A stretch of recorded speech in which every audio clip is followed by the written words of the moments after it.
Good morning. Day 19. New Jersey versus Paul Caneiro.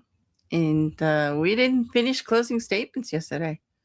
So we're going to go on and finish the state's closing statements this morning and hopefully get to jury instructions and finally get this case to the jury sometime today. But I'm hedging no bets. I've never seen a closings as long as I did yesterday. I know I was speaking with a few others, and you guys have followed some trials where closings took days before, but not me. It was wild. And, well, I guess it's good for the state that they get to go last because they get to actually address everything the defense said. Normally, in most cases I follow, the defense goes last. And then there's rebuttal. It's like state, defense, and then rebuttal. But just seems like Christopher Decker is hitting everything that Monika Mastellone put out there in her defense one by one, because she did for 3.5 hours go over everything in the case, knocking the investigation every step of the way and throwing specters of Corey Caneiro and all his evil doings in every chance that she got. I don't know how these long closings will be with the jury. I've never heard of them being so long before, but we'll see. I do know that what they call charging instructions here in New Jersey, which are the jury instructions, are rather long and involved. They go over everything involved in the case. So that will take a little while just in itself. But with that being said, good morning. Buckle up. Hope you have a nice cup of coffee or something warm to drink. We're going to head over and get this day started.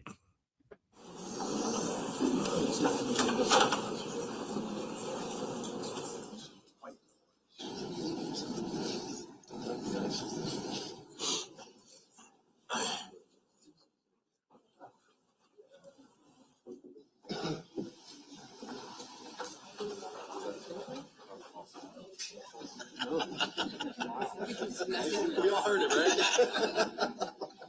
Love your enthusiasm, though.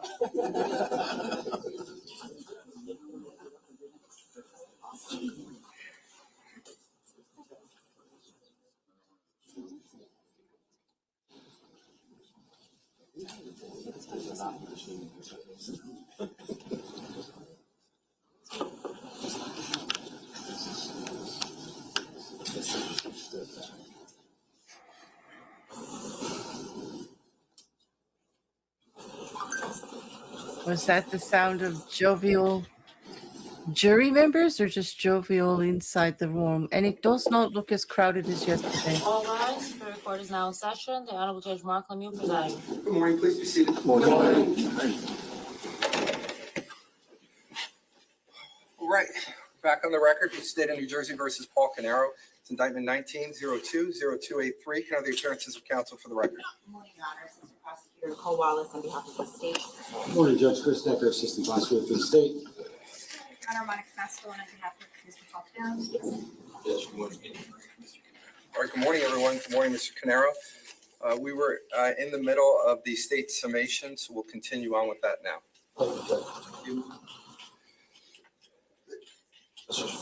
Can I have the back right table, please? Thank you.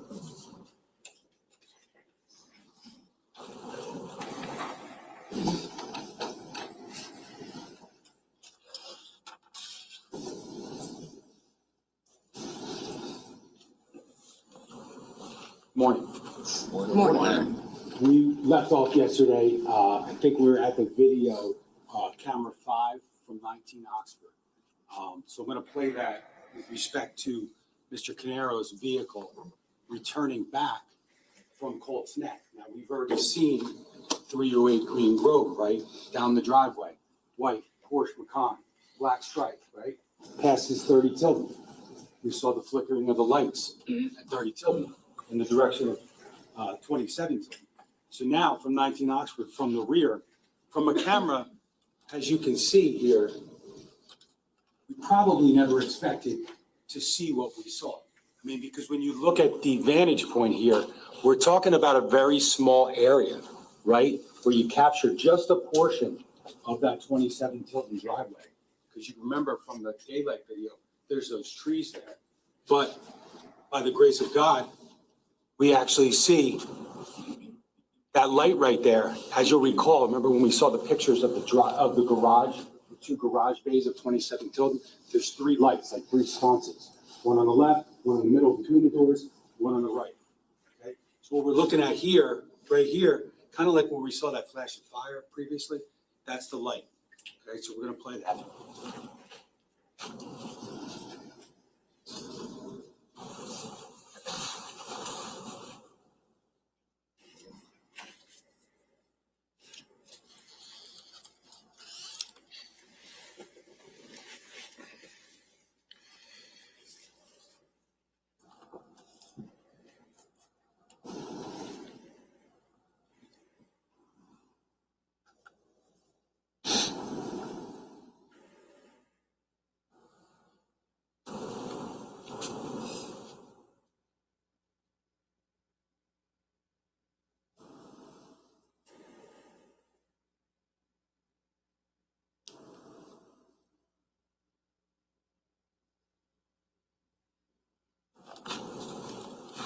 So now we've seen the white Porsche Macan, the one being driven by one person and one person alone.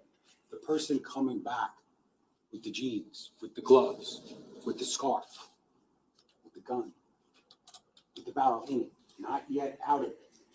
He's pulled back in his own driveway. Now, we talk about timing of the fire. Remember, we talked about Heather Capp and Jonathan Harrington and when we can actually see the fire start. Now, we're going to see the video starts at 4:54. I'm going to speed it up a little bit because we know that that fire is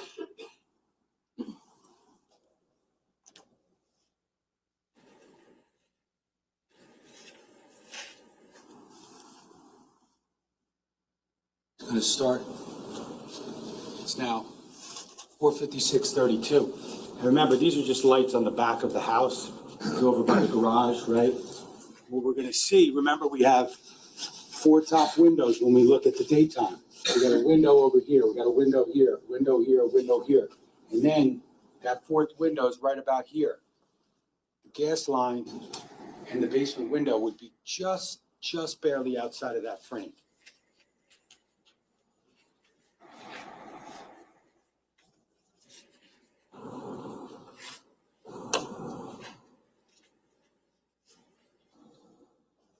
There, 4:57, in about 10 seconds, we see that gas-fed fire, right? Because that basement window is right next to the gas meter.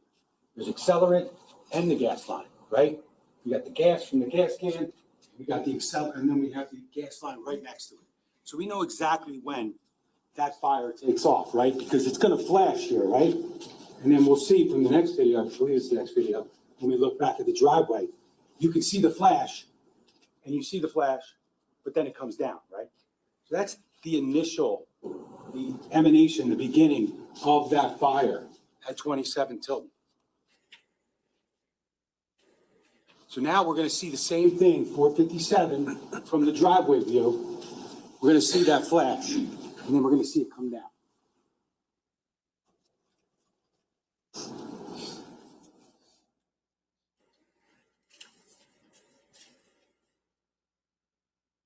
Running it from 4:56 and 40 seconds. You see there's obviously some activity outside here, some lights on. But there we go. Move it again.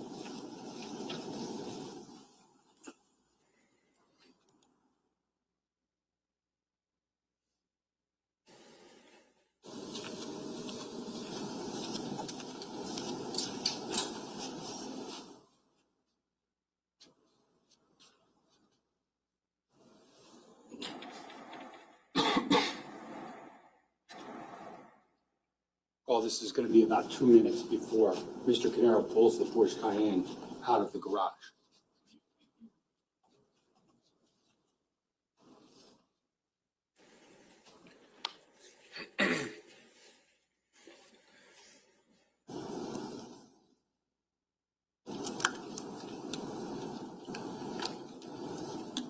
there, 4:57 and 10 seconds. That fire lights up the rear of 27 Tilden. We start to see Dr. Gould's back deck, right here. And here is kind of like where that tree line is, and the driveway is right here. So think about, in some ways, how lucky we got to actually capture that driveway, right? I mean, there's no way, even if he set up the cameras at Dr. Gould's, that he ever would have realized that that camera is going to pick up his car at 2:07 and 4:08, and the fire started. It's just unfathomable to believe that we catch that little area here, right? See, fire now. 4:57, 53. It flashed over for about 40 seconds, and then it subsides. Same way we saw it on camera 7, right?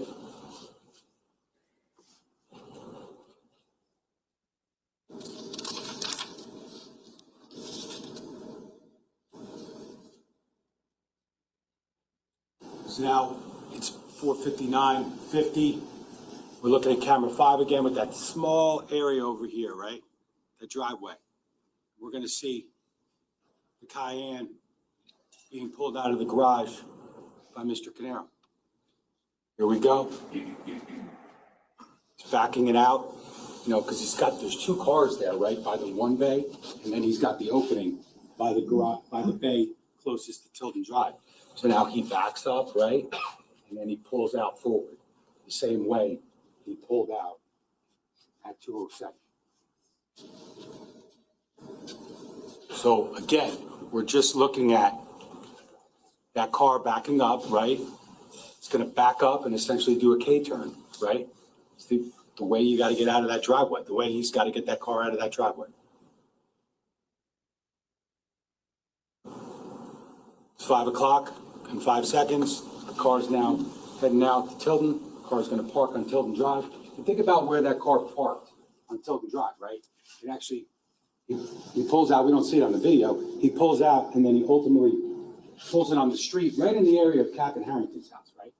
So now, Miss Cap didn't specifically tell you that was Paul Caneiro's car, but that's Paul Caneiro's car that she saw in the street between Harrington's driveway and her house. Same place it was, remember, when Chris Sorrentino was running up to the front door. Hey, everybody's out of the house. Paul Caneiro's car. You just got to put it into context, because sometimes when people watch things in the dark, they don't know what they're watching. Sometimes it takes a combination of evidence to kind of put it together. They said a lot yesterday that we can't show you Paul Caneiro in the car. We can't show you Paul Caneiro in the house at 15 Willowbrook, right? We don't see him running down or out of the house at, let's say 3:42, 3:43 in the morning in Cold Snap. But the only reason we can't show you that is because of him, right? He cut the power in Cold Snap. He cut his own cameras. So when we talk about did they find houses to the west on Tilden Drive, and they didn't look or they didn't document, he didn't show you any cameras from the west side of Tilden, the other way out, right? You saw all those maps and photos and everything. But any camera that would have been over there that wasn't, would have shown us likely nothing, because nobody goes that way. But it would have showed you the same exact things that you could have saw from the 4 cameras outside of 27 Tilden Drive. It's a little hard to understand how we can be blamed for not having more footage when the best footage, the best evidence would have been his own cameras that he chose to shut off.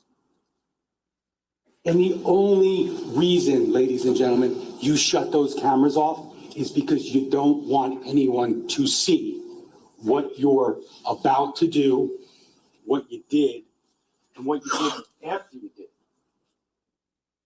It's extremely telling. There is no good reason, zero, in this world why somebody shuts off their cameras at 1:28 and 1:31 and then leaves the house for 2 hours in the middle of the night his car, he's driving. You know, we talk about being framed, right? And all the things that we didn't find. And we talked about how no matter who did it, they didn't leave a lot of evidence in the car, right? In the Porsche Macan. Like there's no blood except for the residue or the odor that's detected by the canine creep. Whoever was in that car, and I would submit to you that there is no doubt in this world that it was Mr. Caneiro. But the one little piece of evidence that was left in there that wouldn't have been all that noticeable, actually, Lieutenant Catalona didn't even seize it the first day when he searched the car. Remember when he takes the photos on the driveway? This was found the next day. It's a little piece of a black nitrile glove. Okay? Like, okay. Right? Consistent with the burnt gloves by the gas can, right? Consistent with all these gloves here. It's actually not that many, it's 6. But like if you're trying to frame someone, you're trying to set someone up, first of all, I said it already, you're probably gonna try to leave some blood in that car, right? I mean, it makes sense. You're probably gonna leave the barrel in the gun, it makes sense. You're probably gonna put the backpack in the murder car, not in your wife's car. But if you're trying to set someone up, this is the best you can do. Leave a little piece of a broken glove, probably from when he tore it off and threw it in the back of the car, in the storage area, exactly where K9 Creed hit. I mean, that's not getting set up, ladies and gentlemen. That's just trying your best to not be sloppy, but still being just a little bit sloppy because of what he just did and the effect. No matter what you think of Mr. Caneiro, the effect that what he did to those little kids had to have had on him. Had to have.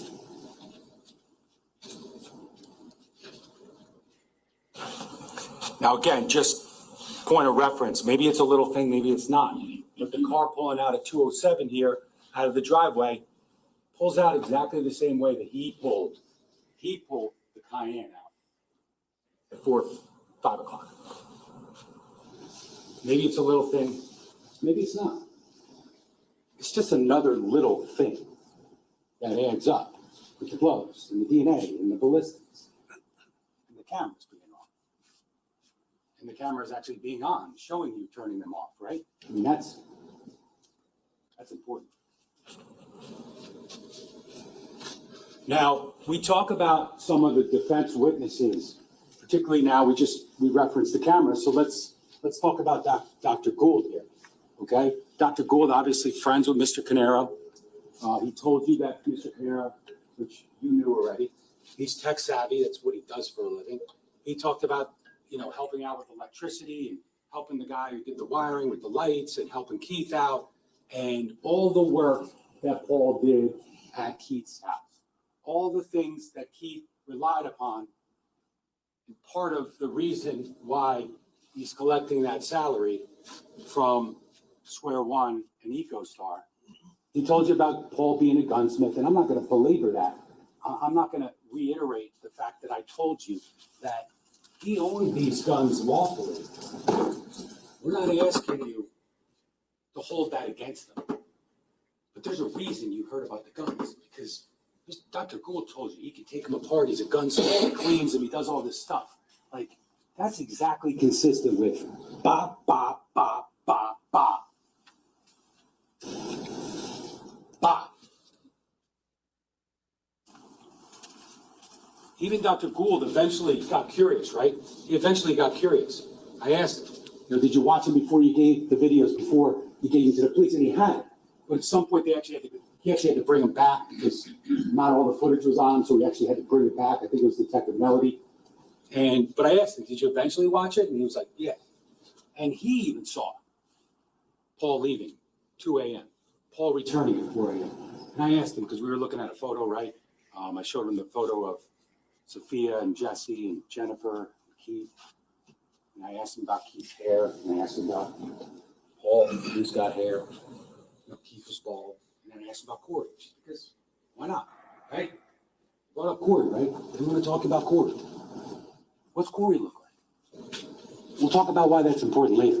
I shouldn't have to prove that to you, ladies and gentlemen. He has nothing to do with this. Nothing. Objection. Come on up. You know what, it's overruled. It's definitely not an objectionable thing. Go ahead. Again, all this goes to the fact is that they told you Mr. Caneiro was cooperative, how he talked to the police at the scene, and he was spoken to by several of the ocean patrolmen. We're really just trying to figure out what happened. Why is there a fire here? We're just trying to figure it out. And, you know, he's telling them that he wakes up, he's sleeping, right? He's talking about, and even his daughter said it, that he was upstairs all night, not really being the family man that he was described as. He's just up in his bedroom from, what, like 4:30 that day until all of a sudden a fire he wakes up to. It's just all inconsistent with the evidence that you're hearing in this case. Now, when we talk about the background, the financial motive, you know, the build-up with Paul and Keith, again, I'm not standing here saying that it should have been enough, right? Murder doesn't always or rarely make sense. But like, did we follow the evidence or did we ignore evidence? Did we try to see the communications like between Paul and Keith? Did we just stop after we heard that devastating phone call between Keith and Paul at 6:05 p.m. on November 19th, 2018? About 9 hours before the murder? No. You heard from Detective Mastellone. He read these messages, and I'm not gonna read them all for you. I believe you'll have them. But we need to understand kind of where this all starts. And you've all heard about April 2018. A little hard to read here, but what we're seeing is April 11th, Wednesday, April 11th, 2018. And this is basically Paul getting caught stealing from the trust, right? Keith was obviously trying to inquire. You can see Mr. Artigas and Mr. Weinstein are included because they're trying to figure it out. Like, yes, it was brought up yesterday, and it's true. There were times when the trust was not funded properly, right? There are times with businesses where maybe Keith didn't have the ability to throw $7,800 a quarter to the trust account. That happened.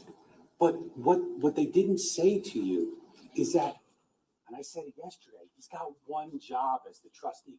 One job. This is not like managing real estate assets and all this kind of stuff. He's got a life insurance policy. Pay the premium. That's all he had to do. And listen, if Keith doesn't fund it, like in past years, if he doesn't give the $7,800 that quarter to the TD trust account, then no one is blaming Mr. Caneiro for no one is saying he has to pay out of his own pocket.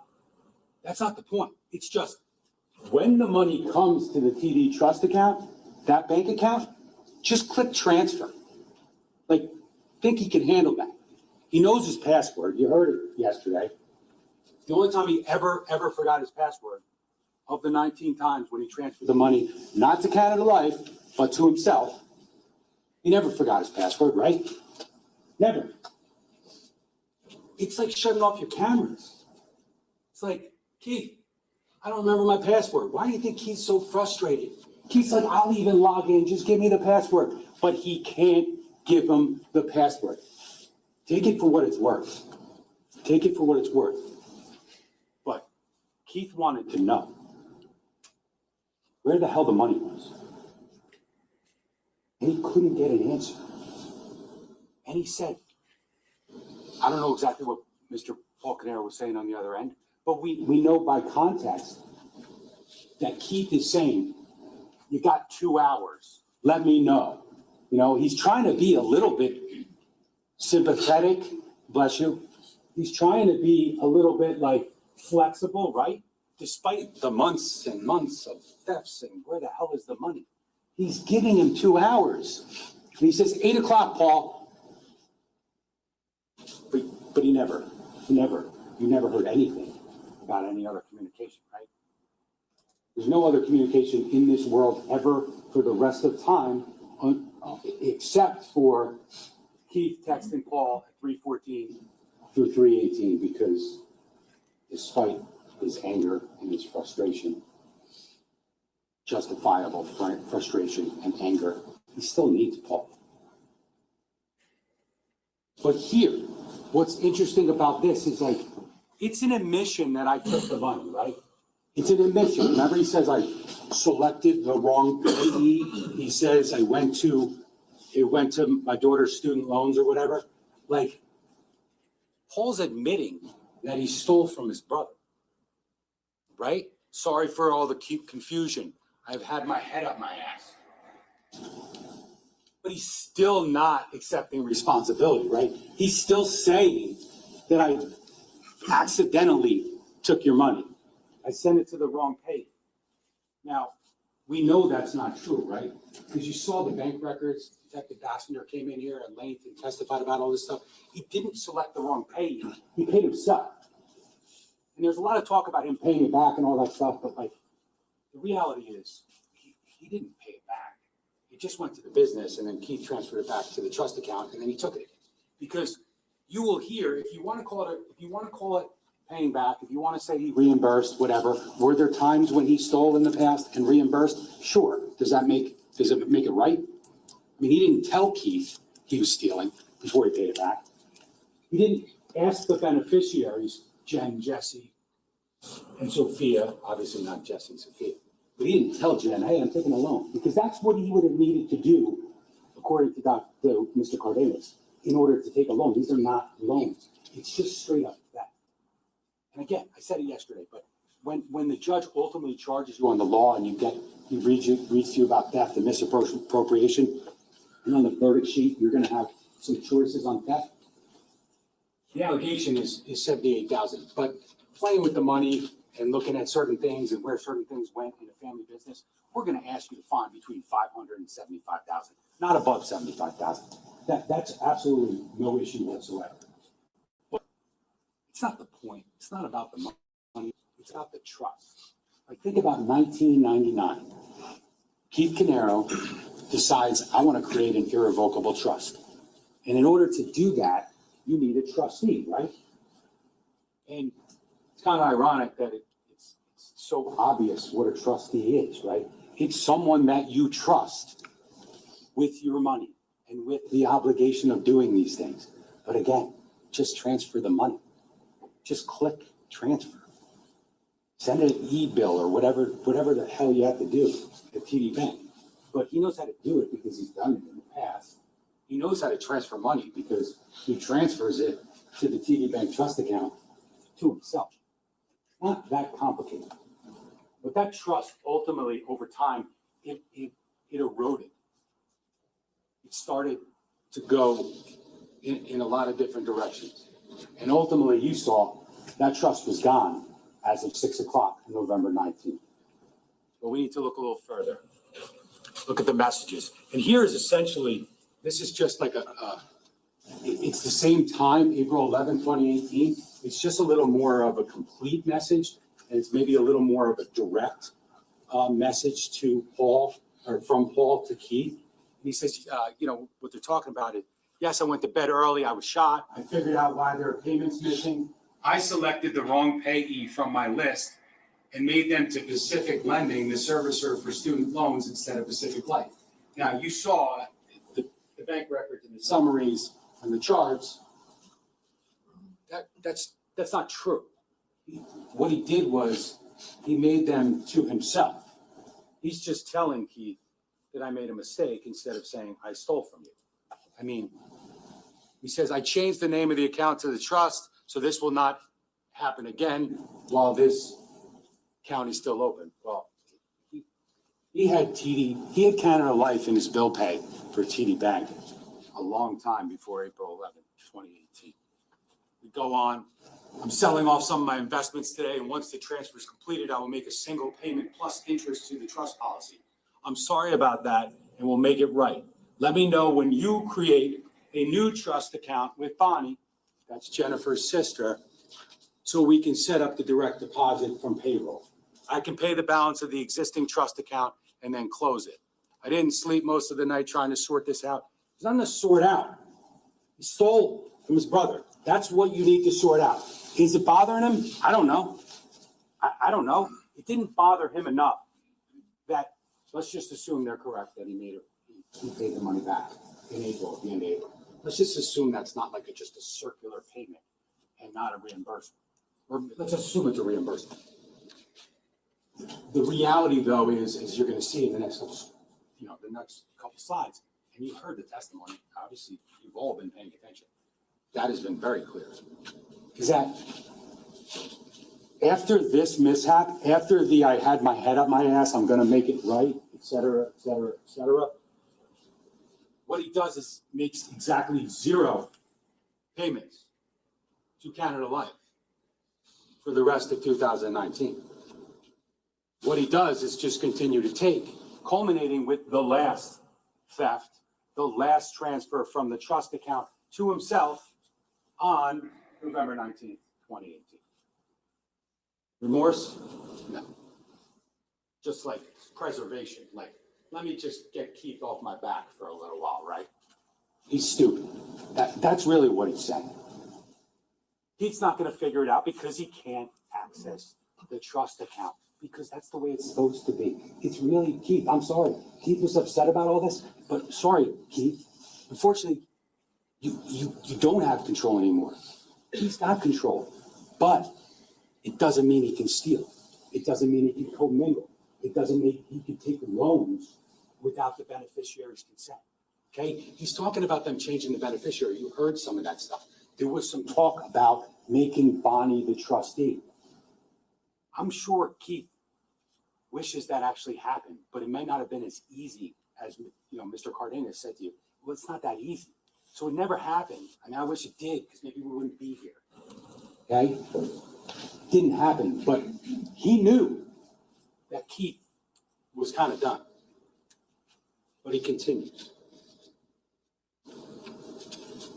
Pay nothing back. Doesn't make another transfer to Canada Life ever in the history of the world. He tries now to cover his tracks by doctoring the bank records, which let's just remember this as we talked about thematically yesterday about how investigations work. Like, we're talking about bank records here that, like, we don't get like immediately, right? We don't just like go, hey, there's a trust account, give me the bank records. What happens is the detectives that are investigating this, Detective Bassender, who's doing the financial investigation, Detective Petrozzillo, and Detective Zerillo, they met with Steve Weinstein, right? He's the accountant for Paul, he's the accountant for Keith, he's the accountant for the businesses, and ultimately they sit down, and Weinstein's saying, yeah, Paul would send me the bank records, right, like an accountant.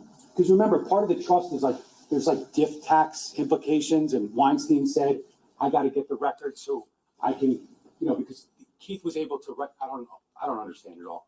I'm not going to claim to, but basically Keith had to account for gift payments. Basically the transfer of the payroll he's allowed to account for it with the IRS and his taxes as like gifts, right? You have an allotment every year, whatever. And so Steve Weinstein, the accountant, had to like reconcile all that, right?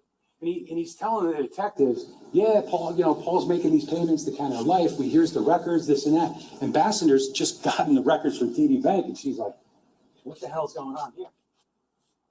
I got the real TD Bank records, and then I got the ones that Weinstein got from Paul Caneiro, and they look different, right?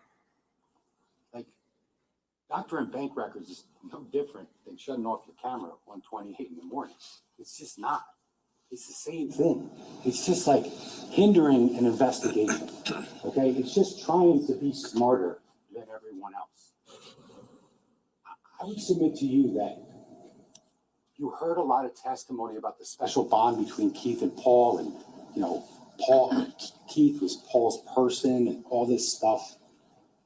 I don't know why I heard that so many times, but like, I submit to you, based upon the evidence in this case, particularly this evidence, they thought Keith was stupid. And he thought that this was his operation, despite Keith owning 90% of the business. Because we look here, we look at April, okay? And we see right here on April 9th, 2009, there is a transfer showing up from TD Bank to Canada Life Assurance, right? Okay, and now we're going to look over here at May. We're going to see on May 1,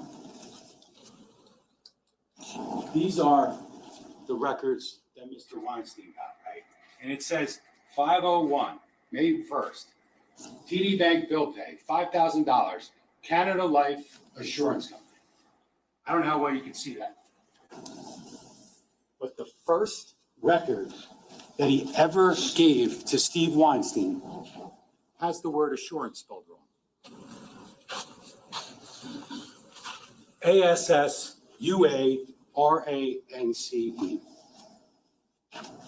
His first, literally the first doctoring of records right here has the company name spelled wrong.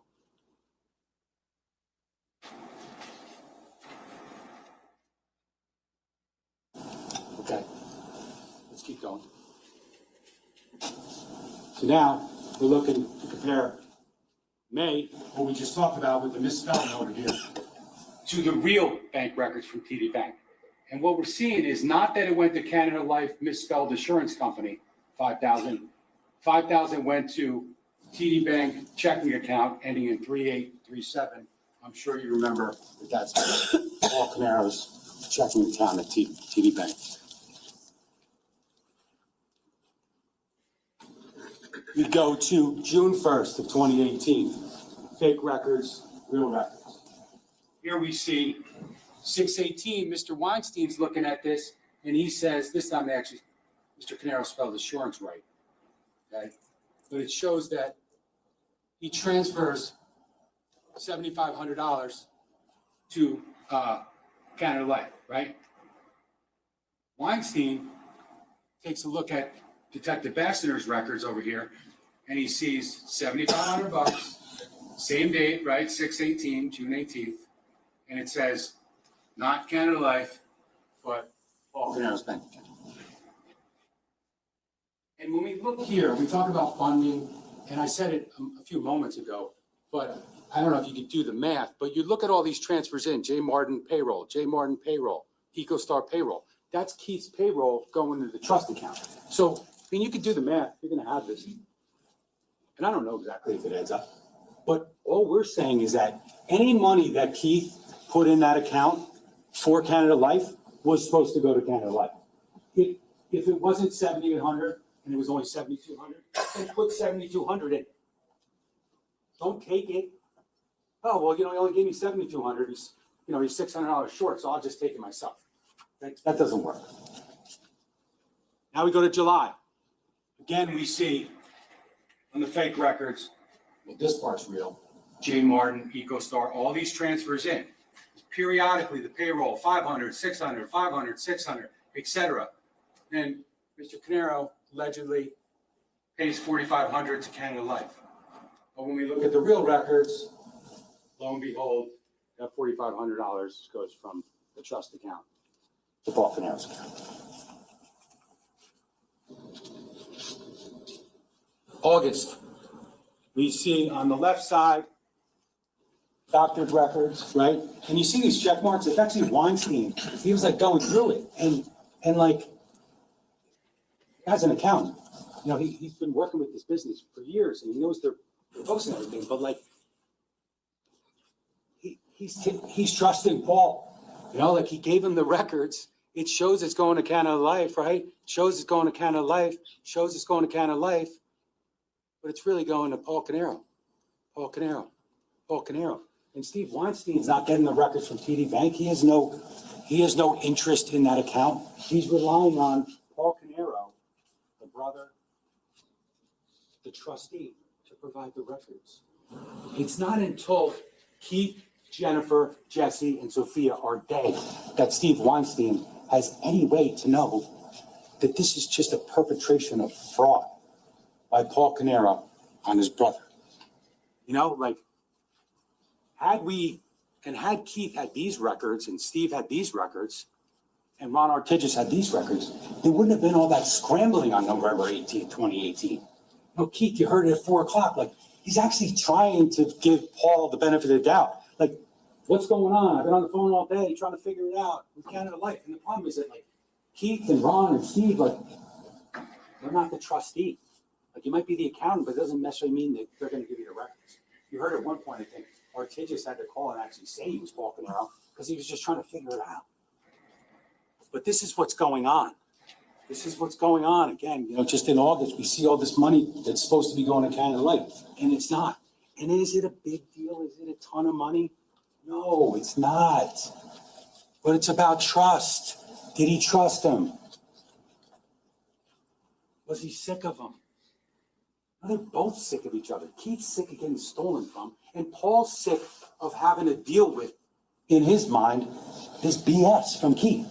As if, like, Keith shouldn't have just had some faith that the money he's setting aside for his kids is just going to be there. Now, if there were times when it wasn't funded, so be it. That's not Paul Caneiro's fault. Probably not Keith Caneiro's fault either, but it is. I mean, he's the one funding it. But it doesn't make that right. And again, when we talk about a lot of the evidence that you heard recently with who Paul Caneiro is or who he was, it's just not consistent with the investigation. I'm not saying that his family or his friends knew about this. They didn't know he was doctoring bank records. They didn't know he was stealing from Keith. But it's the reality. It's the investigation. And it's not tunnel vision. It just is following the evidence. And the evidence is right here. Okay, little things. Bank records, cameras getting shut off, DNA, ballistics, your niece's blood in your basement. It's easy to say, oh, well, DNA can't tell you how it got there. Well, we would have known how it was going to get there if he didn't shut the cameras off. Like, you don't need the DNA people to tell you that, you know, you don't know how Sophia's blood got on her. I mean, we do. I mean, she did have 17 sharp force injuries, and his genes has blood all over. But again, the whole argument, like, we don't know how DNA gets there. We don't know how ballistics gets there. Well, in reality, we do. It's just that forensic scientists can't tell you. They're not involved. They get a pair of genes, right? They get a pair of genes, and their job is to say, let's cut this, let's swab this, and let's see what we get. The investigation, the detectives, the evidence tells you how it got there. And the reason it's there, her hair on the scarf, God help me. Blood on the jeans, blood on the gloves. You know how it got there. You know how it got there. There's no explanation, okay? So to argue we don't know how it got there, the only person to blame for not knowing, or let's just say not knowing, we know. We just didn't see because we couldn't see him put the bag in the car. We couldn't see him take the clothes off and throw them underneath the pile. We couldn't see him starting the fire and then the other fire because those very cameras were shut off. If I say it once, if I say it 10 times, I'm sorry. But like when we look at where the cameras pointed and what they would have shown, it is so obvious why they were shut off.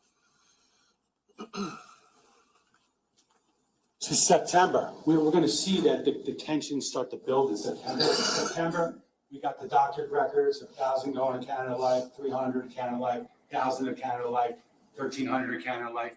And then we see the reality. Transfer to Paul's bank account, transfer to Paul's bank account, transfer to the joint bank account of Paul and Susan, which she had no idea, and transfer to Paul's bank account. This is all Paul Caneiro. Zero respect. And I know I said it once yesterday. I kick myself. I don't make sure it's clear. When he's taking, when I talk about this taking, this transfer from TD Trust to his own bank account or the joint bank account. He's not stealing from Keith. He's stealing from Jennifer, from Jesse, from Sophia. So if anyone could do this to their family, to do what we saw in those horrific pictures, isn't it more likely that it's the guy who's already stealing from those very people? Like, I'm not saying that justifies it. I'm just saying that it's not unfathomable that he doesn't really have that special bond that you heard about. Like, you know, Sophia or Jesse's on his back in the pool, but he's stealing from them. He's stealing from their future. And he's hiding it. He's covering it up. But he got caught. He got caught. But he only got caught after the murders. No one really caught him except for April. He got caught, but he lied about it.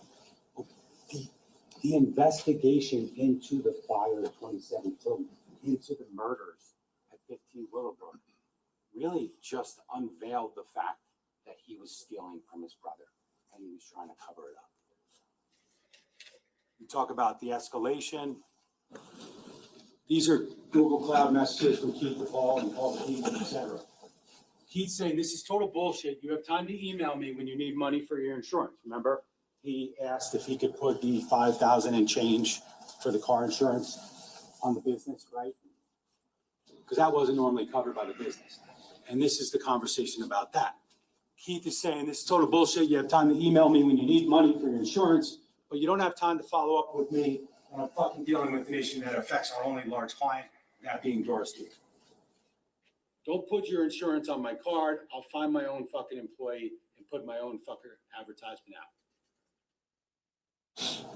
Keith, question regarding the insurance payment. So now he's like, he's pissed because he's got to pay the insurance on the company, right? $5,000. Like, and I think at some point he says, I actually did it for you last year too. But basically Keith's like, now Keith's kind of stepping back and he's kind of going back into his, all right, let me try to help my brother, right? Let me see what I can do. And he's basically saying, why can't we pay it monthly, right? Why do we need to put $5,000 on the credit card? And Paul says, interestingly, despite the $60,000 of disposable income he has at that time frame, he's saying, because it's late and I don't have the cash right now, I had to pay for Katie's admissions and I was not expecting that. And then Paul says, I went to pay it and the check bounced. And he says, I'm late and I received a cancellation notice. So they're not going to take that monthly payment, the insurance. They want the whole thing. They've already told him they're going to cancel his car insurance. So he's asking Keith for help, which is fine. But let's just not say that he's got all this money lying around, okay? Despite the renovations and all that stuff.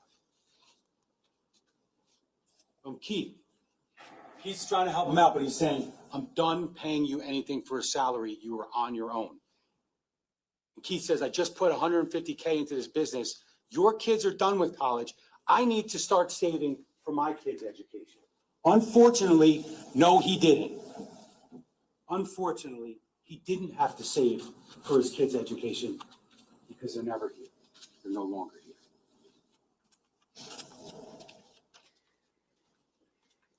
Now they're talking about September 17th. They're talking about EcoStar, the sale, right? Listen, they both went back and forth. I'm not asking you to, we're not giving you the rosy version just because it sounds great. Okay, they're back and forth about EcoStar. But I think what you see from these messages and from the evidence you heard is ultimately that, like, Keith realized that, like, first of all, EcoStar wasn't making a lot of money, okay? They're 50-50 in EcoStar, but EcoStar's, like, not really making a ton of money. Like, they got a lot of employees, they're doing pest control. It's not a cash cow. It's not $125,000 a month that they're getting from Doris Duke. Okay, like, that's money, okay? Like, that's even paying people. They're getting money from that. Except remember, Keith's getting 90, Paul's getting 10, because it's Keith's company. But they go back and forth with EcoStar. If we can get $850 for EcoStar versus, so he said he wanted to wait for $1 million. It's not exactly what he said. If we can get $850 for EcoStar versus $1 million at the end of the year, I'll wait. Otherwise, let's settle. I'm done. I want out. If I could get a decent job in the marketplace, I would just fucking walk. We know he was trying to do that. Now, Doris Duke, I'm going to talk about it in a minute. But like, we're not saying that like he didn't want Doris Duke to renew. I mean, even at some of those proposals where it went from like $125,000 a month to like $96,000 a month, like Keith will take that. And let's be clear, like Keith could have a job and Square One could still exist. Like he's not going to Doris Duke every day and doing the wiring and the IT work. Like he's the boss. Like they'll take the $95,000 a month if they're willing to do it. We'll talk about what Ms. Bassey said about that ultimately. But let's continue with EcoStar, because we know if I could get a decent job in the marketplace, I'll just fucking walk. Now we know from Ben Paolucci that like he is legitimately looking for jobs in the marketplace. The guy's got an MBA from Columbia. He's run a business for like 30 years. And the guy's got some qualifications. Ben's like, hey, there's probably some great jobs for you at AWS, like the cloud services of Amazon. And that's what he's doing like 3 nights before he dies. He's looking for jobs. You are my brother. I'll help you out as best I can, but I'm not doing this. I mean, if you could ever, obviously I never met Keith Caneiro or Jennifer or Jesse or Sophia. But like, if you could ever kind of sum up what Keith Caneiro stood for, what the evidence in this case showed you, is you are my brother and I'll help you out as best I can. But like, you can't do it anymore. You can't carry it. Keith's got to worry. He's got young kids. They're not even in high school yet. They're not even close to college. They're trying to figure it out. I got to worry about myself. You heard all the conversations like, maybe I'll just like, sell EcoStar. I'll put that money towards my mortgage. I need a big mortgage, but like he's thinking about just like dumping it in there, trying to get rid of a mortgage so that even if he has to take a job for like less money, he'd be able to make it work. Like he's thinking about that stuff, which is exactly what Mr. Paul Caneiro is not doing. Okay, we continue. I know that, Paul. That is if Square One is a going concern. If it isn't, if I lose my only big client, we are done. Which is the reality. I mean, they lost Doris Duke, we know that, but they lost Doris Duke. Primarily, we know it was done because of what happened here. They finished out December, but then the company, Doris Duke wasn't bringing them back. I would suspect, and I would submit to you, that Doris Duke was not bringing them back anyway. If you listen to Ms. Bassey's testimony, she wanted cheaper. She wanted a lot cheaper, and they did good work. He was good. He was good. The company, Rob Block, they were good. They did good work, but they were not cheap. $125,000 a month for a nonprofit. They were looking for that AWS style type treatment, right? They were looking for that cheaper, that cloud-based. Okay, it was where the times were going. And Keith, they're both smart. Keith knew where the market was going. I think you heard that. Like everybody kind of knew that like the modern day IT stuff wasn't going to always be exactly the same. And kind of what they offered wasn't necessarily what everybody was looking for, especially for $125,000 a month. Keith, I need to start thinking about paying for my kids' college. We know that. And putting away money for retirement. I don't have insurance policies to pay me if I don't work. You heard that yesterday. I mean, Keith doesn't have that crutch, right? Paul does, but when you look at the income, the disability wasn't going to be enough for this guy. At least it wasn't going to be enough to satisfy the 3 Porsches and the Tiffany and the restoration hardware and the two trips to Colombia in 2018 and $800 whatever for the Audi that he was paying, in addition to the 3 Porsches and the Jeep. This guy's got big expenses, and it's starting to crumble. That house of cards that Ms. Wallace told you about in opening, we stand by that based upon the evidence in this case.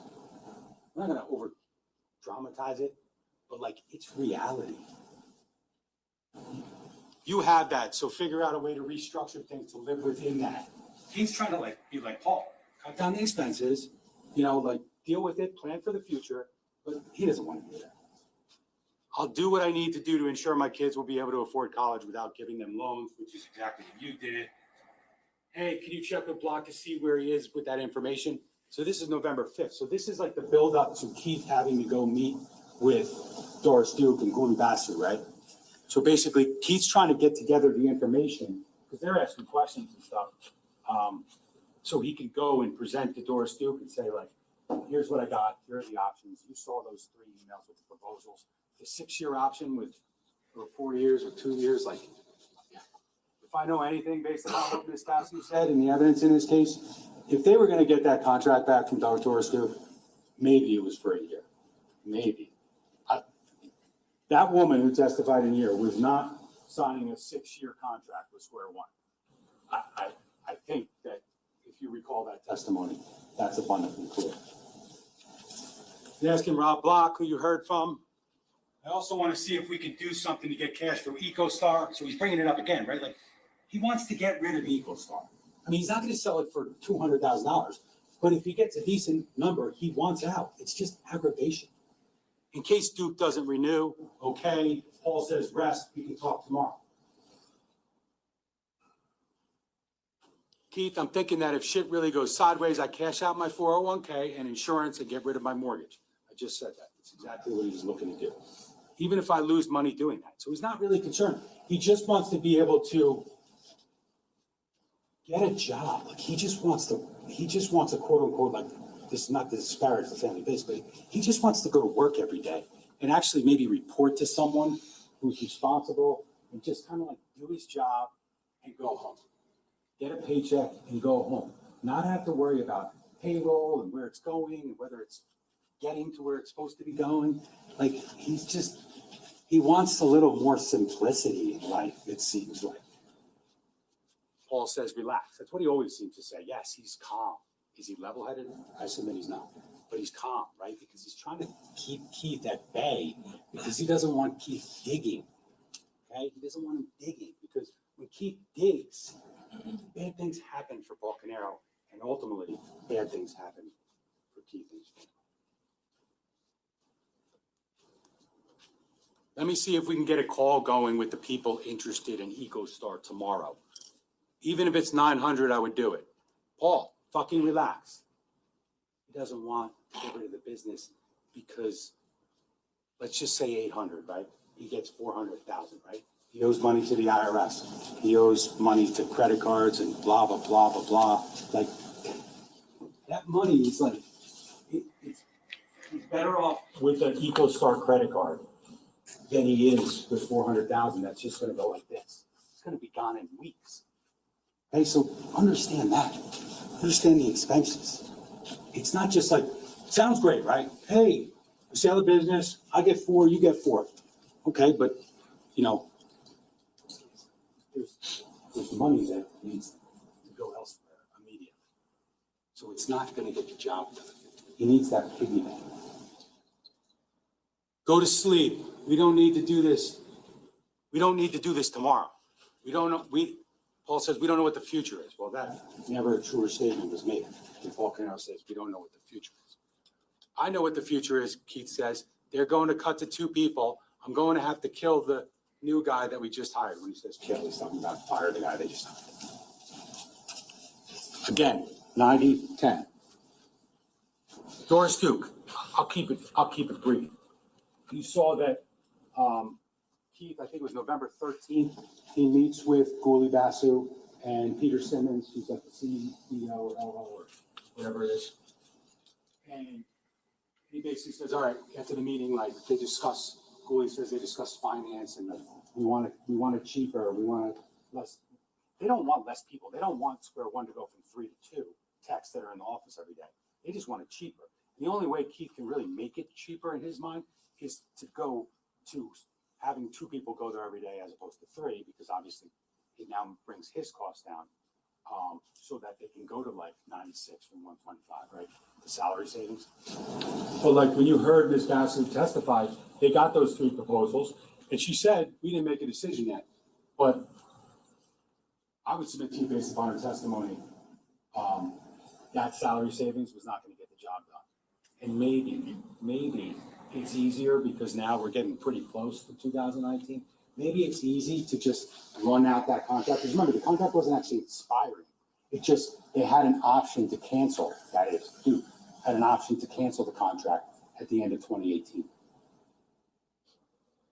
So like, it could have gone another year, but that wouldn't have changed that Keith's applying for jobs and all those different things that he's trying to do. He's trying to sell EcoStar. Like, he wants to just be like one of us who just goes to work every day and doesn't have to deal with like the pressures and the BS, so to speak, of running a business.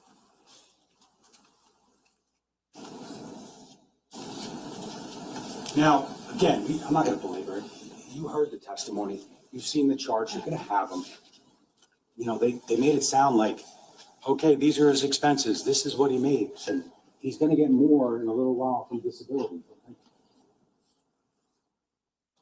The reality is, when you look at the bank records, when he's taking money from the trust, it's because he's in the negative. You know, that insurance check, it bounced. Like, I'm not saying if he thought rationally, he couldn't have figured it out. But this is a guy who's got 3 Porsches in the driveway. Like, he's not looking to cut his expenses. He doesn't want to do that. Overdrafts, return payments, withdrawals during that time. Now, September 2018, Paul's financial issues that we've seen in this case, and you'll have 9-3. Paul complains about not being properly reimbursed for his cars. Like, he's going to Tiffany Rivera, the business manager, and he's saying, you know, ever since we got the different car, I think it was the Caneiro, whatever it was, I think the reimbursables are wrong. So it's like, he's complaining that, like, he's not getting enough money for the car reimbursables, as if, like, he should even be getting them as a 10% owner in the business. September 11th, he received a failed payment notice for Susan Caneiro's iPhone. Basically, like, he didn't pay the bill. 9/11, Paul considers taking out another, and you heard about several 401k loans from Susan Caneiro. Now, she doesn't know. 9/12, he received a missed Audi payment notice. 9/14 to 9/16, he gets an email regarding that Allstate payment. That's the one for the car insurance. Again, September 16th, Paul asked Keith if he could put his auto insurance on the company card. Saw that. September, it's not going well. Showed that he struggles all the way to the end until that final withdrawal, final theft of $1,200 from the trust account when his balance was in the negative.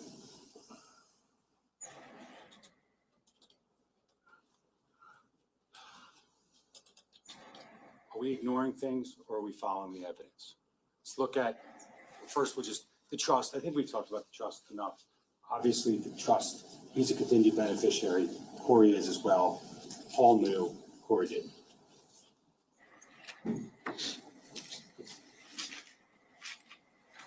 Just talk about the trust in the context of how Mr. Caneiro looked at it. Yeah, and that's what that trust is going to let you do, because the trust account is going to give us access to everything. It allows, you know, basically unlocks all the other stuff. You know, getting everything back, you know, sorted out. Like,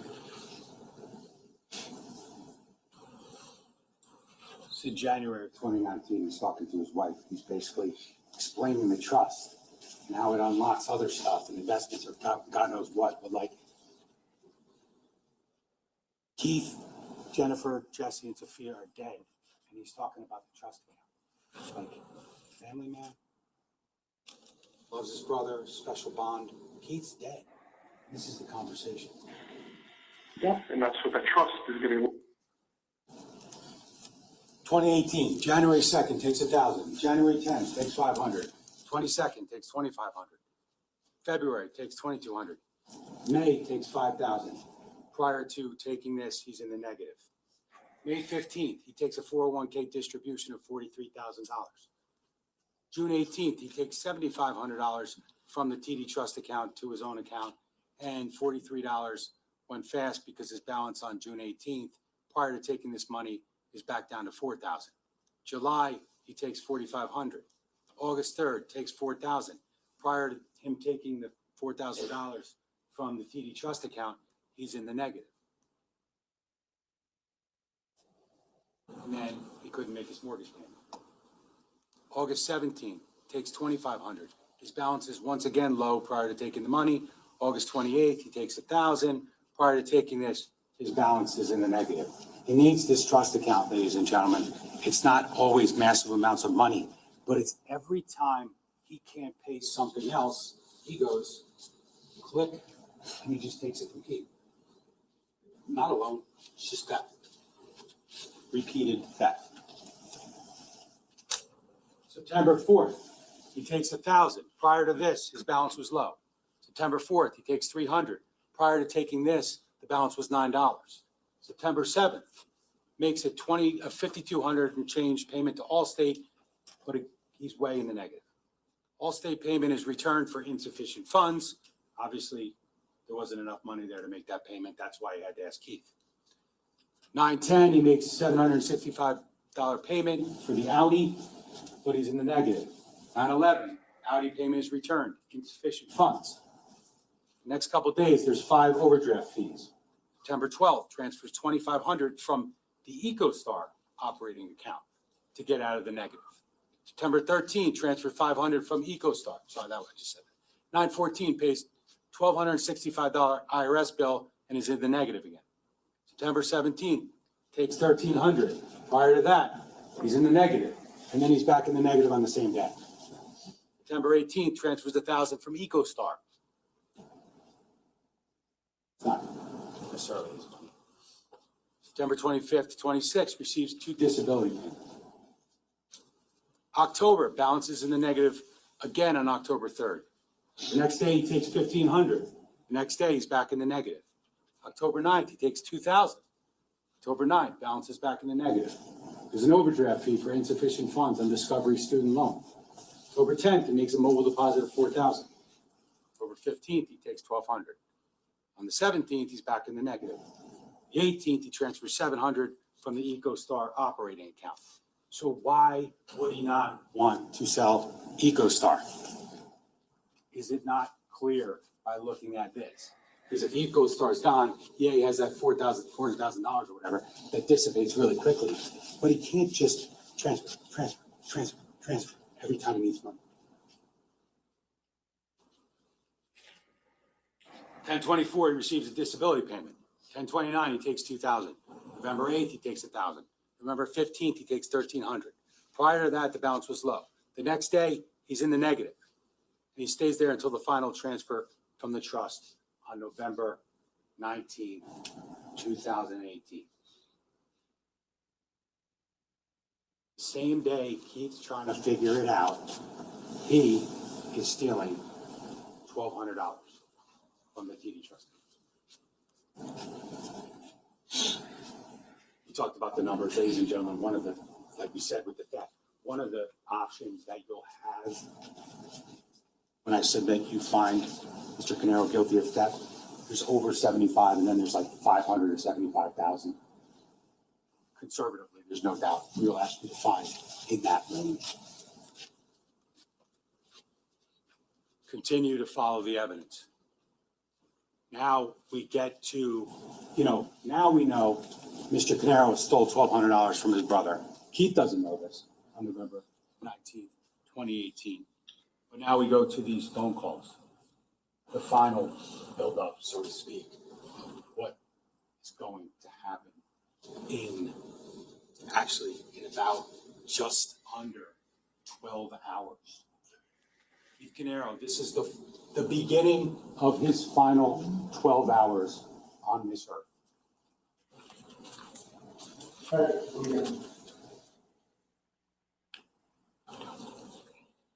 Counter life is telling me they haven't been receiving money except in April. That doesn't make any sense. Counter life is saying they haven't received money since April. I know it's untrue. I need you to send me the statement ASAP because I'm on the phone with them all day already.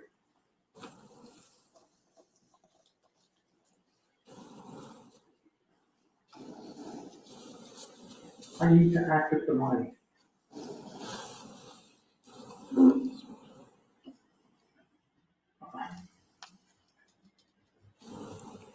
Fine. Do you have it scanned somewhere?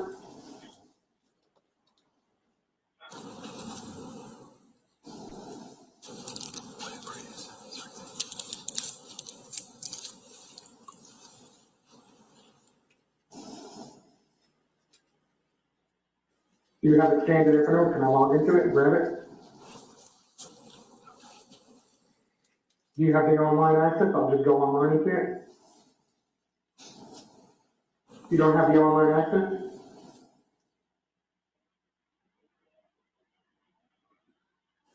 If you could just see a way to send me the password, I'll do the research myself.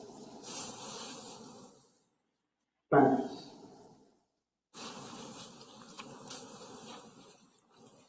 Now, 6:05, a couple hours later. You know, Keith tried Paul, so then he tries the house. He speaks to Susan briefly and says, I need to talk to Keith. And I need to talk to Paul.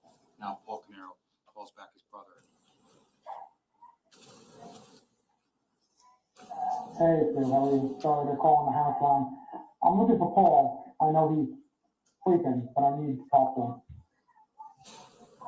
Yeah, I got them. Thanks. Yeah, please. Come here on my mobile. Thanks. Yeah, thanks. Bye.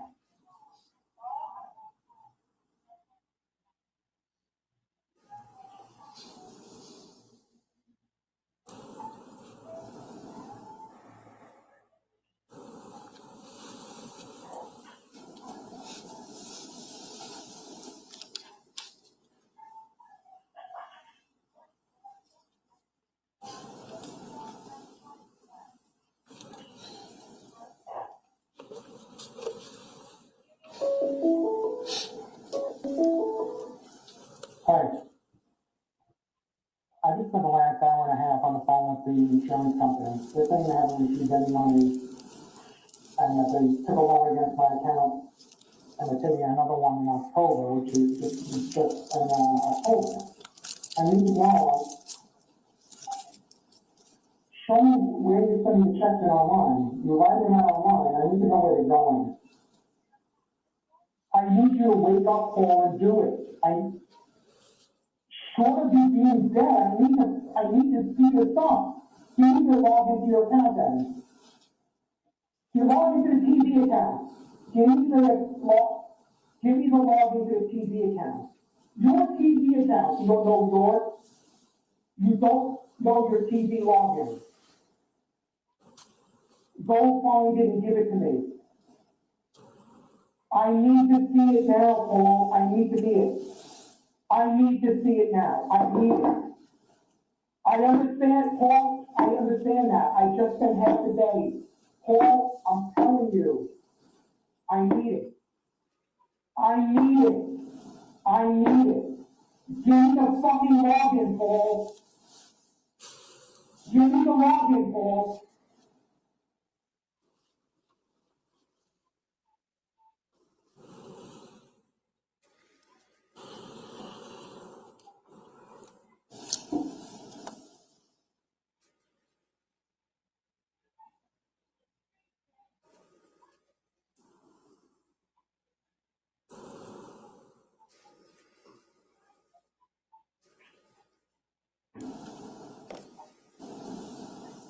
Paul, just give me the login so I can see where the money went. They get on your computer and tell me where the money went.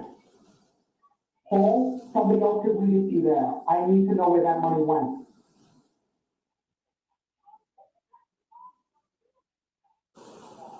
What's a little while, Paul? I understand you're saying you need to wake the fuck up, Paul.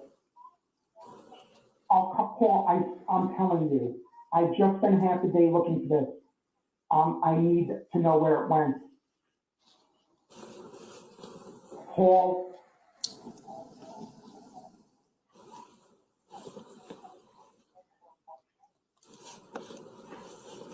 Paul.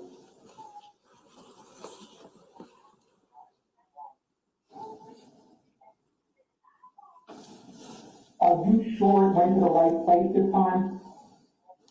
You have cash checks? You have cash checks?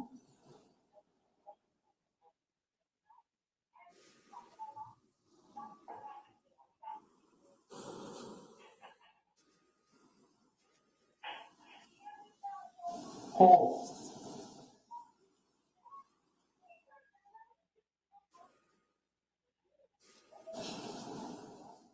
I hear what you're saying. Paul, I'm worried. I need to know where it went. All right, an hour or two. An hour or two. An hour or two, Paul. That means by 8 o'clock.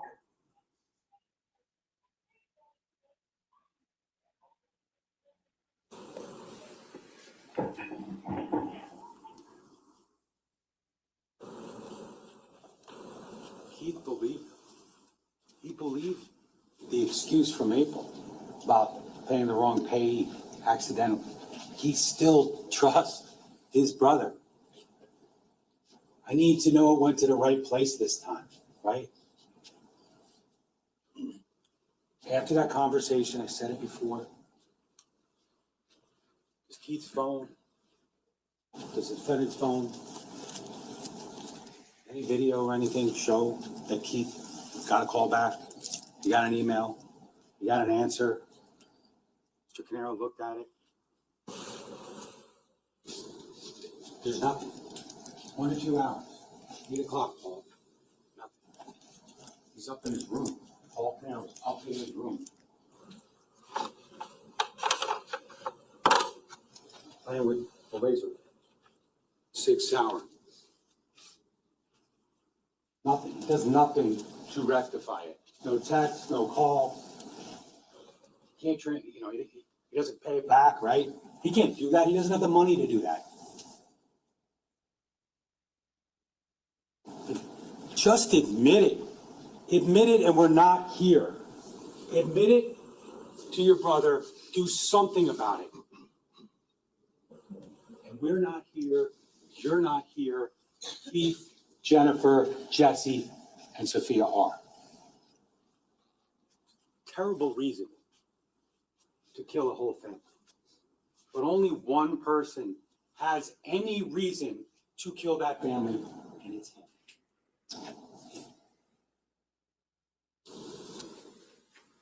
To the negative.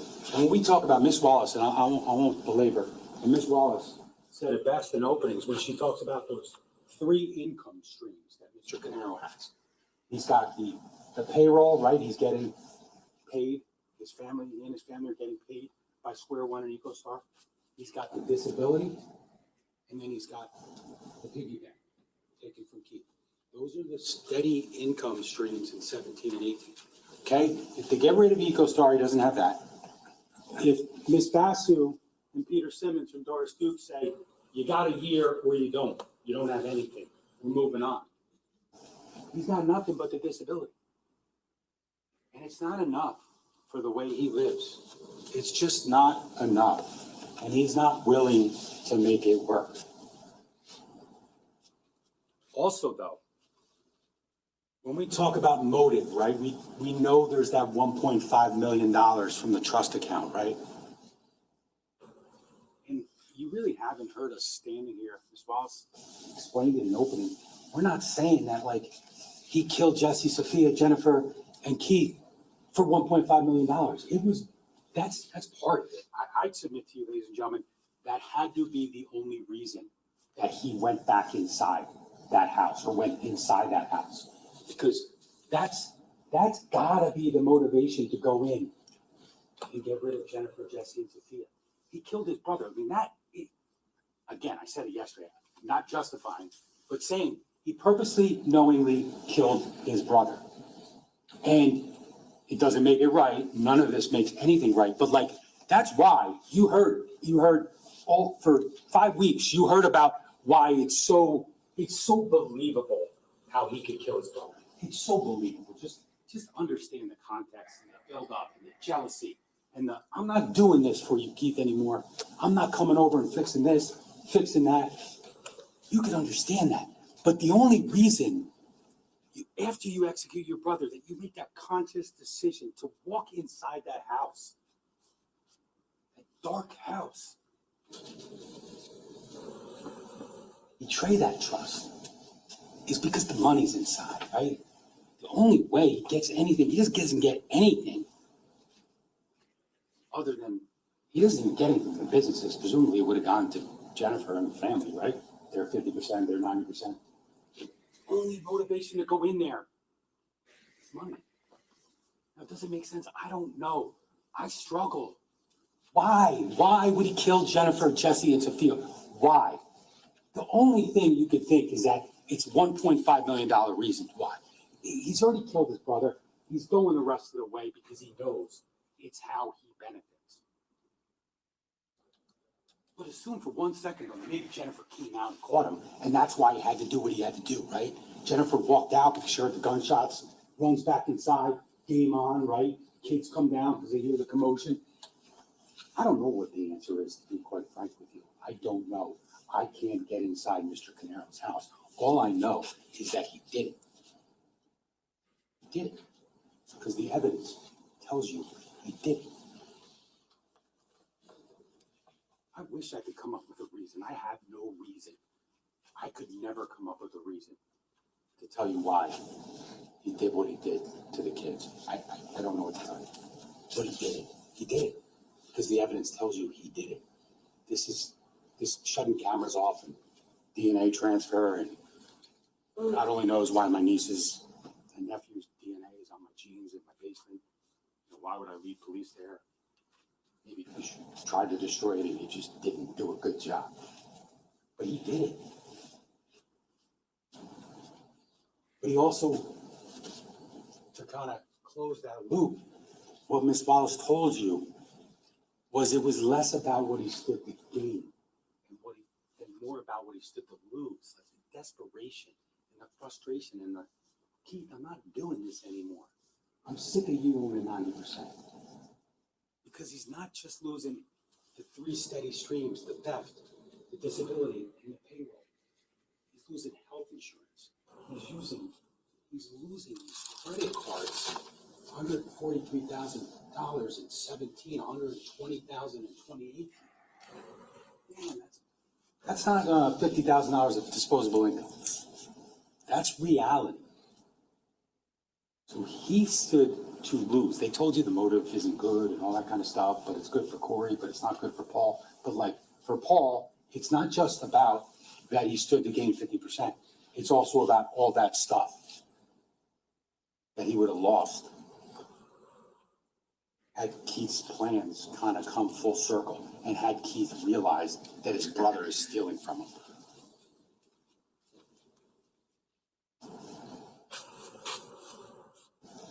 No, Keith has an MBA. Paul steals from Keith. Again, understand when we talk about why he did what he did and why I submit to you that the evidence is going to tell you that the only verdicts in this case will be guilty. The finances is not something that just played itself out. That's not why he was arrested. That's not why he was charged with murders. He was charged with murders because early on, we're talking before Bodie, we're talking before StarMix, right? And we're not, all that stuff that was sent and Miss Danielle Reed came in here and testified. Like, before that, the DNA went to the state police lab, right? And we got results, right? We got Sophia's DNA on the knife, on the handle, right? And we got Sophia's DNA on the jeans. We're talking about that random match probability. I'd submit to you that random match probability, likelihood ratios, they're just 2 different ways to explain the importance of DNA. I mean, when you're going to say that like 49 billion is not like probative, that it's actually the defendant's blood on those genes or DNA on those genes, like you're trying hard to justify what looks really bad. Okay? But remember, we had that DNA before we had all the other DNA. We had DNA. You heard it. The first witness, Chris Simkoviak. I think I actually said it right. And then we also had Chris Clayton with the ballistics. Because think about what that means. So the financial stuff it's a buildup, right? It's a process, getting records and trying to understand the context of two guys who own businesses together, and they have a lot of expenses and they have clients and they have to figure it out. That's why we had to meet with the accountant and the insurance guy. They're sophisticated insurance people. I mean, he's got 3 disability insurance policies. I didn't even know that was a thing. Just follow the evidence. And again, when we talk about the finance and the motive and stuff like that, and whether or not it justifies anything, think about the fact that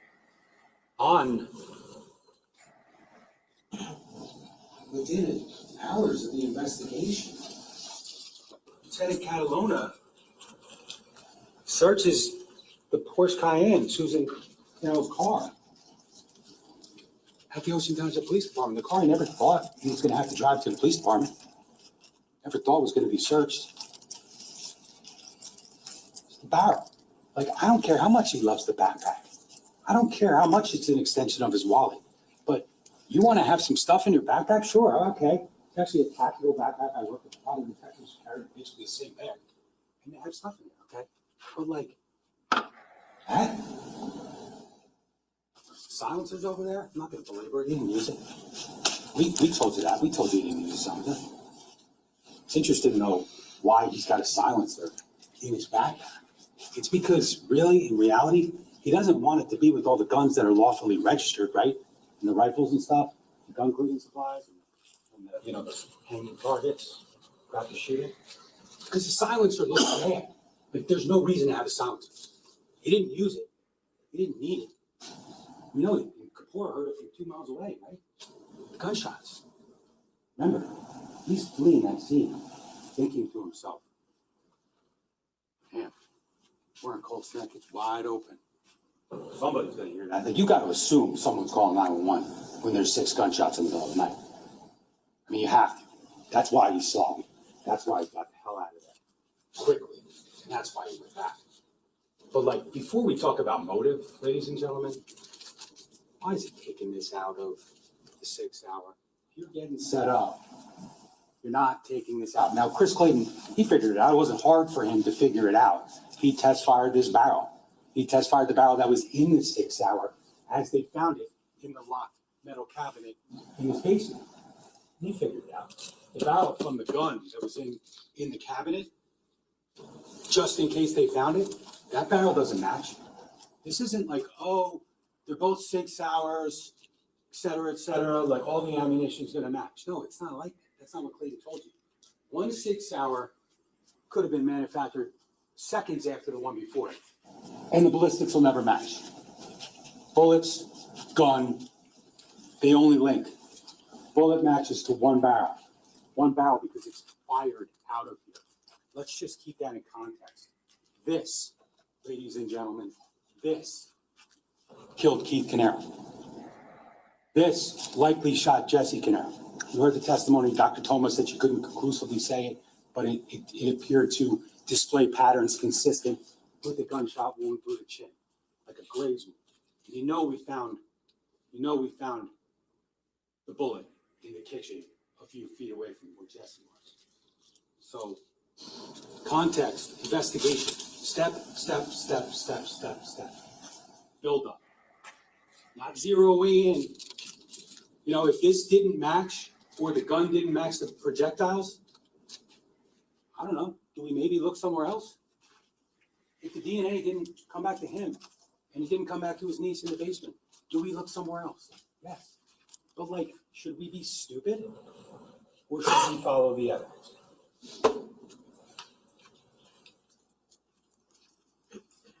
Again, we're talking about the backpack. We just talked about the barrel was in there. He's got savings bonds. He's got Colombian currency.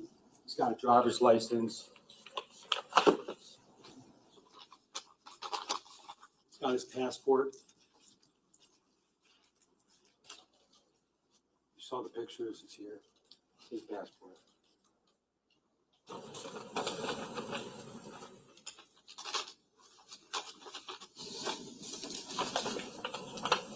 The Audi case. Got every card in his wallet, right? Including, it's not in his wallet, like in his pants. It's in the backpack, in his backyard, in his back seat. Like, how is someone else getting this driver's license into that backpack with the barrel and the silencer and the passport and the money and the savings bond?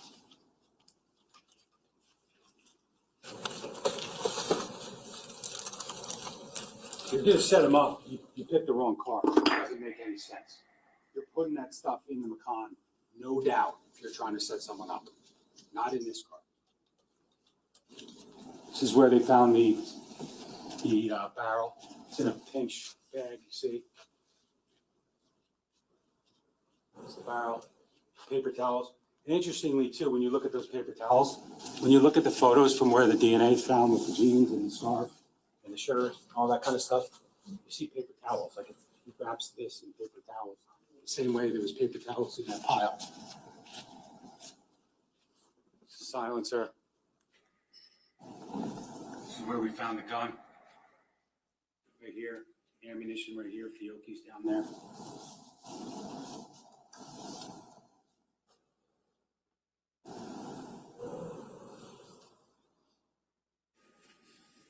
You know, after we find the barrel, and after we find the gun, then we get some DNA results, and it's starting to look like we're not zeroing in on the wrong guy, right? Just following the evidence. This is where it's found.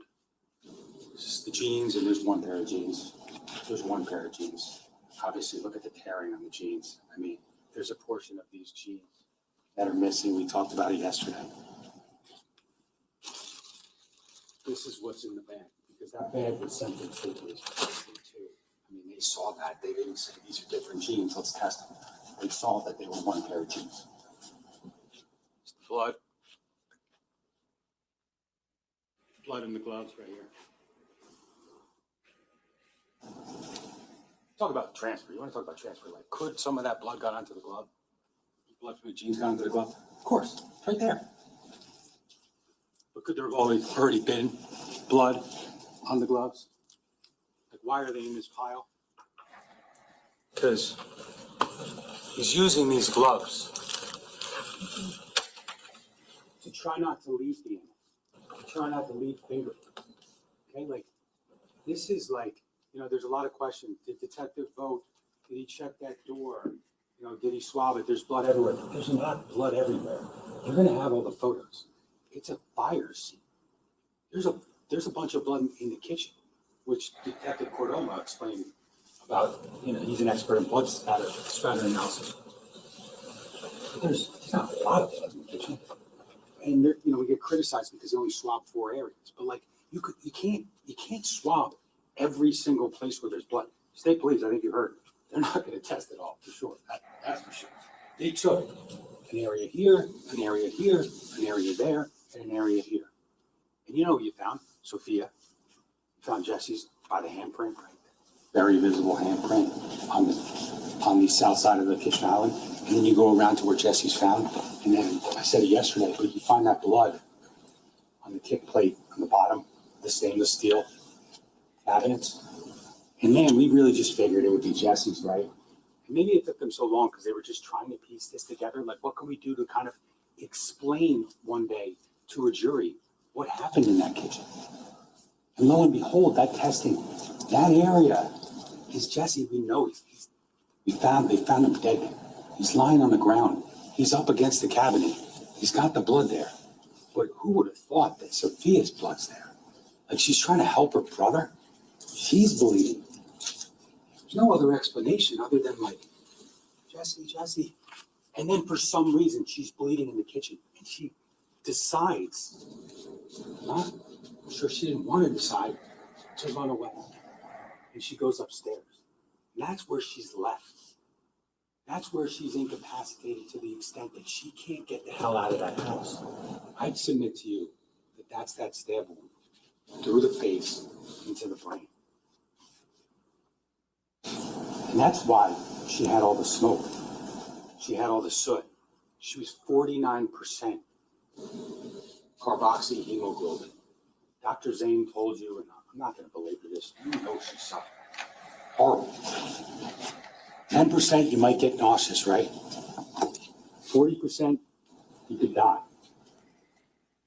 49% is what she had.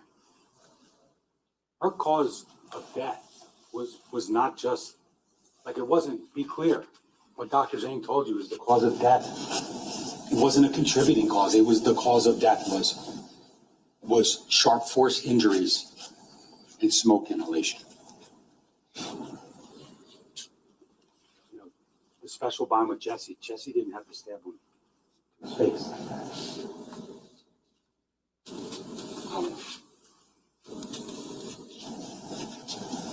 Passport, bag, all his credit cards.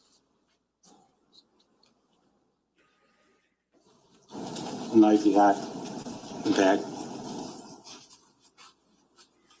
Clear. I don't know. I mean, again, the cameras are shut off, so I don't know if he's walking around like this with a spare phone that's in. He's got a ton of spare phones in his bag. I don't know if he used it. I can't tell you. We lost the ability to tell you certain things because of the choices that the defendant made to make it difficult or simply impossible to see what happened.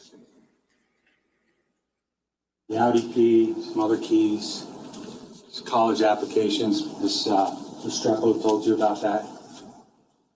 Her daughter's college applications. Passport. Caneiro.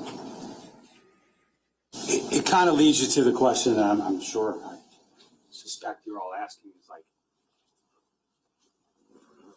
where was Paul Caneiro going to go? Like, there's no other explanation. And I don't know that. I'm not saying he had a plan. He didn't really have a lot of time to have a plan. He comes home at 4:08, packs the backpack, has to figure out how to set the fire, get the clothes in the corner, take them off, switch clothes, make sure I don't have shoes on because I want to make it look like I'm sleeping. But like that bag, whether he carries it all the time, it doesn't always have that stuff in there. Like there's no way. And we know that the barrel was just used in cold snack, I don't know, like an hour later, or an hour earlier, right? That barrel was used in cold snack. You know, that bag, like he put that bag in there before he pulled the car out of the garage, right? 5 o'clock. This barrel is used at like 3:26, let's say, Dennis report, right? So like, no matter what he had in that bag normally, he didn't normally have this in the bag. And I bet he didn't normally have the silencer in the bag. And I bet he didn't normally have the passport in the bag. And I bet he didn't have like a ton. A ton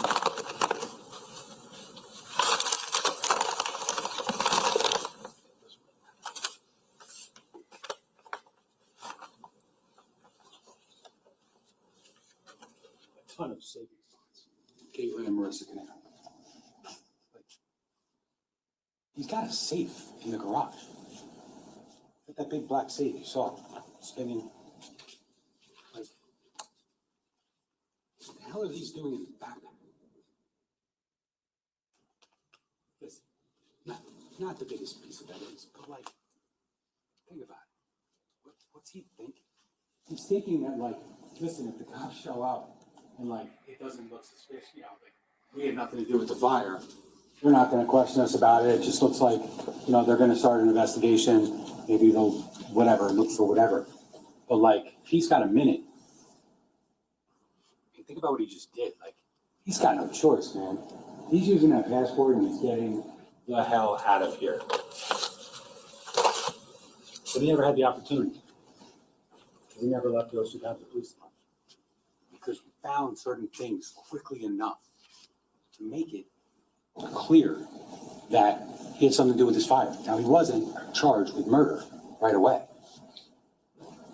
Detective Zerillo told you that. It's like 8 days later or something. So it's not like they just said, you killed everybody and they charged him. No. But based upon the evidence they uncovered pretty quickly in Ocean, the cameras and all that kind of stuff, and shutting off the cameras, he gets charged with the arson in his own house.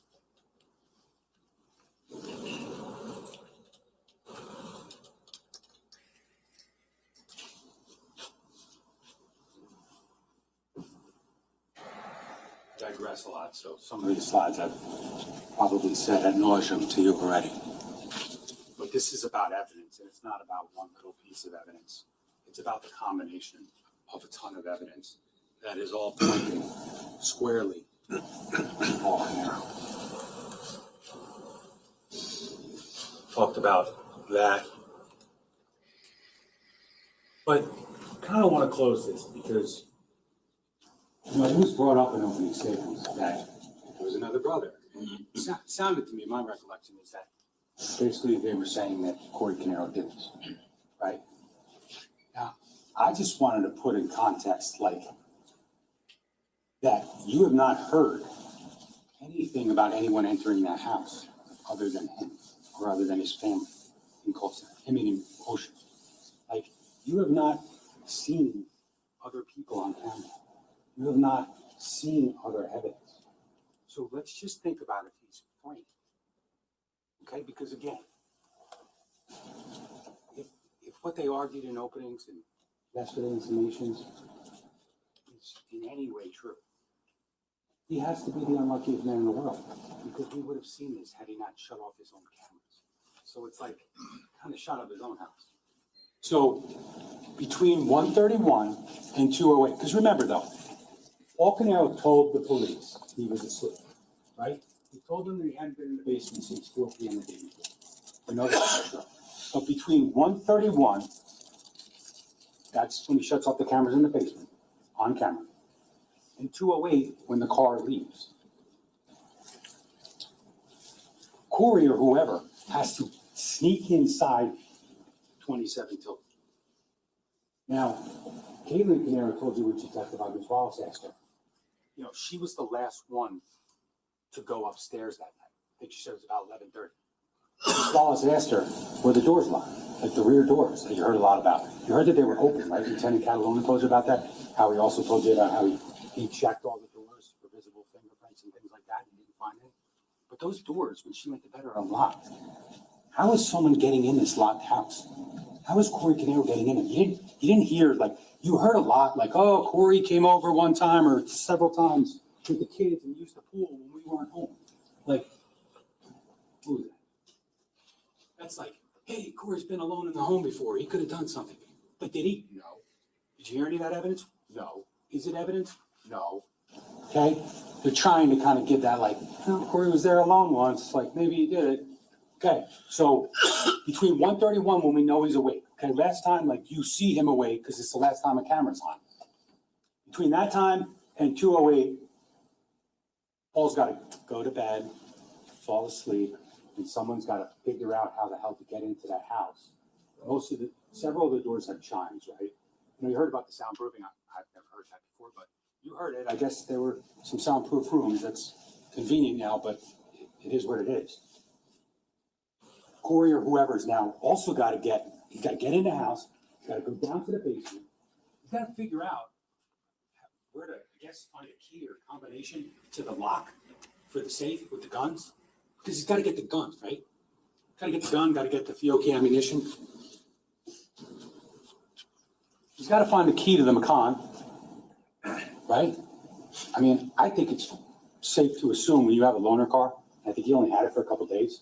I knew it was a short period of time, but one of his daughters said that. Anybody get a loaner car when their car's getting serviced and get more than one key? They're not buying the car. You're not buying the car. They're giving you one key. This is the Audi key, but it's one key. Okay, so he's got to find the key. He then has to go back outside quietly, get in the car, drive to Colts Neck, do everything he did in Colts Neck, take the panel off, disable the generator. No testimony that anyone other than, not even Ben kind of said it, who was like aware of everything, but like the only person you ever heard about any knowledge about the generator and all that electricity and stuff in the basement is Paul Caneiro. But whoever goes to Colts Neck, they got to rip the panel off, disable the generator. They got to shoot Keith with, like, I mean, there's no other way to explain it. You saw the photos. I got one right here when we talk about Keith. Like, he's got one shot in the back, comes out the stomach, through his hand. Every other gunshot is here up. I mean, that's a guy. That's a shooter who goes to gun ranges. That's a shooter who's got multiple guns. That's a shooter who practices. That's a guy who's got, you know, things in the backpack.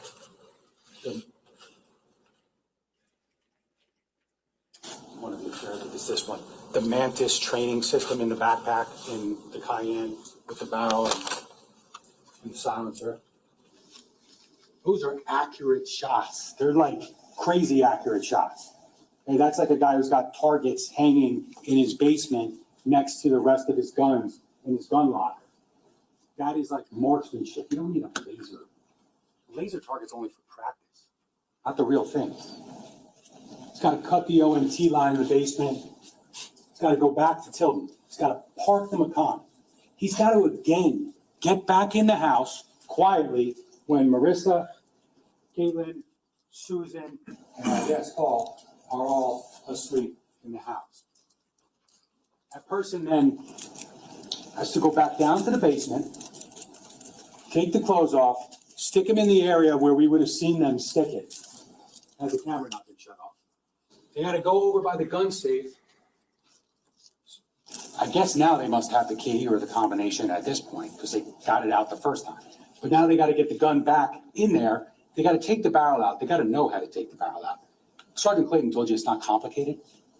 I mean, I don't have a gun, so I don't. I've heard how you do it. It's pop the slide off, put the barrel in, take the barrel out, whatever.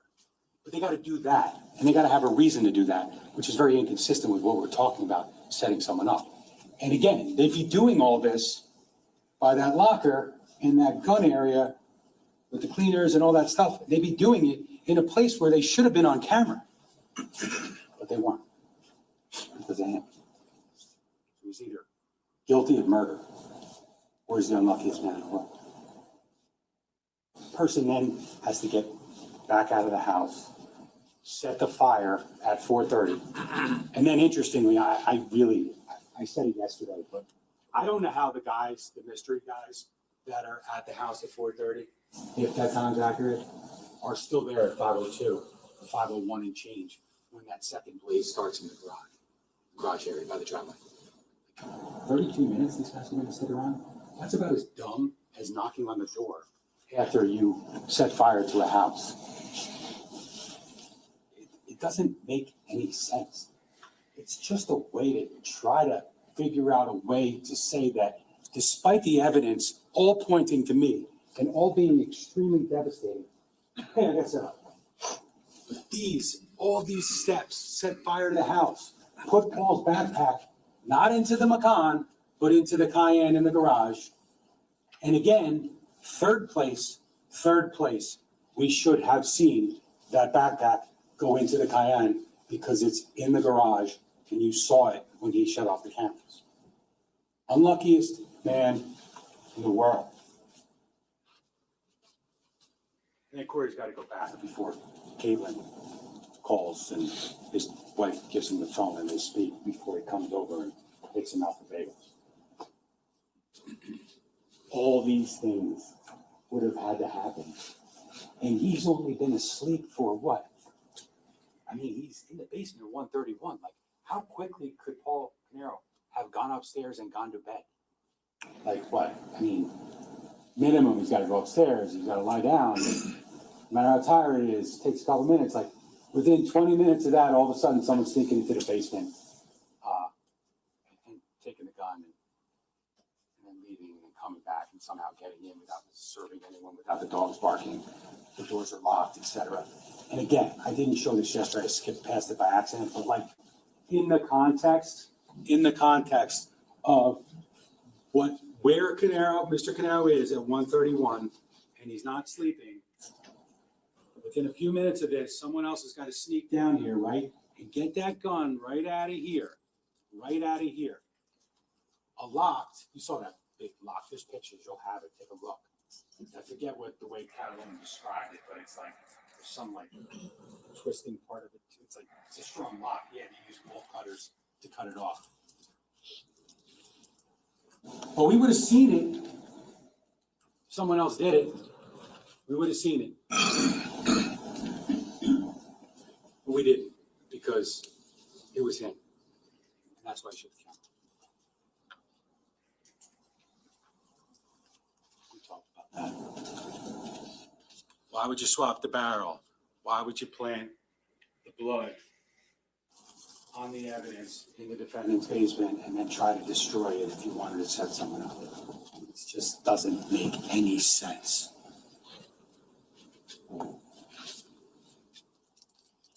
It's like, I hate this analogy. A lot of prosecutors use this analogy. It's like another thing I said I never do, but it's like the kid caught with their hand in the cookie jar, right? You know, mom walks in and catches the kid in the kitchen. He's got his hand in the cookie jar. He's got some crumbs on him, and all of a sudden his mom's like, "What are you doing, Paul?" And he goes, "It was Corey." That's really what we're talking about here. Follow the evidence. Follow the evidence. You know, it's implausible to understand how someone gets Mr. Caneiro's DNA on the inside of his jeans and in other places that we've talked about. Now, we're getting there. And obviously, you probably all recall video that was ultimately obtained from the Wise cameras at Keith's house. Same grouping of cameras where we saw the conversation in the office and in the kitchen. This is the garage north camera, and obviously this is about 16 minutes of video, 235 to 251, and you see someone appear, right, and then you hear that metallic noises as the person's ripping the panel out or trying to, and it's taking time. You see the person go that way. We're gonna watch. We're gonna watch a portion.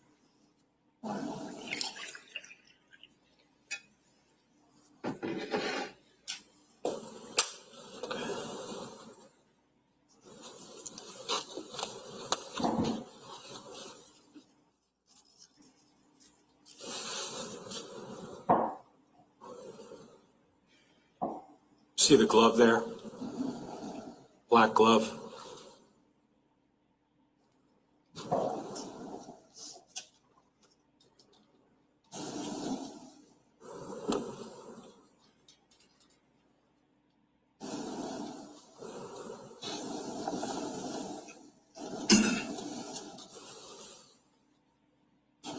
Going back towards the generator. You just saw a small portion. There's about 15 minutes. At times the light comes on, light comes off. He goes through. He goes over by the generator. That's where he's kind of over by the generator. Over here. He's not really gone very long because we know it's just a switch. Because if you know where it is, you just shut the auto on off switch off, right? There's a lot of talk about measuring this. Like, yeah, you could measure this, right? You could see where that third panel is and how tall it is, right? But the problem with that is that there's no way to really tell because this camera's at an angle. Like, we're not shooting straight, right? So there's no way to tell or estimate the size of that person. I would submit to you. I would submit to you that what we're going to look at here, you slow it down, you can pause it, you can do whatever you want. But this person, regardless, and I know it's paused here, but if you watch it, feel free to watch it again. This person's got hair, right? Hair. And they're wearing black nitrile gloves. And that's entirely consistent with all the evidence. Now, obviously, nobody is identifying that person, right? It's impossible. But when you look at all the other evidence in his car that's driving on Willowbrook just a little bit earlier and then parking, out here, right? Out here past the solar panels, either on that driveway or in that little opening on the grass, walks right up to this area, right? And remember, when we look out here, this is just a little patio here. And this is exactly where we find the shell casings. So he shuts off the generator, shuts off the electric. He actually doesn't even shut off the solar panels, which shows you that you kind of have to know the house, right? Because what you found out about the solar panel array is that it's not a backup source of power. And like, I don't know, I'm no electrician, but like, I would have thought that the solar panel might have done something when the power goes out, but it actually doesn't. And like, really, the only people that know that are the people that were like there when it was installed, and the house was being built. Paul Caneiro, Keith Caneiro. So you wonder like why that wasn't shut off, because it didn't need to be. But when you think about the evidence in this case, and I know hair is it's a little fact, you know, it's just a little thing, right? But that's not Corey Caneiro. That's not Keith Caneiro in the middle of the night either, because they're both bald. And these gloves right here, Paul Caneiro's DNA on them. Just showed them to you. So it's like, we can't tell you everything. You know, I wish maybe we saw something out here at around 3:42 with someone leaving the house, right? But we can't because he shut the power off. He shut the power off. He shut it off in Ocean, and he shut it off in Cold Snap. And when you do that, it makes you look really good. And I'd submit to you, it makes it look bad when you're trying to argue that we didn't do this or we didn't find this. Because we had no ability after 251 to see anything. We'll talk about that next.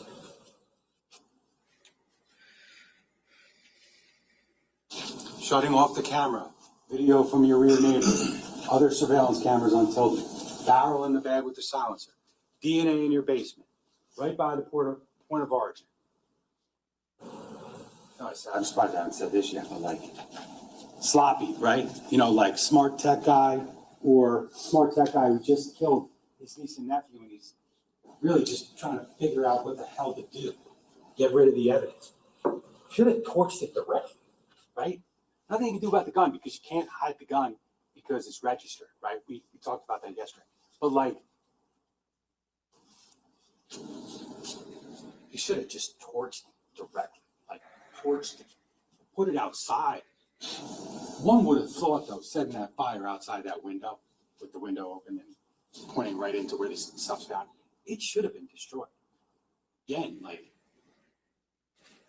Ocean Township Fire Department really screwed Mr. Caneiro. That was the plan.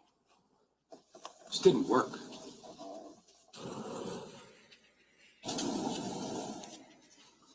Talk about the no shoes. Like, his daughter said the other day that no one else had shoes on other than their mom.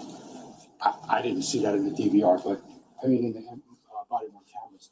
But regardless, I said it probably twice yesterday. He's got time to go back in the house. He comes out, fuck, I hit my hand or whatever it is. You know, even Caitlin Caneiro acknowledged that, like, she didn't actually see her dad hit his hand. She heard him say it. I personally, sorry. I don't, he either was saying it to try to make his daughter think like he hit his hand because he's got that hand injury, and that hand injury comes from cold snack. Like, I'm sorry. There's no way that hand injury happened fleeing a fire, which when they fled the fire wasn't even that bad yet. I mean, there's some smoke, there's no flames. They're going down the stairs, they're leaving. Not saying it's not alarming, but like that hand injury,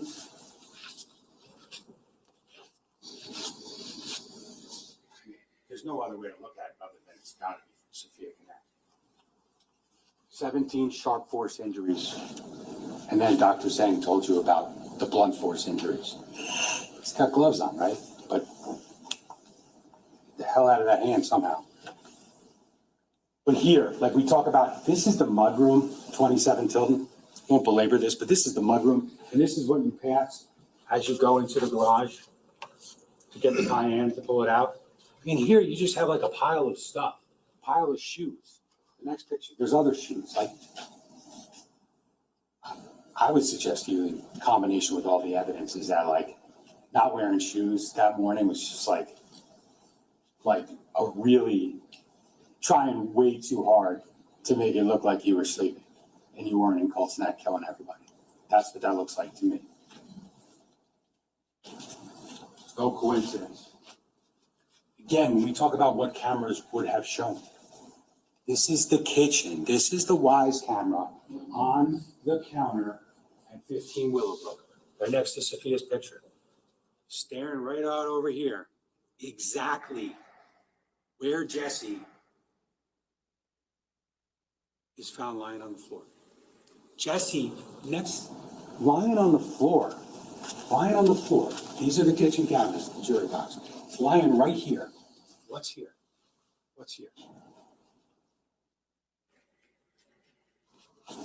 The mudroom, the garage, the door with the Nest cam. Freedom. Life. He was so freaking close to the outside.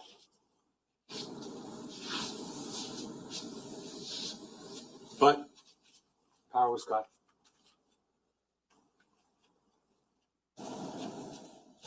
The Nest camera, I'll talk about it quickly. They kept showing it during cross-examination. That picture of the Nest cam, right? Of what, they just kept showing it. And then all of a sudden, Lieutenant Petrozello testified. And then, he got asked about it. And it was like, oh, there's actually, an explanation, right? The Nest camera, so this is the door next to the garage. Okay, well, I think it's right here. It's the door next to the garage. So the garage is right over here. This is the front door, right? There's a bunch of video from Wise with people coming in the garage. It's kind of what they did. They pulled their cars in the garage. So I'd submit to you that this door didn't really get used very much. But what this picture actually is the exact same picture, like notifications at Nest to Peak and Arrow in Ocean. Your cameras just got shut off. This is what it showed. This is a notification at 2:52 in the morning to Keith Caneiro saying your Nest camera is off. We know why it's off, because the panel just got ripped off and the generator's off. So the camera shuts off at 2:52 a.m. Lord only knows what this camera would have showed. But he cut the power. So I don't know what I don't understand what the point of this picture is. They argue to you that Petrozello should have followed up. He told you he got a communications data warrant, which is a search warrant for companies like electronic providers, service providers, like Nest. And he requested the records for November 19th, November 20th, because really that's what else is relevant. And what he got back from Nest was that there was no footage. There were no activations. They're acting like this is an activation on the 20th. It's not an activation. This didn't come on because someone's at the door. It came on, or it gets emailed to him saying, this is what your camera looked like when it was cut. It's not an activation. It's a notification. Just like Paul Caneiro's. Like the one picture in Mr. Caneiro's basement, when he cuts the power, he's standing by the guns, in the storage locker. So he's in the picture. The other one, he's not actually in the picture when it gets unplugged. I don't know if they're both unplugged from the same place and he's only in one picture and not the other. But they're right next to each other, so he's there. But this is nothing. If there was video there was an activation at, let's say, 2:45, we would have got it from Nest. But there wasn't any because no one was in this area. He's over on the other side of the garage ripping the panel off. So this, ladies and gentlemen, is just confirming all it is. It's confirming that the power was disconnected at 2:51, 2:52, just like that Wise camera showed you. Because kind of like the DVR in the garage, it's like, he's there, it's 2:51 and change, and all of a sudden, camera's off. It coincides with the noise and the jiggling and the ripping of the panel and the door on the ground, right? And the meter on the floor. Can I see the attorneys for a second?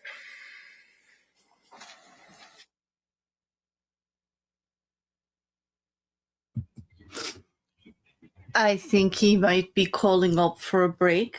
It's going towards 11 o'clock, past 10:30. They've been at it for 2 hours. I'm sure the jury needs a break. And Judge Lemeux's really good about making sure the jury gets their breaks. You keep them fresh. This is getting really long. Really long. Ladies and gentlemen, I'm going to give your mid-morning break at this point in time. Please don't discuss this case or do any research. And we'll be back out at about 10 minutes to 11. Thank you all. Get your lights back on. Okay, giving us a short break. I think I'm going to take the break also, and I recommend all of you do too. Good stretch, get something to drink, maybe a snack, because once the state finishes, we're going to move on to jury charging instructions.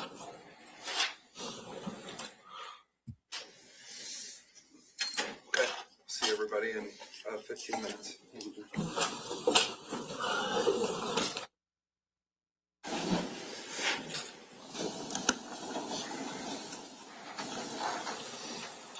Everyone's back, and we'll continue with the summations of the state.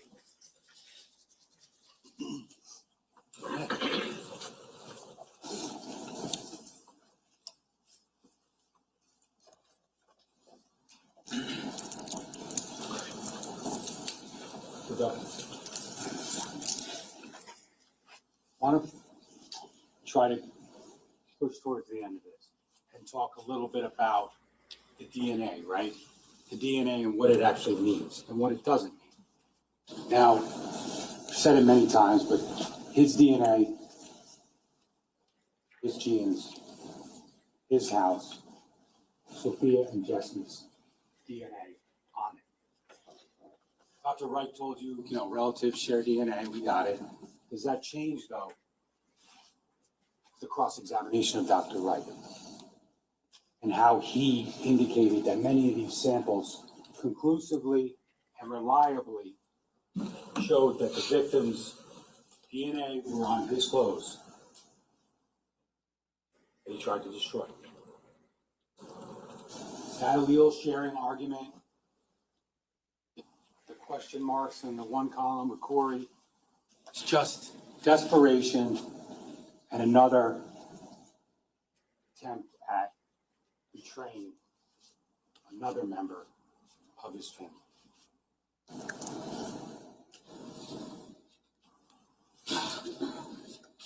There's the knife, and this was recovered. As you'll recall, you can see the state of it now. Detective Vogt testified about how it was found in the foyer area, right? Kind of in an area that had been kind of not necessarily dug out, but kind of collected in that area. And you'll recall that that's the area where Jennifer Caneiro was found. Remember those pictures? She had a little yellow blanket that they put on top of her, right at the top of the stairs that go down to the basement. And then her daughter is up the stairs on the lane. And that knife, obviously they didn't put the knife into that block in the kitchen, right? Because they didn't want to contaminate or transfer any evidence. But you could see, and you heard the testimony, that that knife came from Keith Caneiro's own kitchen. The knife that at least took part in the murder of Jennifer Caneiro, and took part in at least, because you don't necessarily know if that's the only knife that was used, right? That's the knife that was found.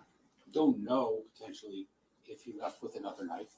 I mean, from the testimony in this case, you brought out that black bag with Detective Catalona. We walked it up here, and we didn't really open it up and show you everything in it. Really no need. We saw some pictures in one of those drawers that was over by the metal gun locker in Mr. Paul Caneiro's house. By all the guns, there's a bunch of knives in there. But obviously, at some point, he has to turn to another weapon. They're arguing that because there's a gun and because there's a knife, there's two people.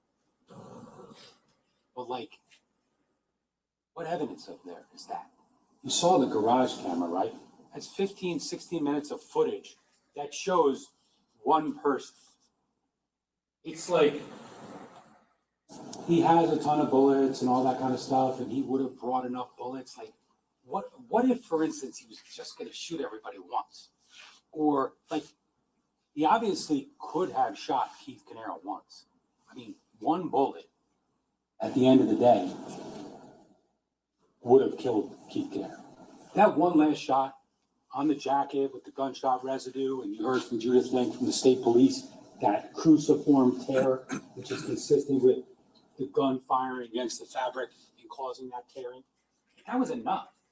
So the fact that maybe he didn't quite bring enough ammunition, does that mean there's two people involved? I mean, presumably he had a magazine. We don't know which magazine he used because he had hundreds of magazines in his house. But we know how many bullets were found, right? We know how many bullets were found, and we'll talk about that when we get to the ballistics, but we're going to go to DNA. Now, again, importantly, because they did a lot to try to, I want to say denigrate, but they were trying to point out things about likelihood ratios and mixtures and things like that with the Bodie and with the star mix. You heard about star mix and how like 90 plus labs in the United States are using it now. State police got it in 2022. That's why we went to Bodie. And, you know, state police was actually kind of like behind the game, like because of COVID, and a lot of labs have it. And basically 80%, I think they said, of labs in the United States are using it. But like, put that aside for a second, because that's just a way, like Dr. Reich said, is that like, he see majority of what he sees as a DNA analyst is mixtures. So mixtures are common. So like when you see like, you know, they test something and there's two contributors and maybe there's just like a little bit of the second one, there's not enough there, it's a mixture. That's what star mix is able to do. And like comparing numbers, like, you know, Sophia's 8 sextillion or whatever, likelihood ratio, like that's great, right? I mean, that's very appropriate. That's per DNA. But like in that one sample, the defendant in that mixture might only be like 400,000. But that's also because, as you heard, there's something called like average peak heights and RFU and all that stuff. And I'm not going to get into the weeds. But like basically you have two contributors and one of them just, there's not a lot of that DNA in that mixture, but it's there. And StarMix is able to actually opine on mixtures better than like real humans can. That's why StarMix exists. But, you know, it was brought up that like StarMix doesn't give you a yes and no answer. Well, random mass probabilities don't give you a yes or no answer anyway. DNA does not give you a yes or no. It basically says with an RMP that, you know, like in a hypothetical population of 1 million people, like that's Dr. Wright, you would expect to find this profile one time. That's like how rare it is. So we look at sample 6-1-4-1, which is the right front shin of the gene. Right front shin is one of these samples over here. That was actually tested by the state police, and ultimately they generated one of those random mass probabilities. One of the ones I think they intimated are more accurate. I would submit to you that they're all accurate. It's DNA. You know, it's just DNA is DNA. It doesn't lie. It doesn't tell you where it came from or who put it there, but it doesn't lie. It's just that sometimes, given the amount of DNA in a particular area, because remember, we're talking about one of these little white cuttings, we're talking about a small area, because you don't just like throw the genes in a conveyor belt and it comes out and says, you know, this is all Sophia, this is all Jesse. You have to sample different parts of it. But when we talk about Jesse's DNA, they said ultimately that Jesse's DNA, or Jesse was the source of the DNA on the right front shin of these genes. And when you talk about how rare that is, right, that's really what they're trying to tell you when they give you that answer. They said that he was the source. And what they need to call something the source from their protocol, their, you know, their standard operating procedures and analytical thresholds and things like that, is that the RMP has to be greater than 1 in 7 trillion. So in a population of 7 trillion people, which is actually a lot bigger than the amount of people that have ever walked the face of the earth, you would expect to find that profile once. Jesse's DNA, Paul Caneiro's genes.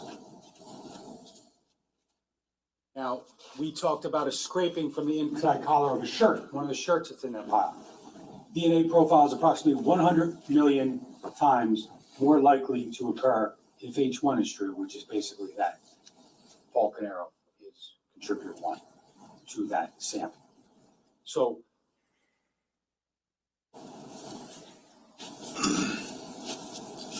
like I said, we learned quickly that Sophia, that Jesse's a little later, but we learned quickly that several areas on those genes had Sophia Caneiro's DNA.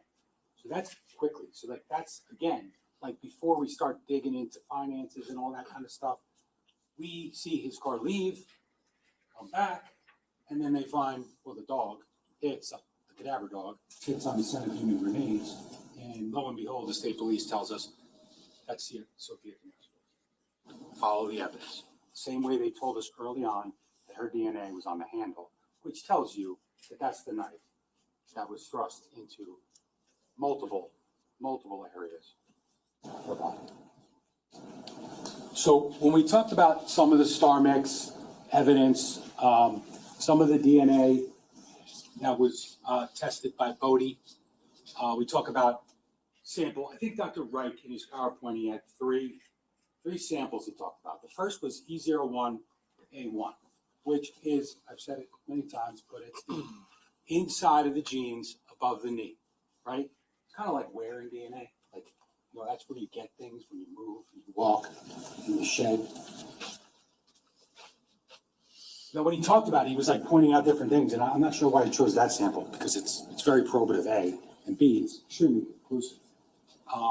But what he didn't tell you is that contributor 1 was Sophia Caneiro with a likelihood ratio of 476 trillion. The number doesn't just come out of the blue. That's science. And then contributor 2 was Paul Caneiro with a likelihood ratio of 3.7 quintillion. And when I asked Dr. Reich on cross-examination, are those reliable results? Sophia's results and the likelihood ratio, Paul Caneiro's results and the likelihood ratio. Is that reliable? He said, yes. E01C1, another area on the genes. This is the exterior front right thigh. So up here, Sophia Caneiro, single source right here. He was saying, oh, you know, you could do a random match probability. I guess you could. But I think he said that the number would actually probably, interestingly, he said that.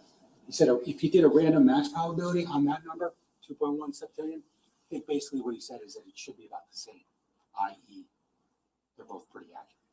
And that likelihood ratio is 2.1 septillion.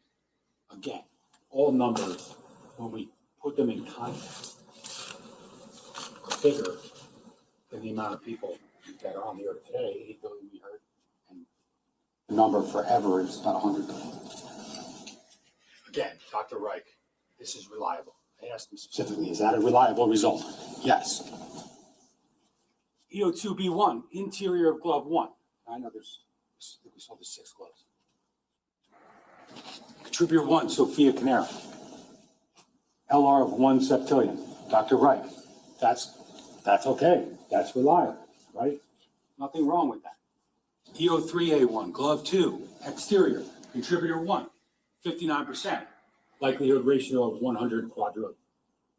And we got to contributor 2, Paul Caneiro, 41%. LR of 45 quadrillion. That's actually like not, it's kind of like it's not an equal, it's not a 50-50 mixture, but like it's more Sophia, but there's a lot of Paul in there, right? And Dr. Reich, when asked by me, said, those conclusions are reliable. It's their expert saying that. E03B1, glove, interior, and they acknowledge, I think all the DNA people acknowledge that, like, we don't necessarily know which is the inside, which is the outside of those gloves.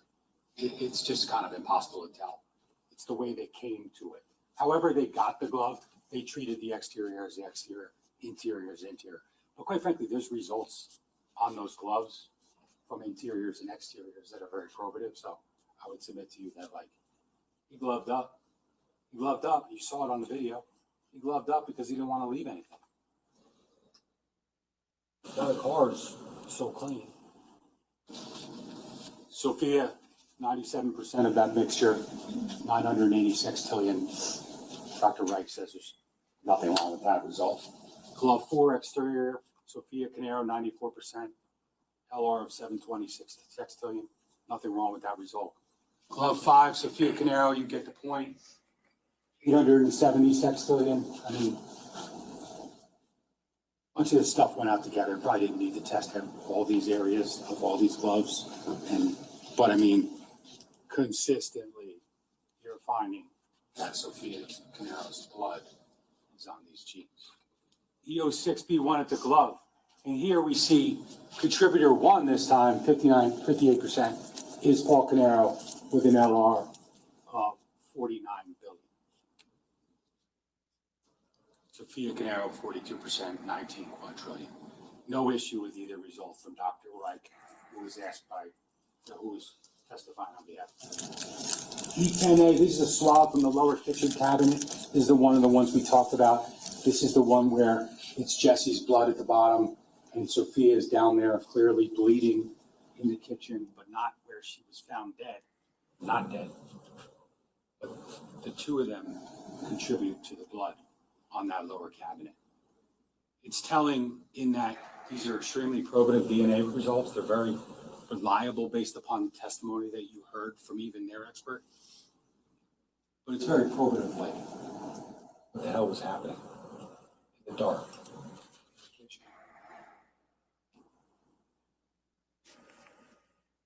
11, this is a underneath the pull-out drawer near the sink, Sophia's DNA. And E12B, this was actually early DNA. This was like before we went to Bodie. And when we looked at that scarf, ultimately you saw the testimony that there was a bunch of defects in this scarf. And there was also, I think, 3 hairs. When you look at defects here, it's hard to tell a little bit, but there's some holes in here, which are consistent with knives, like the blade of a knife, maybe holding this scarf around your hand, the gloves, because at some point this scarf is in Cole's neck, and at some point this scarf ends up with strands of hair, longer strands of hair from a late 8-year-old Sophia Caneiro.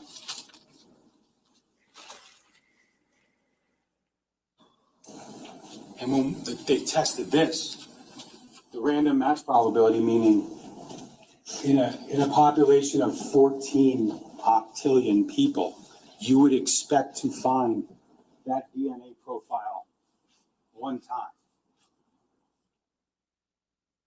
E13 was, well, that was a scraping.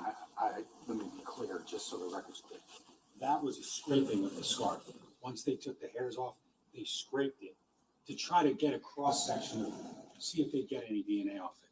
And ultimately, what they came up with on that was Sophia Caneiro. That was the 1 in 14 octillion. The hairs, we have E13, E14. There are 2 hairs, and the results in a population of 4.1 octillion or 34 sextillion, you'd expect to find that one time. We talked about 61-4-1. That's Jesse's DNA. Dr. Reich says that's reliable. This is what we look at. We're looking at the Bodie chart. And, you know, I think there was one sample that I asked him about Mr. Caneiro's DNA. And it was the one time he tried to kind of, I'm not sure if that's reliable. I'm not sure. And then he showed him a transcript and we kind of resolved it. He has said in the past that that is reliable. Their DNA expert concedes Sophia's DNA is on the jeans, it's on the scarf with defects, it's on the glove. All items from the defendant's basement. They're all reliable according to the defense DNA expert. He concedes Paul's DNA inside the jeans, we talked about it, and on 3 different nitrile gloves, black nitrile gloves, just like the one seen on the hand in the video at 2:35 to 2:51 outside 15 Willowbrook, next to the electrical panel. He says those LRs of 45 quadrillion, 200 million, and 49 billion are reliable results. You can see it's Jesse's DNA. So what we know is that Jesse, Sophia, and Paul all contributed to DNA on the genes. Sophia's DNA is on the scarf, hair. Sophia and Paul are on the gloves.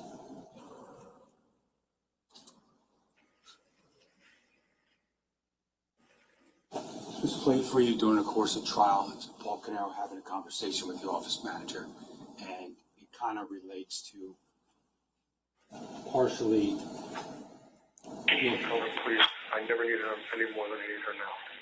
I know, and I really, the stability was not really the main thing. It was, the fear. Tell her, don't worry about it. They got what they wanted. I'm here.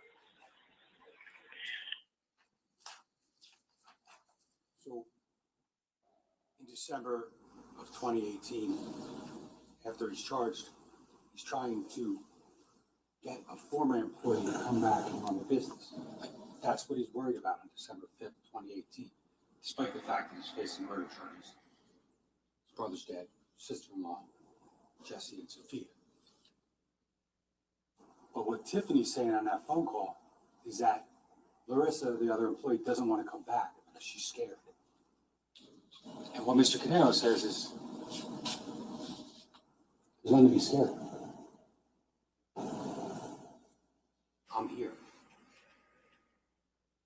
Doesn't say, because you heard some testimony that like Corey worked with the business to try to keep it running after the fact. Doesn't say. What he doesn't say is kind of telling, and it's kind of probative of really who did this.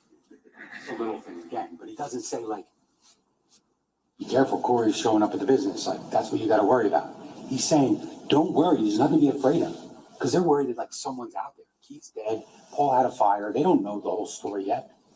Nobody does, because we're still working on it. Don't be afraid of Corey, who's at the business every day.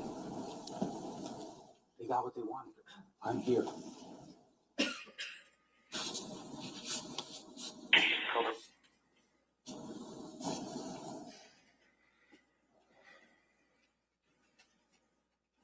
Again, this comes back to, because that was December 5th, so we're in the midst of the investigation.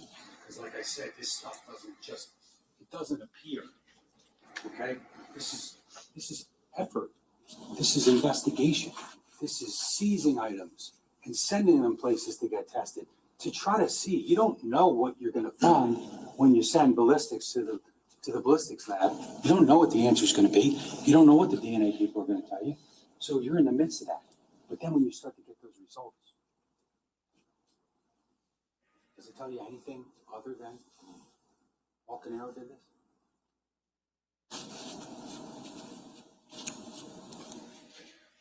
Yeah, this is just something I wanted to show because we talked about it earlier, but when you look at the rear and where the fire started, right in here, 1, 2, 3, 4. So that's just the context of what Dr. Gould's camera is showing you. Just so you can understand that, like, you did see the origin of the fire. You did see when it started.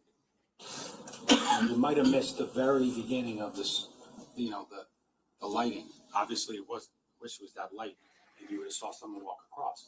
But it was dark out because it's 5 o'clock in the morning. This is the fire. This is the point of origin.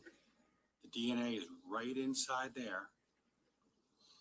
And this line right here, if I had the picture, you'll have it, but John Lightbody, who did the origin and cause, he testified about a picture that's in this living room over here, right here. And you can see there was some like crown molding. It's kind of like up here.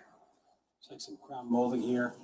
And there's like just like this, there's almost like a pillar when you transition from the family room to the dining room.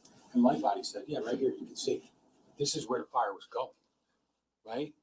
And it kind of got knocked down. But like, if this fire doesn't get knocked down, like, it's already in the basement. You can see down here, it's below ground. I mean, it's trying to hit that evidence, right? It's really trying to destroy that DNA. Just didn't. I mean, I don't know if the fire could have eventually destroyed the guns too. I mean, maybe we would have gotten that evidence, but pretty easy. That fire keeps going to destroy genes. I mean, look at what it did to it. Look at what it caused. It caused that, and then it caused that over here, what we talked about yesterday. But the rest of the genes.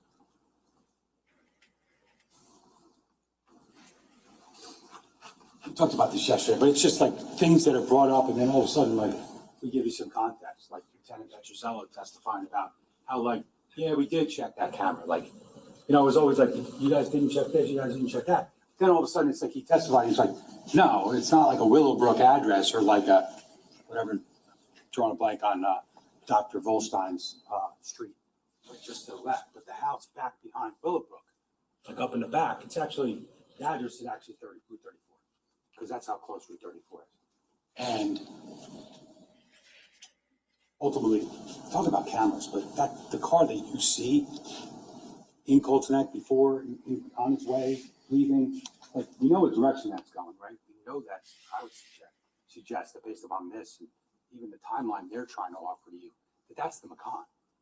So, like, I'm not sure why, even though they did check cameras on Route 34 and other places, however, you know, in the middle of the night, it's not always that easy on Route 18 to see what kind of car it is driving through a particular location. But I think the testimony stands on its own. But the point being is that he did look, right? That is a relevant camera. That camera, had it been closer to 15 Willowbrook, I mean, they're big properties, so it's kind of like a little different than, you know, Mr. Caneiro's property and the Oxford. Very nice houses, right? Nice pieces of property, but they're closer. So the cameras are going to be more probative. But here, I mean, it would have been great if we saw the car park. I mean, it would have been the McCann. But, like, he parked over there for a reason. He wasn't trying to be on camera. Like, he may go to Keith's house a lot, but he doesn't necessarily ever contemplate the idea that, like, Catherine Lucchese across the street has cameras. I mean, that's a big property too. Pretty set back, and that's obviously why the footage is kind of had to be pieced together by virtue of, like, taillights and different things, and timing, because it makes sense, and that's his car.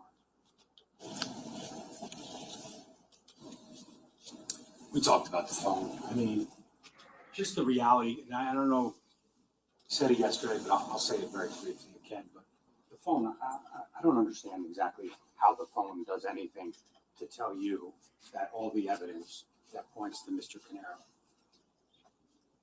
does anything other than point to Mr. Caneiro and prove that he's guilty.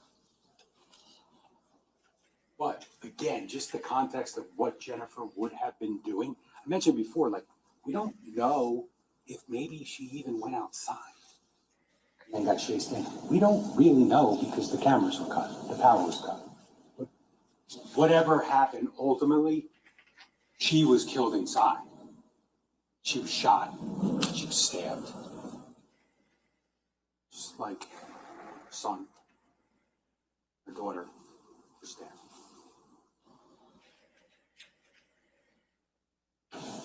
So I said this yesterday, but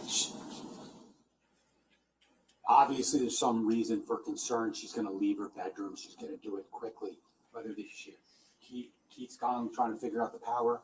She hears the gunshots, whatever the case may be. She's not necessarily grabbing her phone and calling 911. I mean, obviously there's a lot of chaos going on. Clearly didn't sound like there was a lot of time to react. You know, maybe she's just more worried about trying to protect Jesse, trying to protect Sophia. Maybe her instinct was just to help, and that her phone's upstairs, and that she's got a gun pointed at her, got a bullet that's about to be in her brain. Because this is what's going on. This is Jennifer's body. Remember before the detectives, they wanted to protect the integrity of the scene and the investigation. And Detective Cordoma, Detective Vogt, and Lieutenant Mueller go in and take the body out. And Detective Flanagan, who took a lot of the photos, Detective Cordoma told you, he took a lot of the early photos. He was like the first guy there from forensic. You could see the depths of the fire in the back of the house. Like, you got a real sense, which Cordoma said was very helpful. Seeing the track, the path and the evolution of the fire was very important to where it started. Because it wasn't always a certainty where it started. I think it started in that cedar closet. I didn't put the video in here, but one of the interesting things that you can see from Patrolman Mazzicola, his MVR, his camera and his police car. Remember, he pulls up to the front of the house. And there's a point in time his camera's just running where he goes over to where Keith is. Dr. Bolstein's over there. And then another officer comes, and Mazzicola and Miyakawa, the two officers, they go around the side because that door is open. Remember kind of where that one live round is found on that southwest patio. There's an open door, and they find that door open, right? I think I said it yesterday. And obviously they looked at that area to see if there's any fingerprints or anything, but that's kind of the way he went out. And that's probably just about the best way to get out when you're trying to get to your car. You're trying to do it quickly. But on that, once Mazzicola and Miyakawa, the other officer, they go around, you can actually see, first you see Dr. Bolstein open that door and smoke. And then they actually open the camera, the door where the camera would have shown them opening the door, but the power was cut at 252. But Mazzicola opens it and you see the smoke come out by the garage. But during the course of that body-worn camera footage, one of the guys, his name's Sergeant Savage, walks across the front while the other officers are over on the side. And when you look at the front of the house, all of a sudden, for the first time during during that body-worn, there's like a little area on the bottom of the house where you see the flame.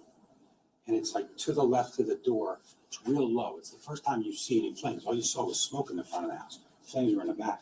But that was exactly where the fire had eventually pierced that cedar closet. Because it's coming up and out and it's just right there on the bottom. It just tells you visually that origin, was right. The area of origin, you can see the closet. That's exactly where it would have been. You saw the floor plans and the surveys. So it's just interesting to know. So again, we're just talking about what's going on. Why maybe she didn't take her phone. I'm not going to. You saw what you saw. This is just an X-ray which just shows, obviously confirming gunshot wounds to the head of Jennifer Caneiro. That's all I can show you. That's all you need to see. Just talking about that blood. This is the foyer. What's going on in that house at 3:30 in the morning? Sophia running into the kitchen. Then we got Jesse, right, coming around to where he's ultimately going to take his last smoke-filled breaths. And we got, this is the one where it's Jesse and Sophia.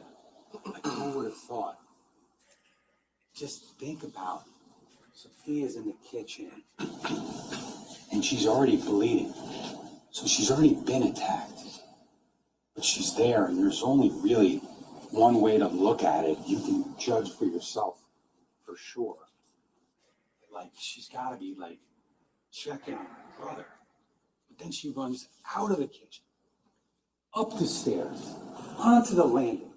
And that's where Carmelo Lamarca, the firefighter, ultimately found her. That's what Zane told you, that she was left alive. 49% carboxyhemoglobin. Kind of a man. And then lastly, this is probably, we can't say conclusively, Cordoma kind of explained it as best you could, but see the swipes and all that, he told you about that, but this is now going east in the house towards where you exit the kitchen and you go up the stairs, and she would have passed her mom lying there on the ground. Her mom ultimately suffered fatal injuries so that she couldn't inhale smoke. Jesse did. Sophia did to another level. This is the wound to Jesse's chin that we talked about. And you know there's just, I didn't show you the picture, but you'll have all the pictures, but you know that right in that area of the kitchen, the islands here, kitchen cabinets are here, right over here is like the windows. They find a projectile right here. Remember, they found the casing over by Jennifer, by the stairs. This is, I'm not going to show you anymore. This is just showing you the sharp force injuries through her shirt. I think she was wearing like shirt and like underwear, obviously sleepwear. I'm not going to show you any other photos. You saw what you needed to see. It's horrific. But the reality is, we all know it's horrific. Cause and manner of death is part of any murder case. You have an obligation to prove cause and manner of death beyond a reasonable doubt, like every other element. But at the end of the day, the question becomes, who did, right? Did.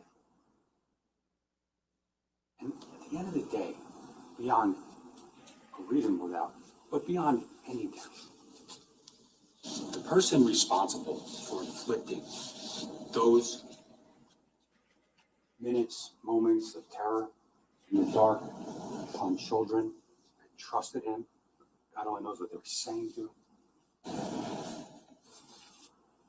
Paul Caneiro. Just the hair on the scarf. And when you talk about the injury, like, the only evidence of injury at 27 Tilby, only evidence of injury upon that house or in that house, despite the testimony from Caitlin Caneiro, was really just that one area of blood, which was swabbed, and it was actually the firefighter. And I don't know if it was he was being treated at the scene, but obviously it was confirmed that Sean Edson, the firefighter, hit his hand, or cut his hand, or whatever it was, on the doorway, or hit it up, or rubbed it on the doorway at some point to cause the blood, which was his. But let's talk about that injury, like this injury. Like, he told the police he injured his hand. So, I mean, I don't think, to be honest with you, I'm not sure he really could have hid that from the police being there at the police station and outside for a lot of the day. I don't think he really could have hid it, so he told them. But then in trial, all of a sudden, kind of like his daughter, who didn't tell the police this, I mean, Miss Wallace asked her that, says that she was actually like heard something. She didn't see it. She didn't see her dad hit his hand, but he was behind her as they're going down the stairs trying to get out of the house. And he said, "Fuck, my hand," or something to that effect. I would suggest that, like, not wearing shoes, shutting off the cameras and all that kind of stuff. That's just like, just trying to come up with an excuse for an injury that is entirely consistent with bludgeoning 3 people inside a house about an hour earlier.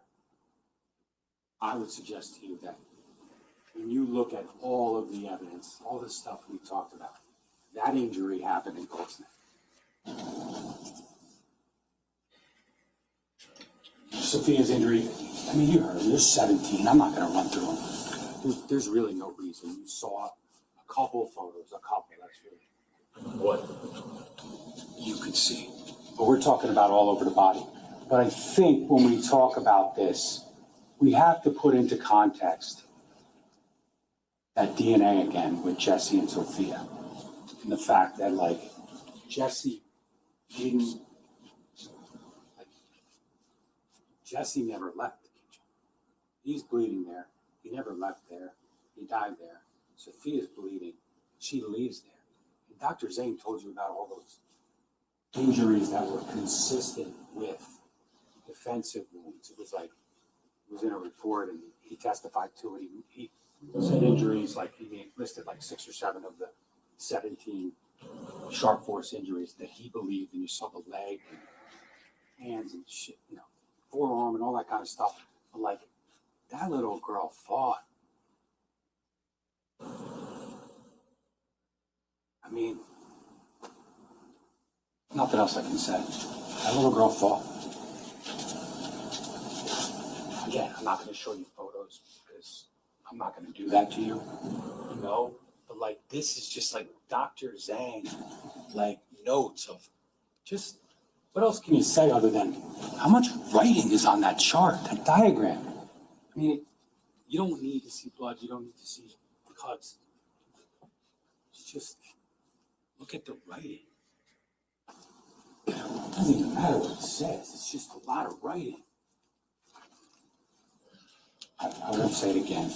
You know that 49%, you know what Dr. Zhang said it meant. I mean,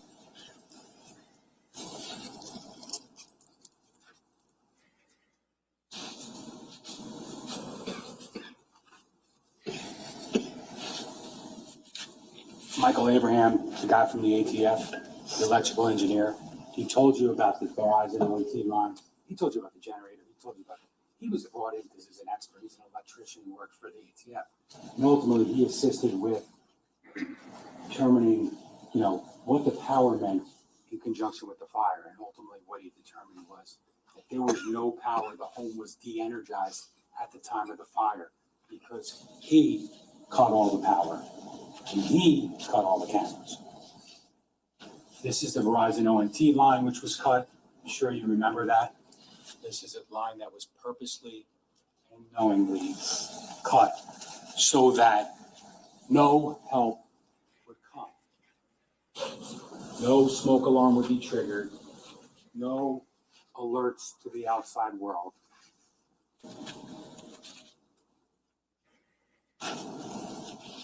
This is what we have. This is the shell casing. This is the live round. No, sorry, this is shell casing. Shell casing. All Fiocchi, very rare ammunition. So rare, ladies and gentlemen. There was a lot of cross-examination about it.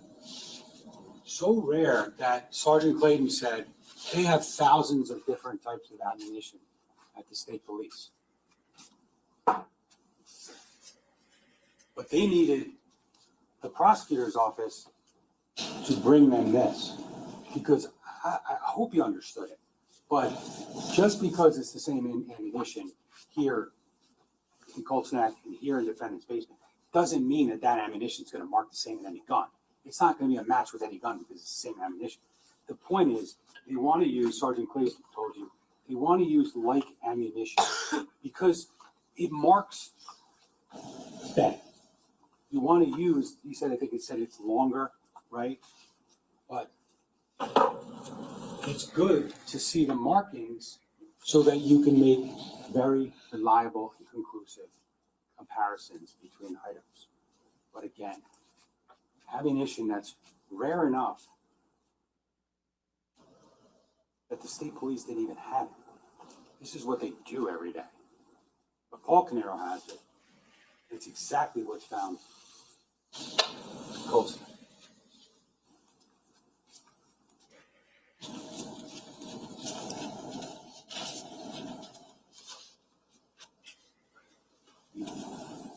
This was brought up yesterday. Why would he use a knife if he had a gun?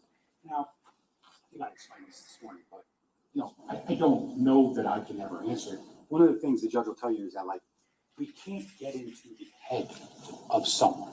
You're going to be asked, and you're going to be read the law about state of mind, and that when you talk about murder, you're talking about purposely and knowingly, or purposely or knowingly causing death or serious bodily injury resulting in death. But one of the things the judge will tell you, I suspect, is that we could never get inside someone's head, right? So we don't know exactly why someone always does it. But I would suggest that when we talk about there was the southwest corner, there's a live round right by where that door was open, right? Now, that live round was ultimately compared to other shell casings that Clayton tested. We'll get there almost. And that round wasn't fired. It's a live round. So it kind of looks, basically this. It is this, same hit stamp, but it was extracted from the same handgun as the other casings. So you match casings to the gun and bullets, fired bullets, to the barrel.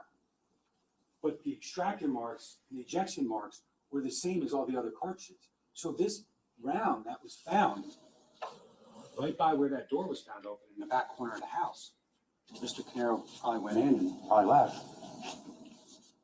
It's the same as all the other cartridge casings.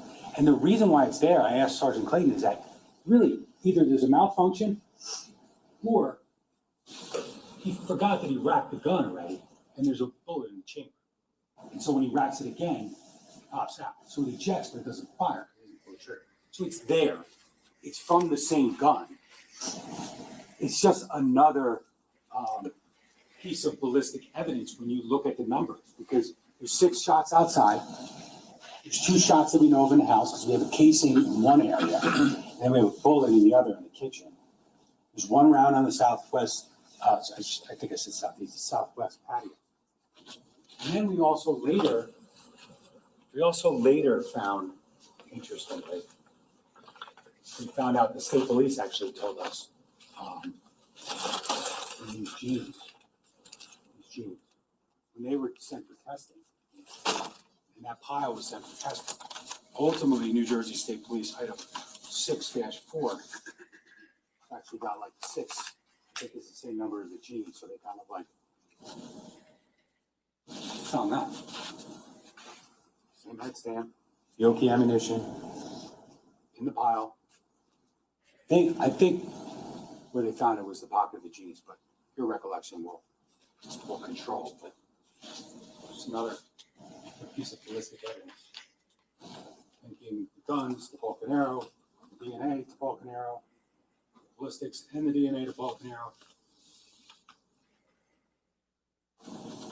But again, we're talking about 10 shots. I mean, there could have been a 10-round magazine. Could have ran out. Could have been more than that. Could have missed Keith a couple of times. They were never found because they would have flown out to Willowbrook. I don't know. But at some point during that interaction with Jesse and Jennifer and Sophia, we know a knife is used. Just because he had a gun and a knife doesn't mean that it's anyone other than Paul Caneiro. So when we talk about the state police ballistics, we first talk about 5 bullets. We talk about these 5 bullets. State police numbers 11, 12, 17, 20, and 26. Its evidence number is 302, 304, 309, 325, 331. So basically, ladies and gentlemen, what you heard from Chris Clayton, an expert in ballistics, is that any bullet that wasn't damaged enough or mutilated, like he testified, those ones that were found in the water, Jennifer's brain and Keith's brain, anything that was remotely intact,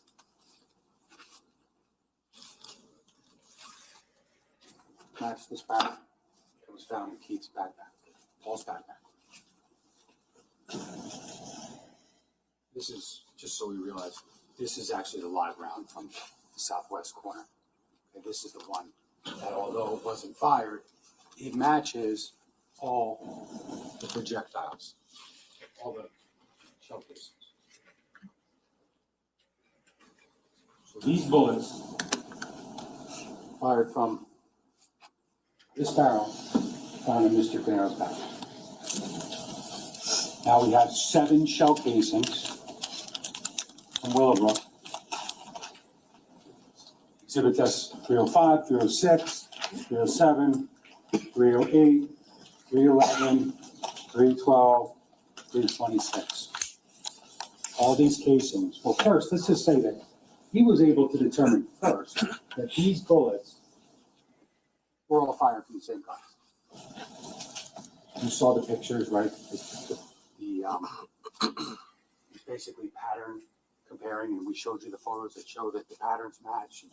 Obviously, based upon his testimony, based upon his expertise, testifying, I think, 60-something times, he's been doing this for years, literally. These bullets all matched each other. And then he drew a comparison of these projectiles, of these shell casings, and said they don't match. Before he did the barrel and the gun. But ultimately, based upon test firing, comparison of test standards to the bullets, this barrel, Paul Canero's backpack, fired these bullets, caused the death of Keith Canero and Jennifer Canero. Remember, he swapped the barrel out, right? But ultimately, it is safe. We've said that a number of times at the gun lock. So obviously this is something we treat with care. Okay? This is S-193. It's recovered from the defendant's basement in that locked gun storage locker. We treat it with care. We point it down and we make sure it's safe. Because at the end of the day, while it's lawful to possess this weapon legally, right? But this thing's a beast.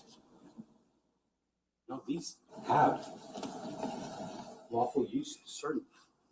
People use them for sport and to practice, and that's fine. But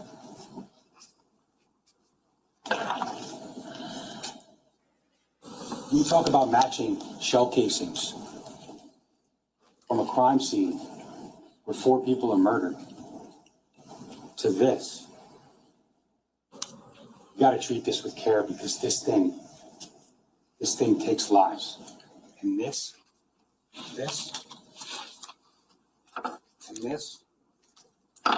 and these,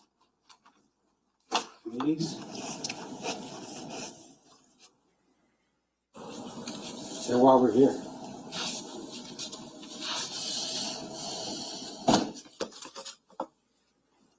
That gun from his basement and that barrel from his backpack, separated carefully, meticulously, purposely, fired these bullets and expelled these shell casings. Somewhere between 326 and 330. And then he went into that house and he caused the rest of the carnage.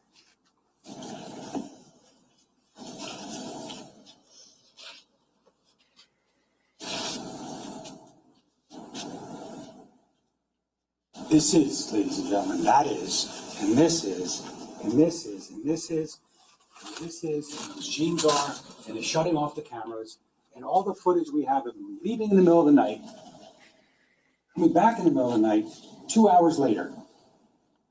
That is proof beyond a reasonable doubt. We ask you, as jurors, to hold us to proving this case beyond a reasonable doubt. When we say reasonable, right? Like, you know, they may point out that this wasn't done or this wasn't done, but like, you also have to hold us to a reasonable standard as to like, what more can we give you? We gave you the gun, gave you the barrel, the projectiles, the bullets, the DNA. We showed you him shutting off his camera. I can't give you any more because he shut off the cameras.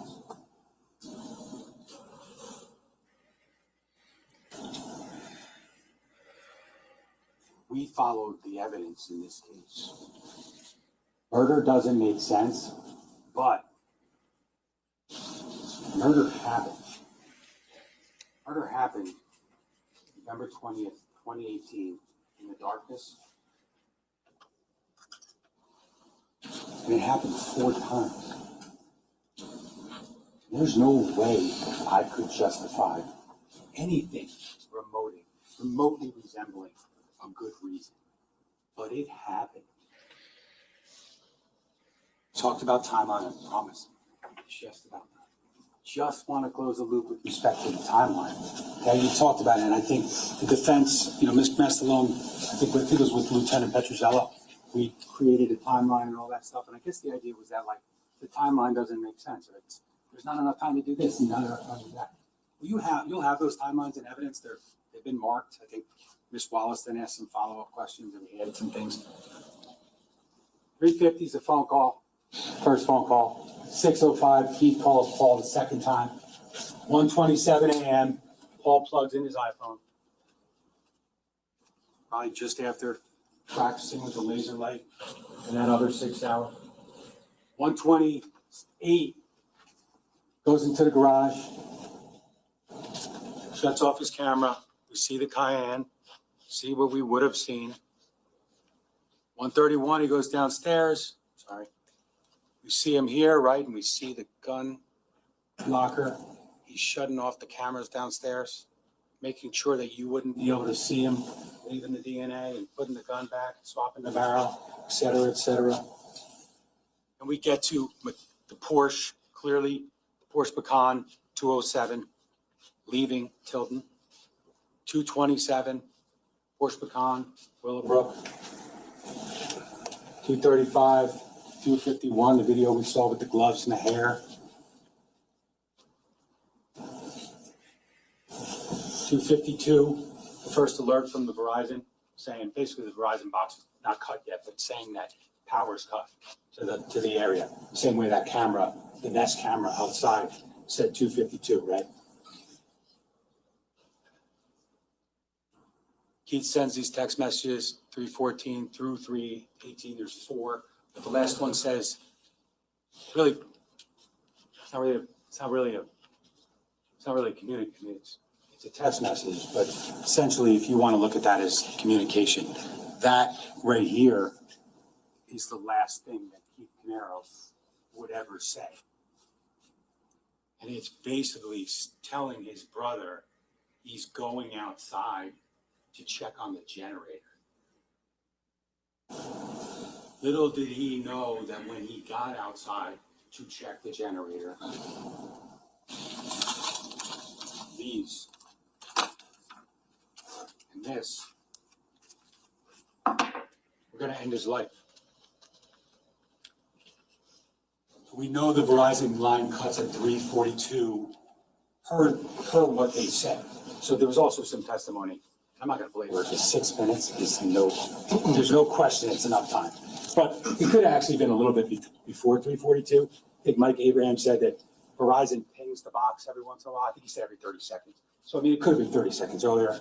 Who knows if that's even accurate, if it registers right away. But the line's cut, the fire's set, and then he runs, like, look at the pictures. I mean,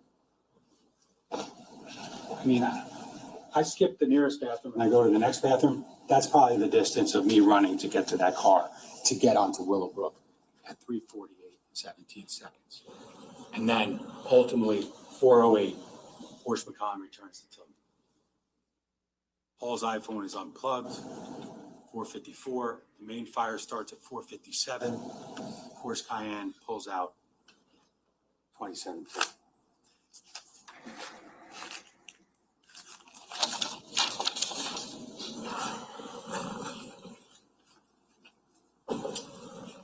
I wanted to, I think I skipped.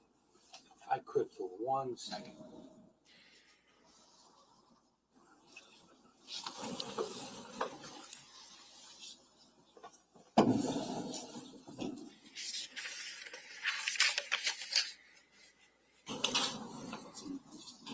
Apologize.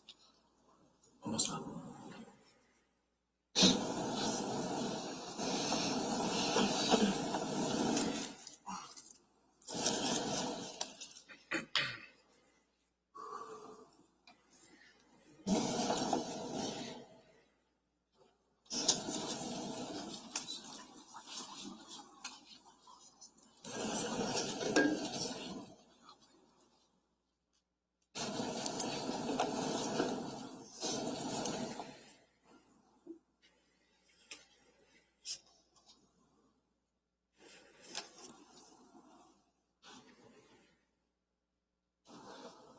Just gonna go my one slide.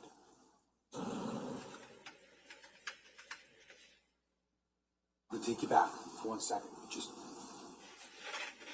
camera 5. This is when the where the car pulls out. Then we have that garage fire. Can we shut off all the lights?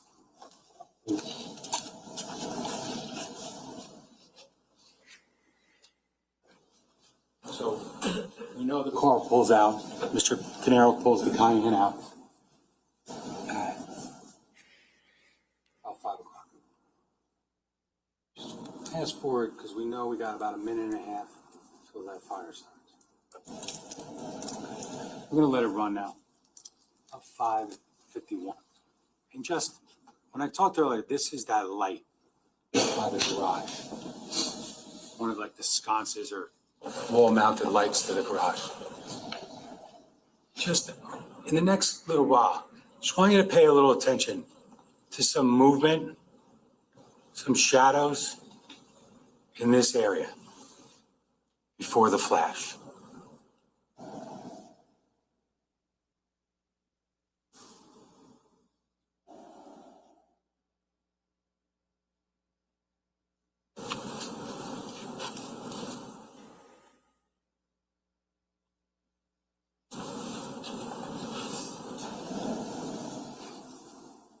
Now, we said that the people that were alleged to have been there at 4:30 wouldn't have still been there at 5:02, so you can't really make both arguments. But what we see here is about a minute and 20 seconds, minute and 30 seconds after Mr. Caneiro pulls the Cayenne out. It's been suggested that like someone else had to be there to set that fire. Now, I'd suggest to you that when you look at that, it's impossible to say that there wasn't someone there, i.e. Mr. Caneiro, who came out of the car and went back up there. It would have been as simple as we said, like his family gets in the car, but like the wife went back inside, his daughter was calling 911, and I don't know exactly when she got in the car. They all got in the car. There's no doubt about that. But like, what if he just pulls the car out into the street? And whether the family's there yet or not, if they are, I forgot to shut the garage door. Boom, towards the freaking car. Because that's the car that you just used to kill everybody. Like, obviously, again, kind of a failed attempt at doing any damage to that car. But like, he either set that fire right before he pulled the car out and it just took a minute, or he went back up. I mean, that fire is not started. Because if you're talking about like someone else being there, Corey, whatever, man, if he's not there, he's sitting in the street. It's not like he's not there to see what happened. Like, that fire, ladies and gentlemen, is just another fire set by Mr. Caneiro. It's just another part of the entirety of this case. Okay? That video is obviously not clear enough to say conclusively, but I suggest that you see some movement in that area around that light and some shadows, and it just is not something that proves anything like someone else was there. No one told you that anyone was there. Paul Caneiro, ladies and gentlemen. Paul Caneiro. All of the evidence in this case, all of the ballistics, the DNA, their ammunition, hiding of the backpack, hiding of the barrel, they're all shutting off the cameras. They're all just ways to try to hide the evidence. The evidence that shows that he, and he alone, committed these crimes. You have video of him shutting off his cameras. You have video of him leaving at 2:07 and returning at 4:08. You have evidence to suggest that is certainly him outside of his brother's house. He had the barrel. The projectiles and the bullets from the scene matched the barrel that he separated from the gun and the gun. Sometimes, ladies and gentlemen, sometimes the evidence doesn't lie. Sometimes, no matter how hard you try to explain it away or give alternative theories to why his DNA or his niece's DNA is in the basement, and why someone would try to frame him but swap out the barrel. He's not the unluckiest man in the world, ladies and gentlemen. He's just guilty. He's just guilty. And that's simple. The one last thing I just really wanted to say, and the judge is going to read the law to you very shortly. He's the one who controls how you consider the facts of this case in relation to the law. And ultimately, he's going to give you, when you deliberate, you're going to get a verdict sheet. And this is just some questions that you're going to have to answer based upon all the time you spent here, all the attention you paid, the arguments of counsel, but most importantly, the evidence from the stand, the physical evidence. And you're going to have to answer some questions. They go a little something like this. I'm not going to read the whole thing, I promise. You're going to have to determine if the defendant is guilty of murder. Did he purposely or knowingly cause the death of Keith Caneiro, for instance, or serious bodily injury resulting in death? Okay? That's the determination we need to make with respect to each victim. Then you're going to get some other questions on some of them, kind of like, did he do it by his own hand, meaning, did he do it? Okay? And then there's some other questions like, did he do it for money, or with the children, were they under the age of 14? You're going to answer some of these questions once you find him guilty of murder. And you're going to get some weapons charges. You're going to get the theft. You're going to get the misappropriation. The one thing is, with respect, so you understand, with respect to felony murder. Now, with felony murder, you just get Jesse and Sophia. I just wanted you to understand that when we talk about felony murder, we talk about causing the death of the victim while in the course of committing a felony. Here, it's charged with the arson. And the reason why you have Sophia and Jesse and not Jennifer and Keith is because of that very fact that we know, based upon the testimony of Dr. Toma and Dr. Zhang, that Sophia and Jesse were alive after the fire was set. So they were killed in the course of him setting fire to the house. Now, they're also victims of murder because they were purposely or knowingly killed by Mr. Caneiro. But I wanted you to understand that is really what we're talking about and why you just see them there as opposed to Keith, the father, and Jennifer, the mother. Ladies and gentlemen,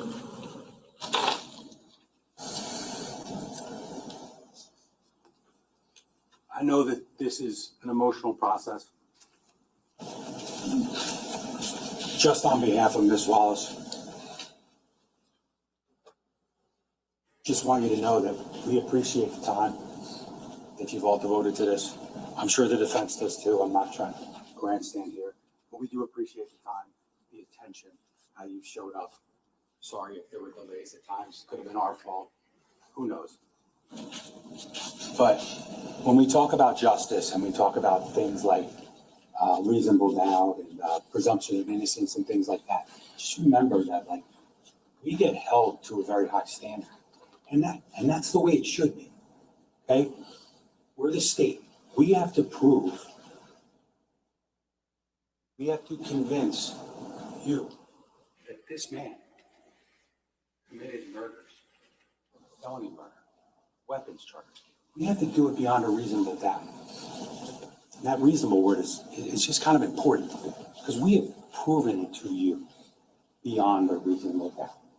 The DNA, the ballistics, the cameras, all the other testimony, all the little things, like showing you he wasn't set up, showing you that that was just another way to try to deceive.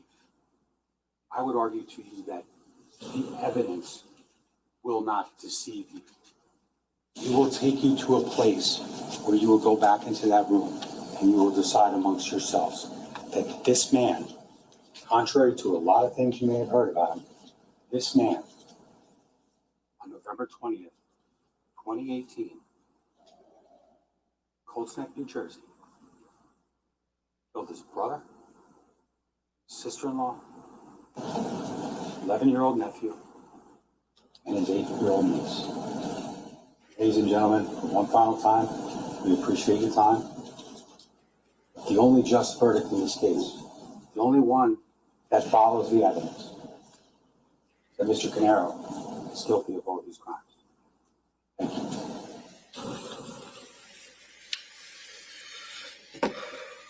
Okay, ladies and gentlemen, it's been a long morning.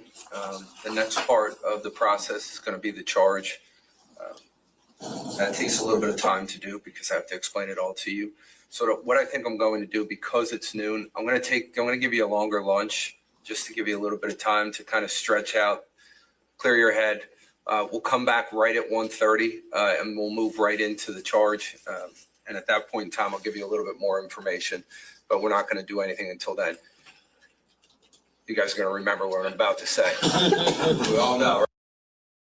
Ladies and gentlemen, you've now heard the summations. You have not heard my charge. You have not heard the law in this case. You cannot discuss this case. You got an hour and a half having lunch together. Don't do it. You cannot do it.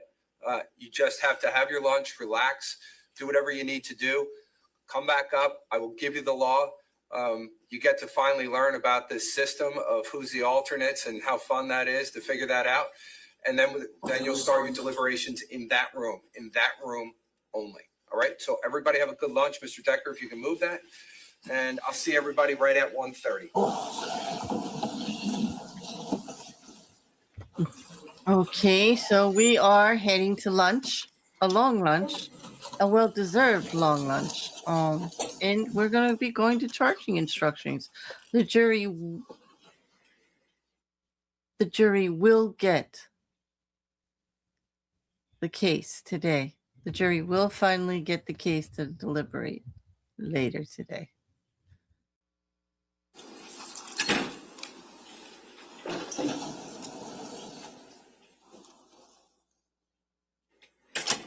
Counsel, is there anything we need to put on the record before we? No, Judge, I just, with respect to the PowerPoints, you want to mark copies of those as C exhibits or? Not C's, but there'll be the next S exhibit or an S exhibit for you and a D exhibit for the defense. And while that won't go into the jury, it will be secured and be a part of the overall record in this case. Anybody have anything else for now? Yeah, sure.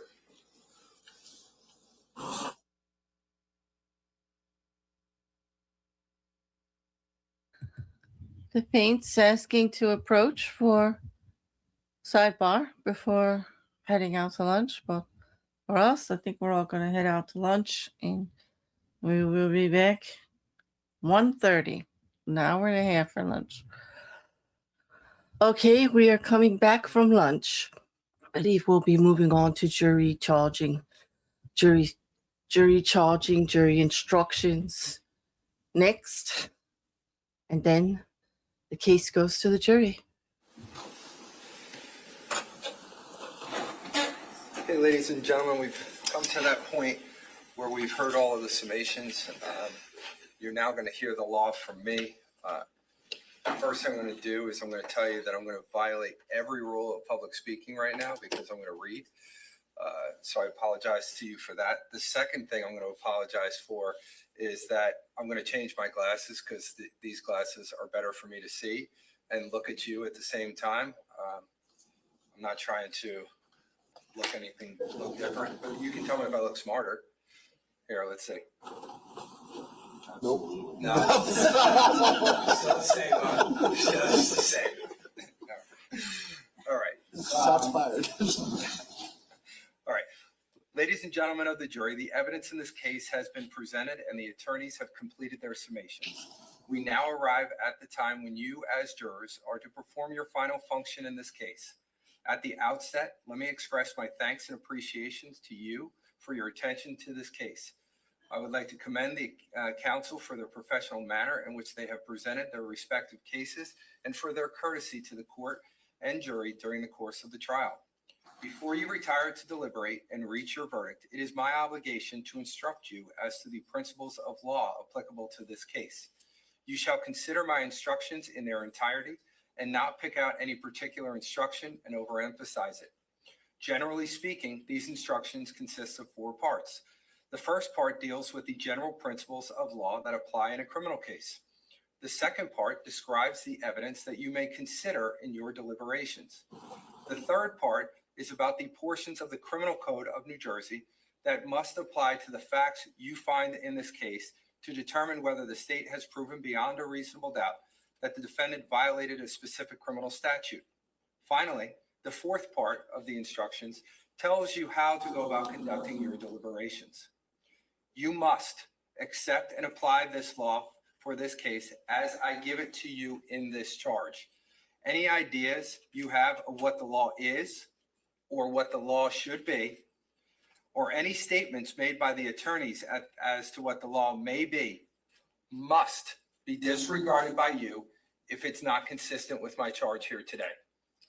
Now, beginning with the general principles of law that apply to a criminal case, the defendant Paul Caneiro stands before you on an indictment returned by the grand jury, charging him with 4 counts of murder, 2 counts of felony murder, 2 counts of aggravated arson, 2 counts of a possession of a weapon for unlawful purpose, 1 count of unlawful possession of a weapon, 1 count of theft of movable property, 1 count of misapplication of entrusted property, and 2 counts of hindering apprehension of oneself.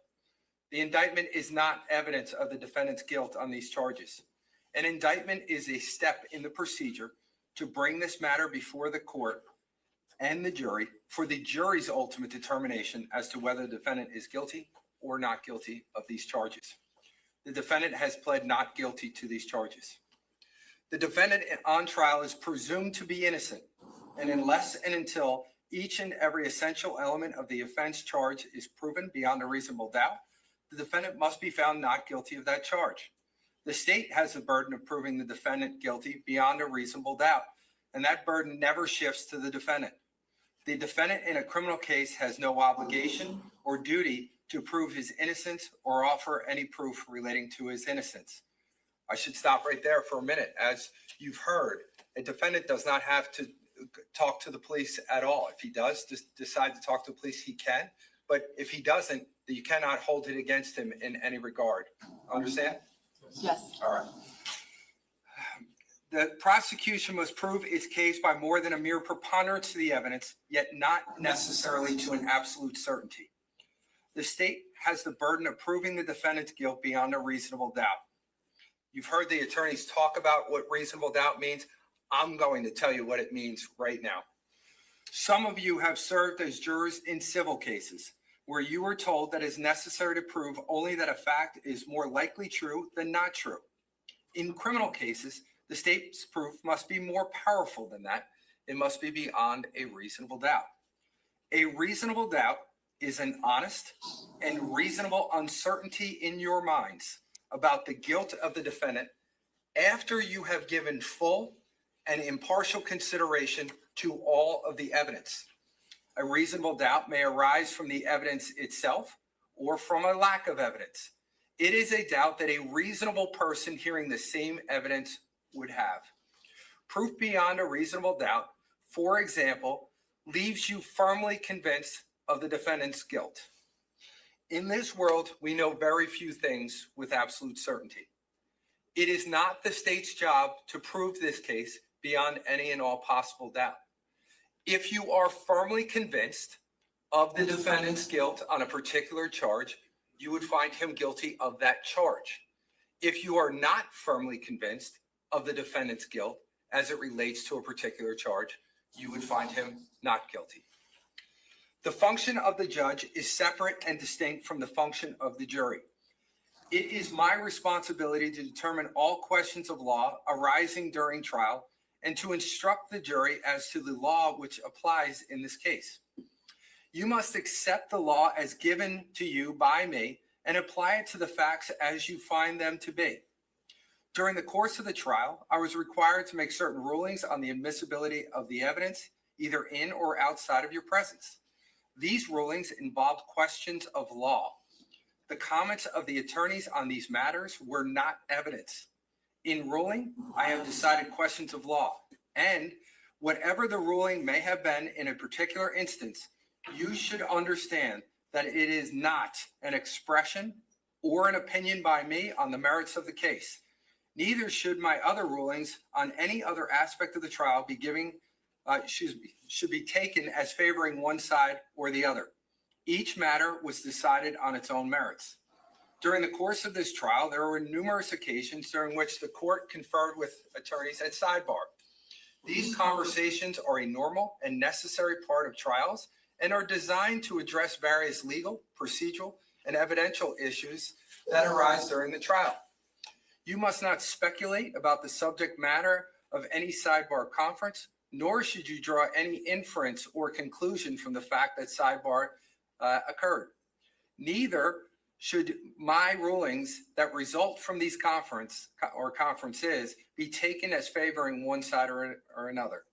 Additionally, you must not consider or evaluate the communication between the court and the attorneys during sidebar conferences for any purpose. Judicial dialogue during legal discussions are not evidence and are not an indication of how the court views the attorneys, the facts of the case, the credibility of the witness or witnesses, or the guilt or innocence of the defendant. It is also important to note that attorneys in this case are tasked with providing zealous advocacy, which includes raising objections, making legal arguments, and addressing issues at sidebar. I may have sustained objections to some questions asked by counsel, which may have contained statements of certain facts.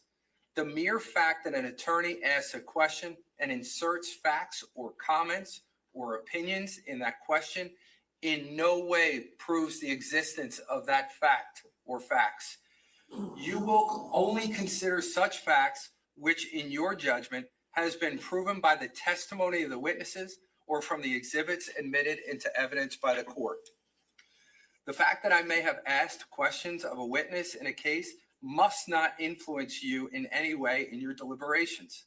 The fact that I asked such questions does not indicate that I hold any opinion one way or another as to the testimony given by the witness. Any remarks made by me to counsel or counsel to me or between counsel are not evidence and should not affect or play any part in your deliberations. As I instructed you in the beginning, I indicated that you are the judges of the facts. And as the judges of the facts, you are to determine the credibility of the various witnesses as well as the weight to be attached to their testimony. You and you alone are the sole and exclusive judges of the evidence, of the credibility of the witnesses, and the weight to be attached to the testimony of each witness. Regardless of what counsel said, or I may say, recalling the evidence in this case, it is your recollection that controls as it relates to the evidence and how you're going to apply such evidence. Arguments, statements, remarks, openings, and summations of counsel are not evidence and must not be treated as evidence. Although the attorneys may have pointed out what they feel was important in this case, you must rely solely upon your understanding and recollection of the evidence that was admitted during the trial. You saw 2 PowerPoints during the course of the summations.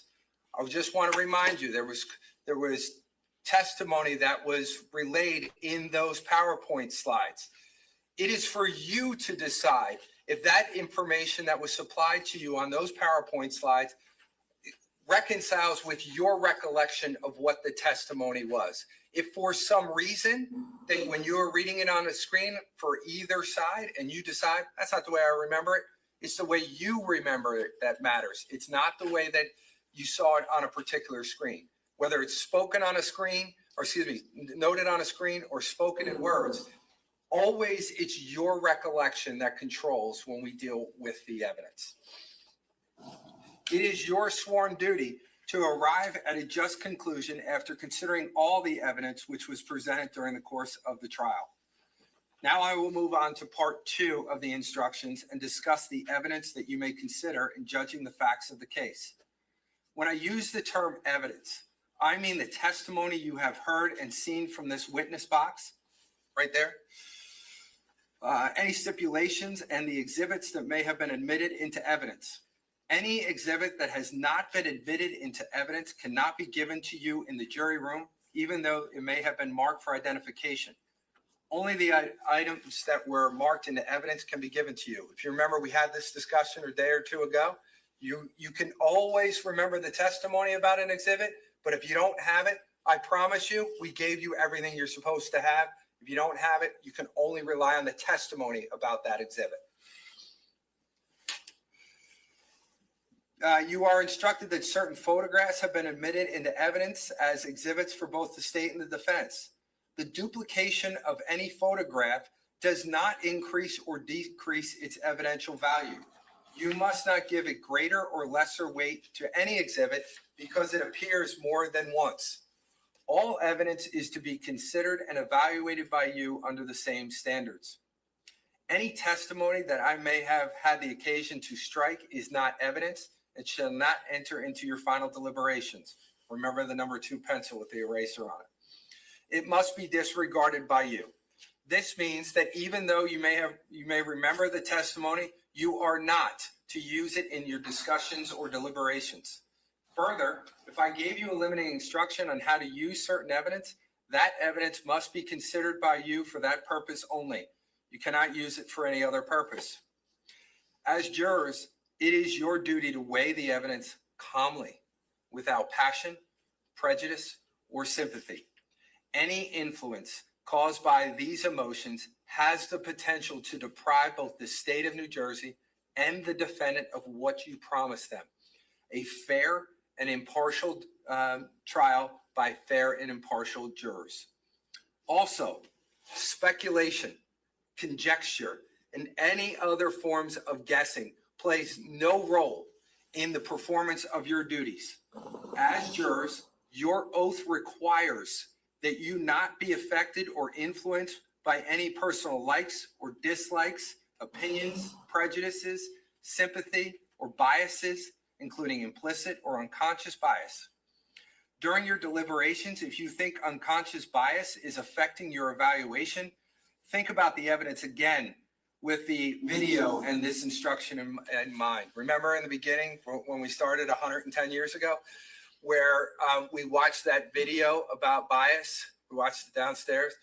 If for some reason during the course of your deliberations, when you're in the room, if you start thinking a certain way and you're like, wait a minute, I'm starting to think in a way I was told not to, take a step back, reevaluate the way that you're thinking, and make sure you leave all of that type of unconscious bias to the side, okay? All right. As I instructed you at the beginning of the case, evidence may either be direct or circumstantial. Direct evidence means evidence that proves a fact without an inference and which, if true, conclusively establishes that fact. On the other hand, circumstantial evidence means evidence that proves a fact from which an inference of the existence of another fact may be drawn. An inference is a deduction of fact that may logically and reasonably be drawn from another fact or group of facts established by the evidence. Whether or not inferences should be drawn is for you to decide using your own common sense, knowledge, and everyday experience. Ask yourselves, is it more probable, logical, and reasonable? We don't ask you when you come in here and be jurors for this case, we do not ask you to leave your common sense at the door. We want you to bring it in. We want you to use it as a part of your deliberations. It is not necessary that all facts be proven by direct evidence. They may be proven by direct evidence, circumstantial evidence, or a combination of direct and circumstantial evidence. All are acceptable as a means of proof. In many cases, circumstantial evidence may be more certain, satisfying, and persuasive than direct evidence. However, direct and circumstantial evidence should be scrutinized and evaluated carefully. A verdict of guilty may be based on direct evidence alone, circumstantial evidence alone, or a combination of direct and circumstantial evidence, provided, of course, that it convinces you of the defendant's guilt beyond a reasonable doubt. The reverse is also true. A defendant may be found not guilty by reason of direct evidence, circumstantial evidence, or a combination of the two, or a lack of evidence if it raises in your mind a reasonable doubt as to the defendant's guilt.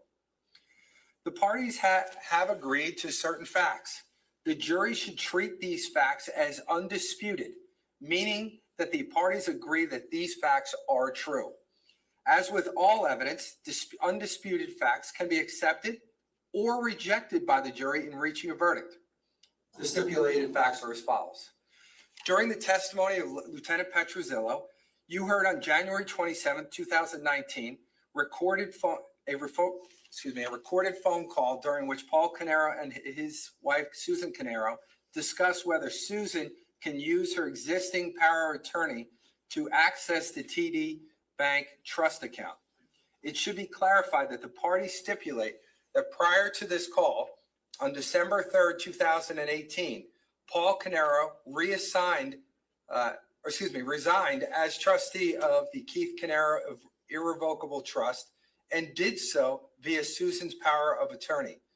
As a result, the role of trustee was transferred to Corey Caneiro. Second stipulated fact is that Jesse Caneiro had an iPad. The parties agree that Jesse Caneiro's iPad was never seized or searched by the police.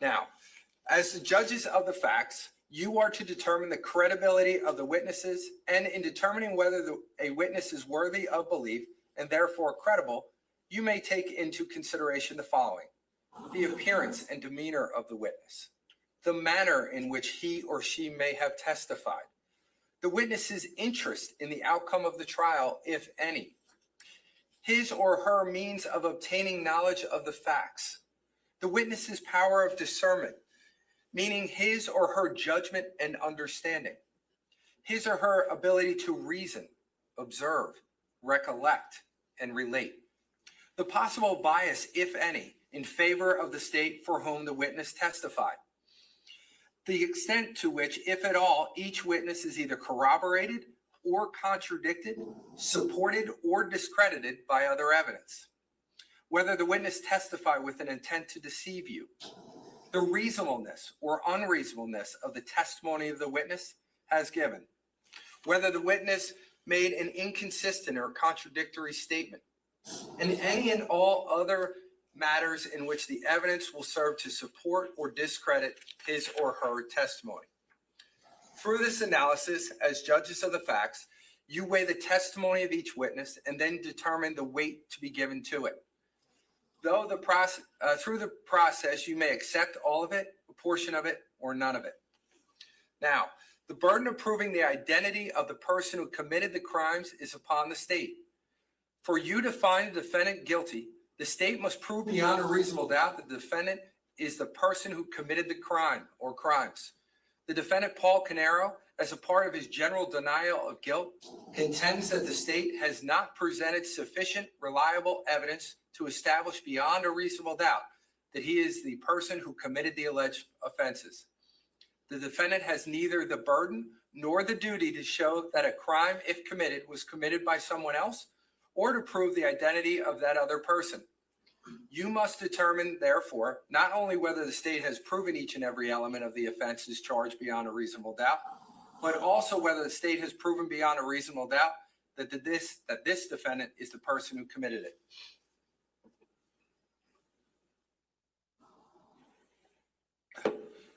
Now we're going to see who's paying attention. See if you've heard this before. As a general rule, witnesses can only testify as to facts known by them. This rule ordinarily does not permit the opinion of a witness to be received as evidence. However, an exception to this rule exists in the case of an expert witness who may give their opinion as to any matter in which they are versed, which is material to the case. In legal terminology, an expert witness is a witness who has some special knowledge, skill, experience, or training that is not possessed by the ordinary juror, and who thus may be able to provide assistance to the jury in understanding the evidence presented and determine the facts in this case. In this case, the state and defendant both called experts: Danielle Reed, Christine Schlanker, Christopher Simkovac, Teresa Nizizan, brutal, in the field of forensic DNA analysis, Allison Lane in the field of forensic serology, biological stain identification, Detective Deborah Bassender in the field of forensic accounting, Dr. Lauren Toma and Dr. Alex Zhang in the field of forensic pathology, Judith Link in the field of gunshot residue, Detective Sergeant Christopher Clayton in the field of firearm and tool mark identification, Detective Joseph Cardoma in the fields of bloodstain pattern analysis and fire investigation or origin and cause determinations, Michael Abraham in the field of electrical and electromechanical matters, including cause and origin of fires and explosives, John Lightbody in the field of fire investigation, origin and cause determination, Lazaro Cardenas in the field of trust and estate law, and Carl Reich in the field of forensic DNA analysis. Just think that's how many times I've read that charge to you in the past. You are not bound by such expert opinion, but you should consider each opinion and give it the weight to which you deem it is entitled, whether that be great or slight, or you may reject it. In examining each opinion, you may consider the reasons given for it, if any, and you may also consider the qualifications and credibility of the expert. It is always within the special function of the jury to determine whether the facts on which the answer or testimony of an expert is based actually exist. The value or weight of the opinion of the expert is dependent upon and is no stronger than the facts on which it is based. In other words, the probative value of the opinion will depend upon whether from all of the evidence in the case, you find that those facts are true. You may in fact determine from the evidence in the case that the facts that form the basis of the opinion are true, not true, or true in only part. And in light of such findings, you should decide what effect such determination has upon the weight to be given to the opinion of the expert. Your acceptance or rejection of the expert opinion will depend, therefore, to some extent on your findings as to the truth of the facts relied upon. You and you alone are the sole fact finders in this case. You must be persuaded solely by the evidence presented at trial when determining whether the state has satisfied its burden. As the sole judges of the facts, you are to determine the credibility of the various witnesses, as well as the weight to be afforded to their testimony to determine whether the state has proven beyond a reasonable doubt all elements of the crimes charged. The ultimate determination of whether or not the state has proven defendant's guilt beyond a reasonable doubt is to be made by you alone. There is for your consideration recorded and unrecorded oral statements allegedly made by the defendant. It is your function to determine whether the statements made It is your function to determine whether the statements were actually made by the defendant, and if made, whether the statements or any portions of them are credible. In considering whether or not an unrecorded oral statement was actually made by the defendant, and if made, whether it is credible, you should receive, weigh, and consider the evidence with caution based on the generally recognized risk of misunderstanding by the hearer or the ability of the hearer to recall accurately the words used by the defendant. Aside from the risk of fabrication, verbal admissions can be unreliable because experience shows that they are frequently misunderstood, imperfectly remembered, and inadvertently made. The specific words used and the ability to remember them are important to the correct understanding of any oral communication because the presence or absence or change of a single word may substantially change the true meaning of even the shortest sentence. In this case, it is alleged that the defendant made unrecorded statements to Fire Marshal Craig Flanagan, Detective Brian Weisbrot, and Detective Christopher Brady. You also heard statements recorded by the body-worn cameras of Patrolman David Marino, Patrolman Brendan Bernard, and Patrolman Charles Winkowski. In considering whether these statements are credible, you should take into consideration the circumstances and facts as to how the statements were made, as well as all other evidence in this case relating to this issue.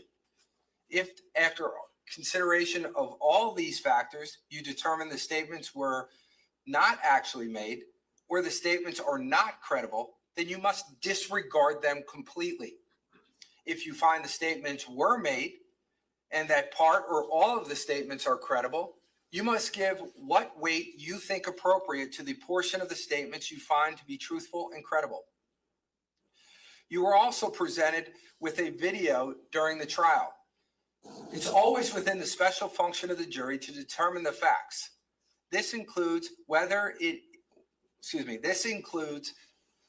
what is or is not depicted on a video and what significance, if any, that it has. In this case, Detective Ryan Mahoney, Brian Weisbrot, and Lieutenant Patrick Petruzillo narrated a video for you. Detective Mahoney, Captain Weisbrot, and Lieutenant Petruzillo are not eyewitnesses to the events depicted on the video and did not observe the events as they happened. Rather, the witnesses' testimony is based on their viewing of the video after the incident occurred. This testimony was permitted only for the limited purpose of, 1, providing context for the video, such as the location of the recorded events and or the location and or angle of the camera that made the recording, and or 2, explaining the length of the video, whether redactions were made, and or when it will be fast forwarded, and or 3, focusing your attention to a specific individual action and or circumstance allegedly depicted in the video.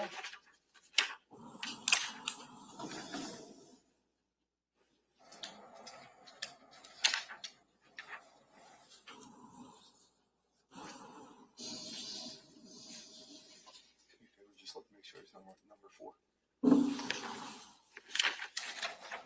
Mine good.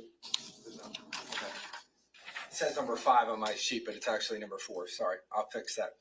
For the limited purpose of drawing the juror's attention to certain parts of or objects depicted in the video, and to therefore aid in your review of the evidence.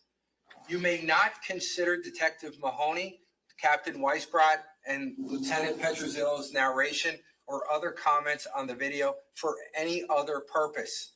The narrating witness's testimony may assist you in deciding what the video shows.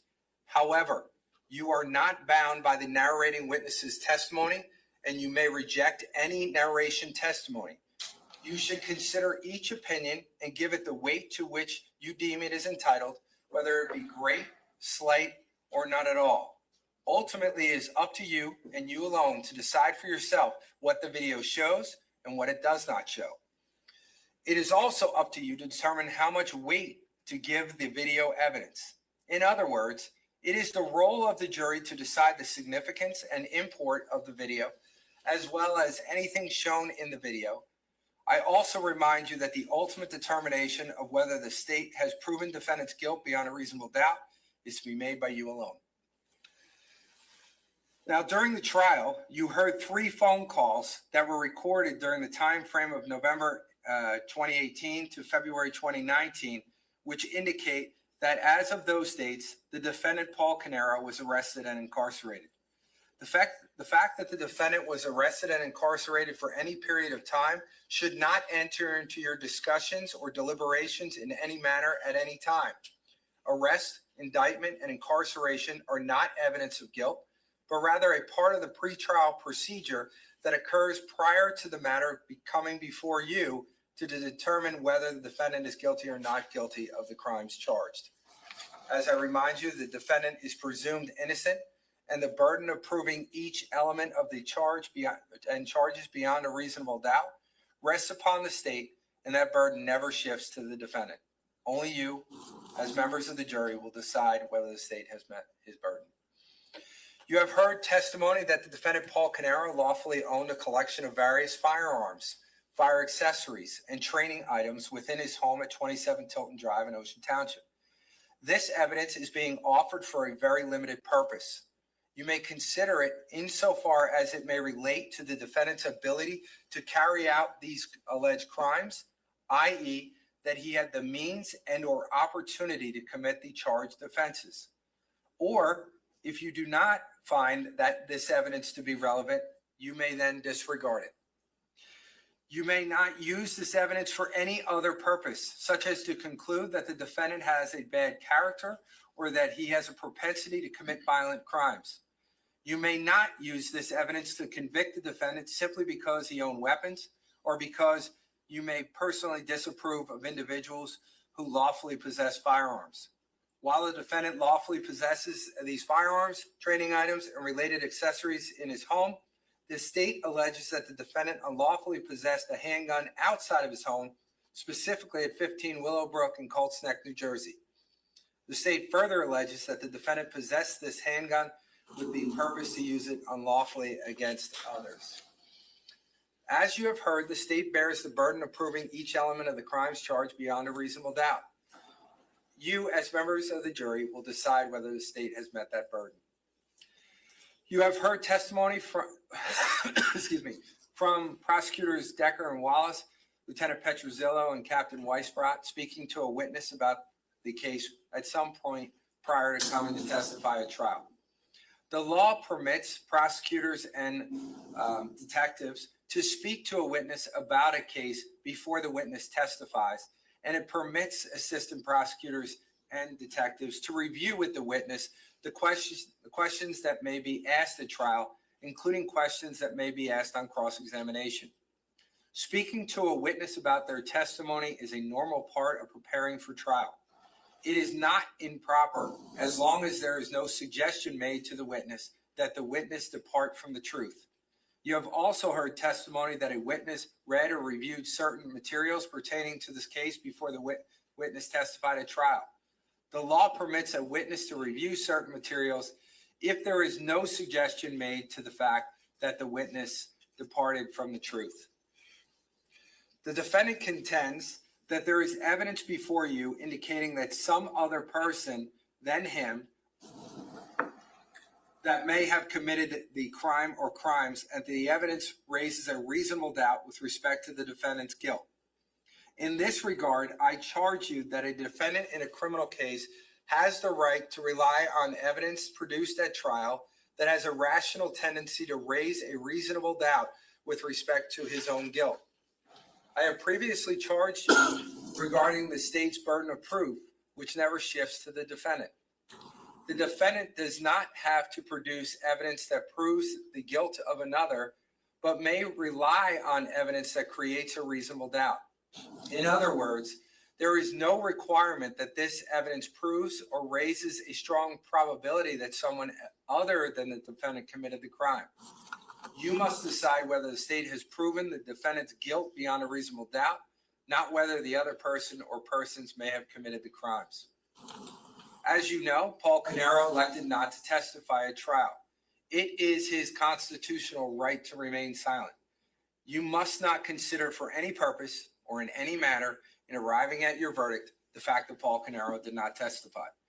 That fact should never enter into your deliberations or discussions at any time or in any manner. Paul Caneiro is entitled to for the jury to consider all the evidence presented at trial. He is presumed innocent whether or not he chooses to testify. All right, ladies and gentlemen, we've been going at this for about 55 minutes. Can you stand up for me for a minute? I just want you to stretch out yourself a minute or two. We're about to go into part 3.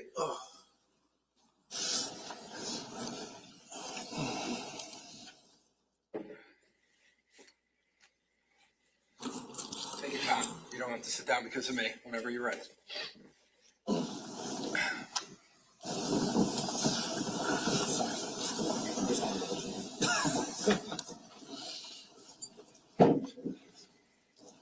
Okay.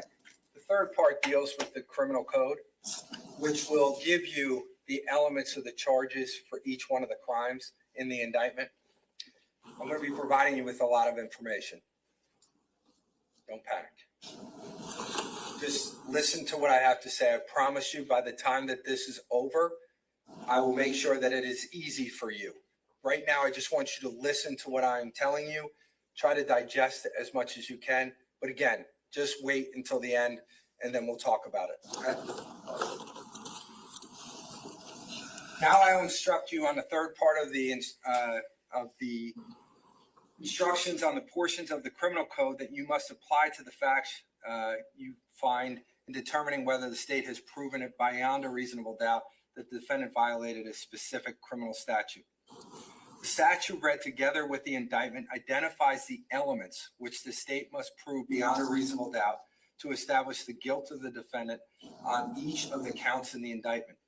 In addition, you will have the opportunity to consider other offenses besides those charged in the indictment.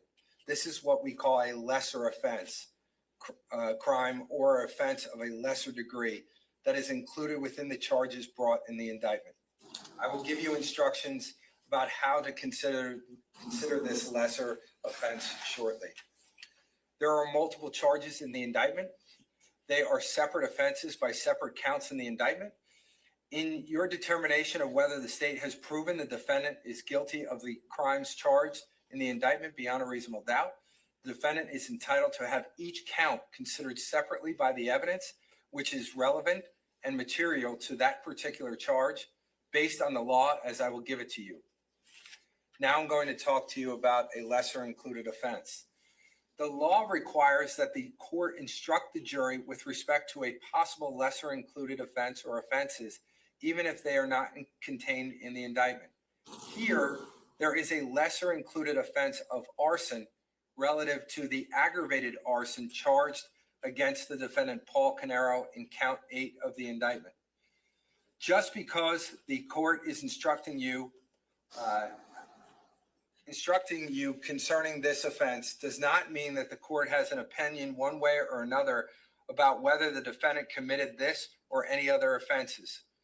You should consider these offenses along with those for which the defendant is indicted. However, you are not to render a verdict on this offense or answer the question on the verdict sheet unless you find that the state has failed to meet its burden regarding the offense of aggravated arson in count 8 of the indictment. Now I'm going to talk to you about the substantive charges in this case. Counts 1 through 4 charges the defendant with the murder of 4 different victims. In count 1 of the indictment, the defendant is charged with the murder of Keith Caneiro. The state alleges that on November 20th, 2018, in the township of Colts Neck, county of Monmouth, the defendant committed the crime of murder by purposely or knowingly causing the death of Keith Caneiro, or by purposely or knowingly causing serious bodily injury that resulted in the death of Keith Caneiro. In count 2 of the indictment, the defendant is charged with the murder of Jennifer Caneiro. The state alleges that on November 20th, 2018, in the township of Colts Neck, county of Monmouth, the defendant committed the crime of murder by purposely or knowingly causing the death of Jennifer Caneiro, or by purposely or knowingly causing serious bodily injury that resulted in the death of Jennifer Caneiro. In count 3 of the indictment, the defendant is charged with the murder of Jesse Caneiro. The state alleges that on November 20th, 2018, in the township of Colts Neck, county of Monmouth, the defendant committed the crime of murder by purposely or knowingly causing the death of Jesse Caneiro, or by purposely or knowingly causing serious bodily injury that resulted in the death of Jesse Caneiro. In count 4, the defendant is charged with the murder of Sophia Caneiro. The state alleges that on November 20th, 2018, in the township of Colts Neck, county of Monmouth, the defendant committed the crime of murder by purposely or knowingly causing the death of Sophia Caneiro, or by purposely or knowingly causing serious bodily injury that resulted in the death of Sophia Caneiro. The statute upon which these 4 charges are based provides that a person is guilty of murder if he, 1, caused the death or serious bodily injury that then resulted in the victim's death. 2, the defendant did so purposely or knowingly. For you to find the defendant guilty of murder, the state is required to prove each of the following elements beyond a reasonable doubt. Number 1, that the defendant caused per count 1, Keith Caneiro, per count 2, Jennifer Caneiro, per count 3, Jesse Caneiro, per count 4, Sophia Caneiro's death, or serious bodily injury that then resulted in per count 1, Keith Caneiro, per count 2, Jennifer Caneiro, per count 3, Jesse Caneiro, per count 4, Sophia Caneiro's death. And 2, that the defendant did so purposely or knowingly. The first element that the state must prove beyond a reasonable doubt is that the defendant acted purposely or knowingly. A person acts purposely when it is the person's conscious object to cause death or serious bodily injury resulting in death. A person acts knowingly when the person is aware that it is practically certain that his conduct will cause death or serious bodily injury resulting in death. The nature of the purpose or knowledge with which the defendant acted towards, per count 1, Keith Caneiro, per count 2, Jennifer Caneiro, per count 3, Jesse Caneiro, and per count 4, Sophia Caneiro, is a question of fact for you, the jury, to decide. Purpose and knowledge are conditions of the mind, which cannot be seen and can only be determined by inferences from conduct, words, or acts.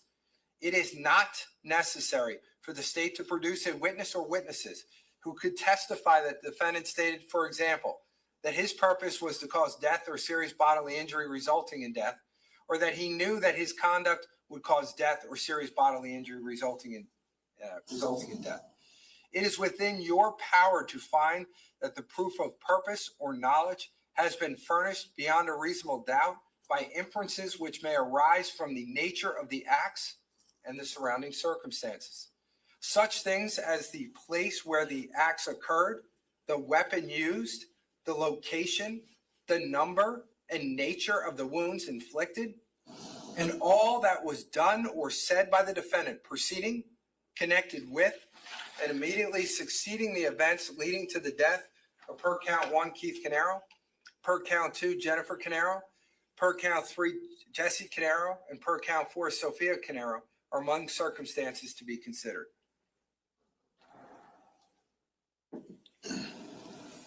Although the state must prove that the defendant acted either purposely or knowingly, the state is not required to prove a motive. If the state has proved the essential elements of the offenses beyond a reasonable doubt, the defendant must be found guilty of the offense regardless of the defendant's motive or lack of motive. If the state, however, has proved a motive, you may consider that insofar as it gives meaning to other circumstances. On the other hand, you may consider the absence of motive in weighing whether the defendant is guilty of the crime charged. A homicide or a killing with a deadly weapon, such as a firearm and or a knife, would permit you to draw an inference that the defendant's purpose was to take life or cause serious bodily injury resulting in death.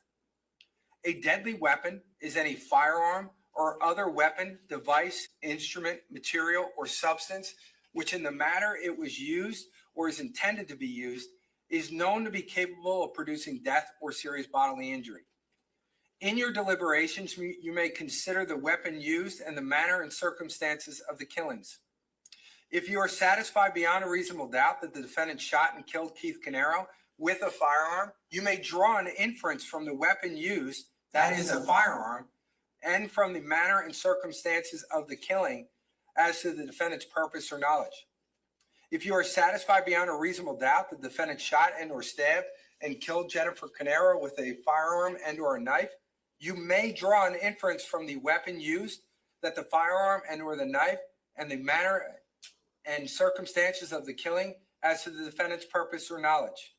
If you're satisfied beyond a reasonable doubt that the defendant shot and or stabbed and killed Jesse Caneiro with a firearm and or a knife, you may draw an inference from the weapon used that is the firearm and or knife, and from the manner and circumstances of the killing as to the defendant's purpose or knowledge. If you are satisfied beyond a reasonable doubt that the defendant stabbed and killed Sophia Caneiro with a knife, you may draw an inference from the weapon used, that is the knife, and from the manner and the circumstances of the killing as to the defendant's purpose or knowledge. The second element that the state must prove beyond a reasonable doubt is the defendant caused, per count 1, Keith Caneiro, per count 2, Jennifer Caneiro, per count 3, Jesse Caneiro, per count 4, Sophia Caneiro's death or serious bodily injury resulting in death. As I previously advised you, to convict the defendant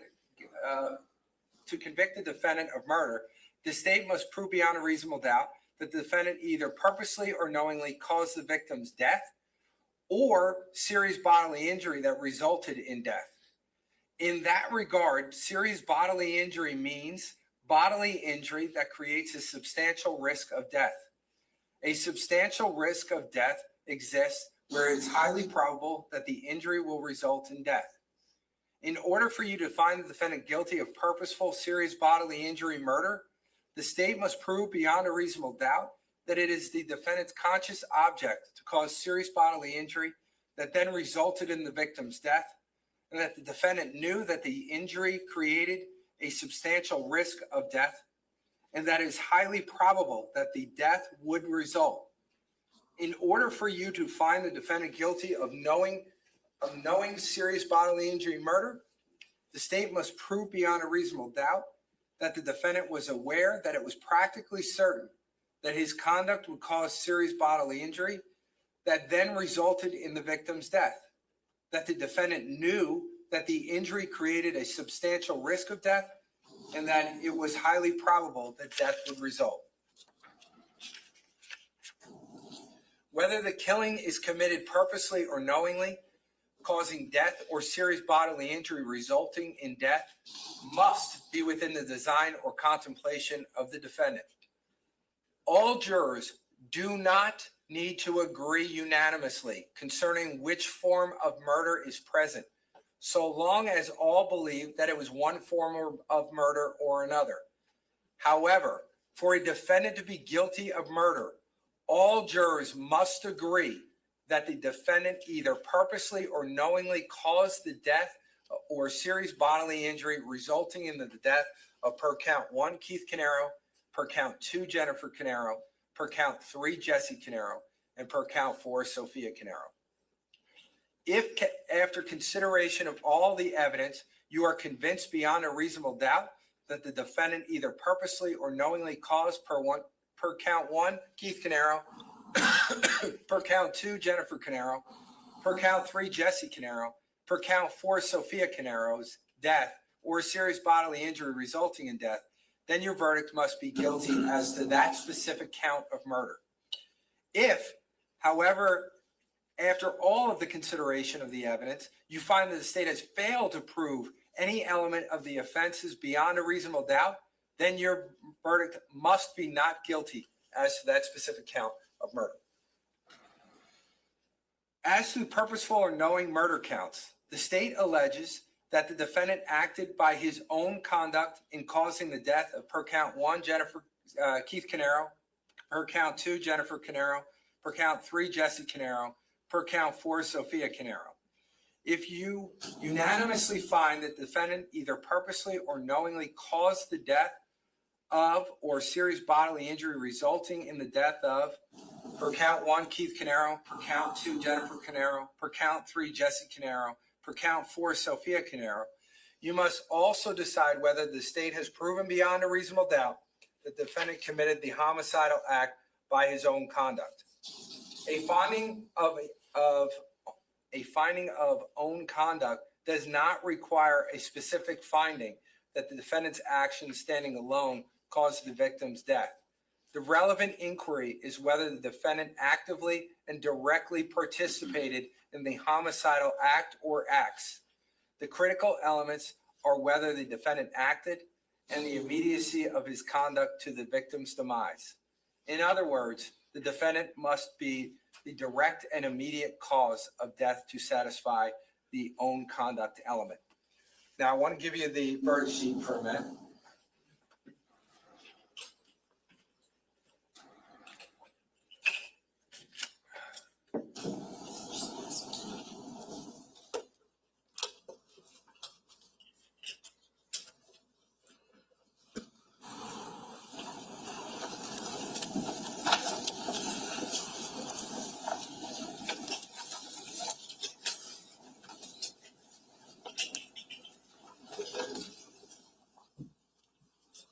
What I'm asking you to do is not to flip through it, just to we're going to start right from the top for a minute. If you find the defendant committed the crime of purposeful knowing murder, and you unanimously agree that the state has proven beyond a reasonable doubt that he acted by his own conduct, you must answer yes to the own conduct question on the verdict sheet. You'll then be asked questions as it relates to the count in the indictment. So if you're looking at that right now, you see as to count 1, we're talking about Keith Caneiro. You'll answer the question guilty or not guilty as it relates to the crime of murder. The sub-questions underneath, the first question you're going to answer is whether it's done by his own conduct. You're going to answer that yes or no. Remember, you only get to own conduct if you found him guilty of the murder of Keith Caneiro. The next question would be yes or no, whether it was by his own conduct. If the answer to that is yes, then we're going to go to the other questions that you see there, which would then be 1B. And this is where we are. Okay, so 1A is that it's by his own conduct. And now let's go to 1B. The question is, did the defendant, Paul Caneiro, commit the murder in expectation of the receipt of anything of pecuniary value? If you unanimously agree that the state has proven beyond a reasonable doubt that the defendant did commit the murder in expectation of the receipt of anything of pecuniary value, then you must answer yes on the expectation of the receipt of a pecuniary value question. If the defendant, if you find the defendant committed the crime of purposeful or knowing murder, but you find that the state did not prove beyond a reasonable doubt that he committed the murder in expectation of the receipt of anything of value, then you must answer no to the expectation of the receipt of pecuniary value question. You'll still go, no matter what you answer for 1B, if you're now into these subsections, you're going to answer each one of them. You're going to answer B, C, and D, no matter what, if you've answered that he's guilty to count one and that he did it by his own conduct. Does that make sense, everybody? Yes. Yes. Okay, so let's go to C, no matter what you say on B.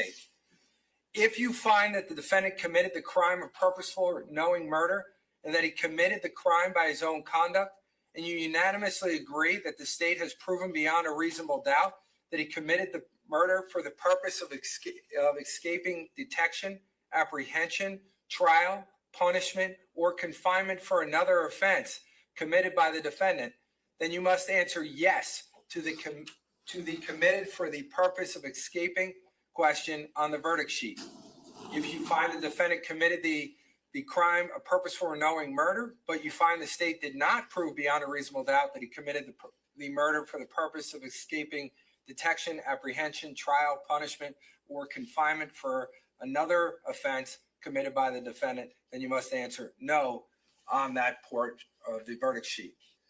As to count 1D, if you find unanimously that the defendant acted by his own conduct, you will need to determine whether the defendant committed the murder of Keith Caneiro while the defendant was engaged in the commission of, or an attempt to commit, or flight after committing or attempting to commit murder. If you find that the defendant committed the crime of purposeful knowing murder while the defendant was engaged in the commission of, or attempt to commit, or flight after committing or attempting to commit murder, and you unanimously agree that the state has proven beyond a reasonable doubt that he committed the murder while engaged in the commission of, or an attempt to commit, or flight after committing or attempting to commit murder, then you must answer yes to while in the course of a murder question on the verdict sheet. If you find that the defendant committed the crime of knowing and purposeful murder, but you find the state did not prove beyond a reasonable doubt that he committed the murder while engaged in the commission of, or an attempt to commit, or flight after committing or attempting to commit murder, then you must answer no on the while in the course of murder question on the verdict sheet. So that analysis that we just talked about, you're going to do that same exact analysis for Jennifer. If you find her defendant guilty of the murder of Jennifer Caneiro, and it is by his own conduct, you're going to answer those subsection questions. When we get to Jesse and the Sophia, Jesse is count 3, you're going to answer another question. Let's go to that one for a second.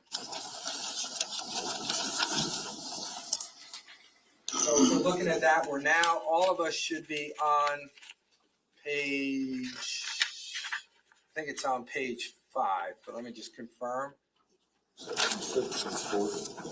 I see it. 4 deals with JC, which is Jesse Caneiro. So if you go to page 5, which is where E is located, that's still the other question that we're going to ask for this one. As to Jesse and Sophia Caneiro, you will have additional questions. If you find unanimously that the defendant acted by his own conduct, you will also need to determine whether per count 3, Jesse Caneiro, per count 4, Sophia Caneiro, were less than 14 years old. If you find that per count 3, Jesse Caneiro, per count 4, Sophia Caneiro, less than 14 years old, and you unanimously agree that the state has proven beyond a reasonable doubt that the defendant committed the murder per count 3, Jesse, per count 4, Sophia, while they were less than 14 years old, then you would answer yes to the victim was less than 14 years old question on the verdict sheet. If you find the defendant committed the crime of purposeful or knowing murder, but you find that the state did not prove beyond a reasonable doubt that the defendant committed the murder while each one of them, Jesse and Sophia, were under the age of 14, then you would answer no.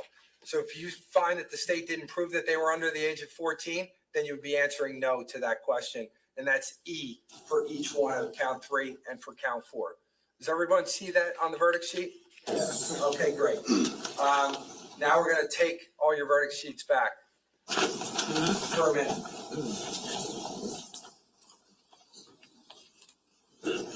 Please just pass them down. That'd be great.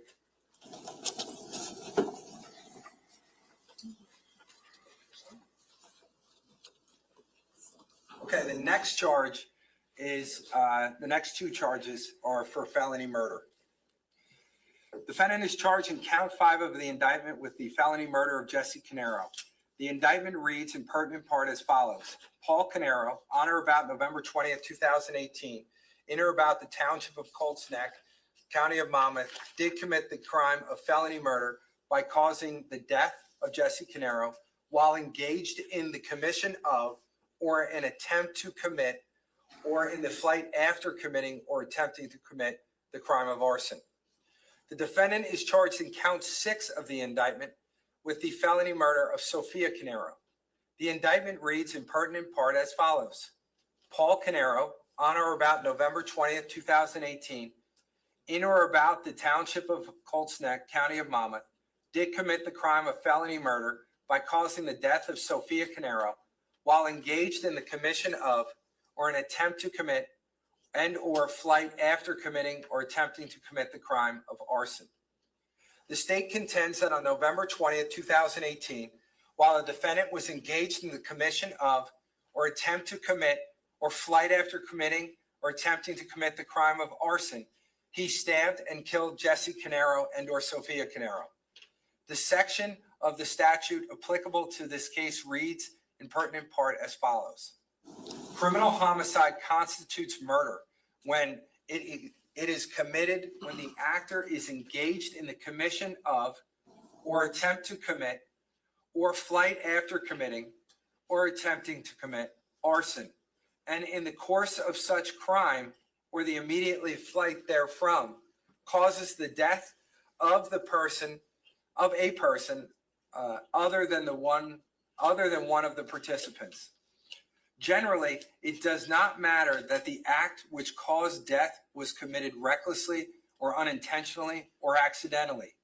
The perpetrator is as guilty of felony murder as he would be if he had purposely or knowingly committed the act which caused death.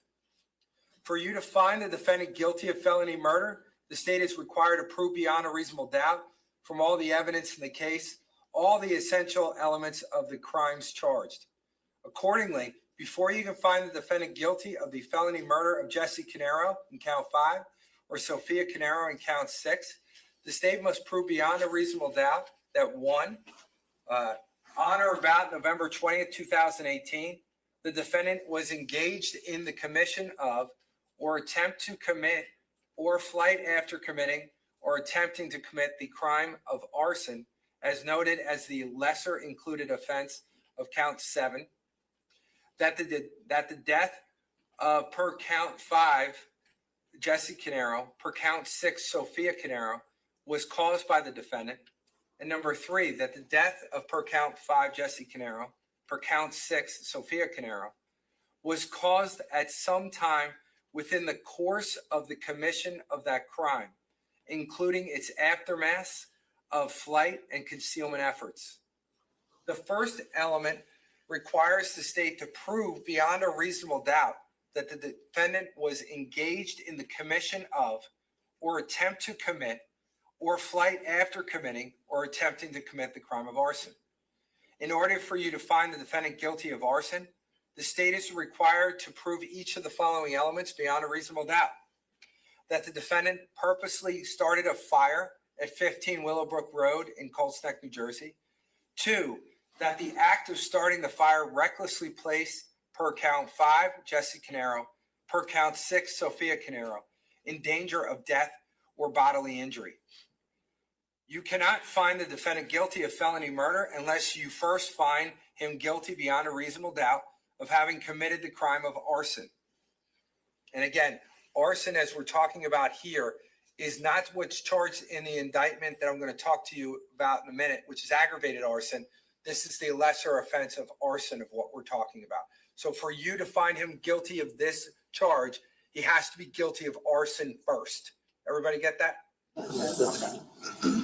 All right. The second and third elements require the state to establish that per count 5 Jesse Caneiro, per count 6 Sophia Caneiro's death was caused by the defendant and was caused during the commission of or attempt to commit or flight after committing or attempting to commit crime of arson.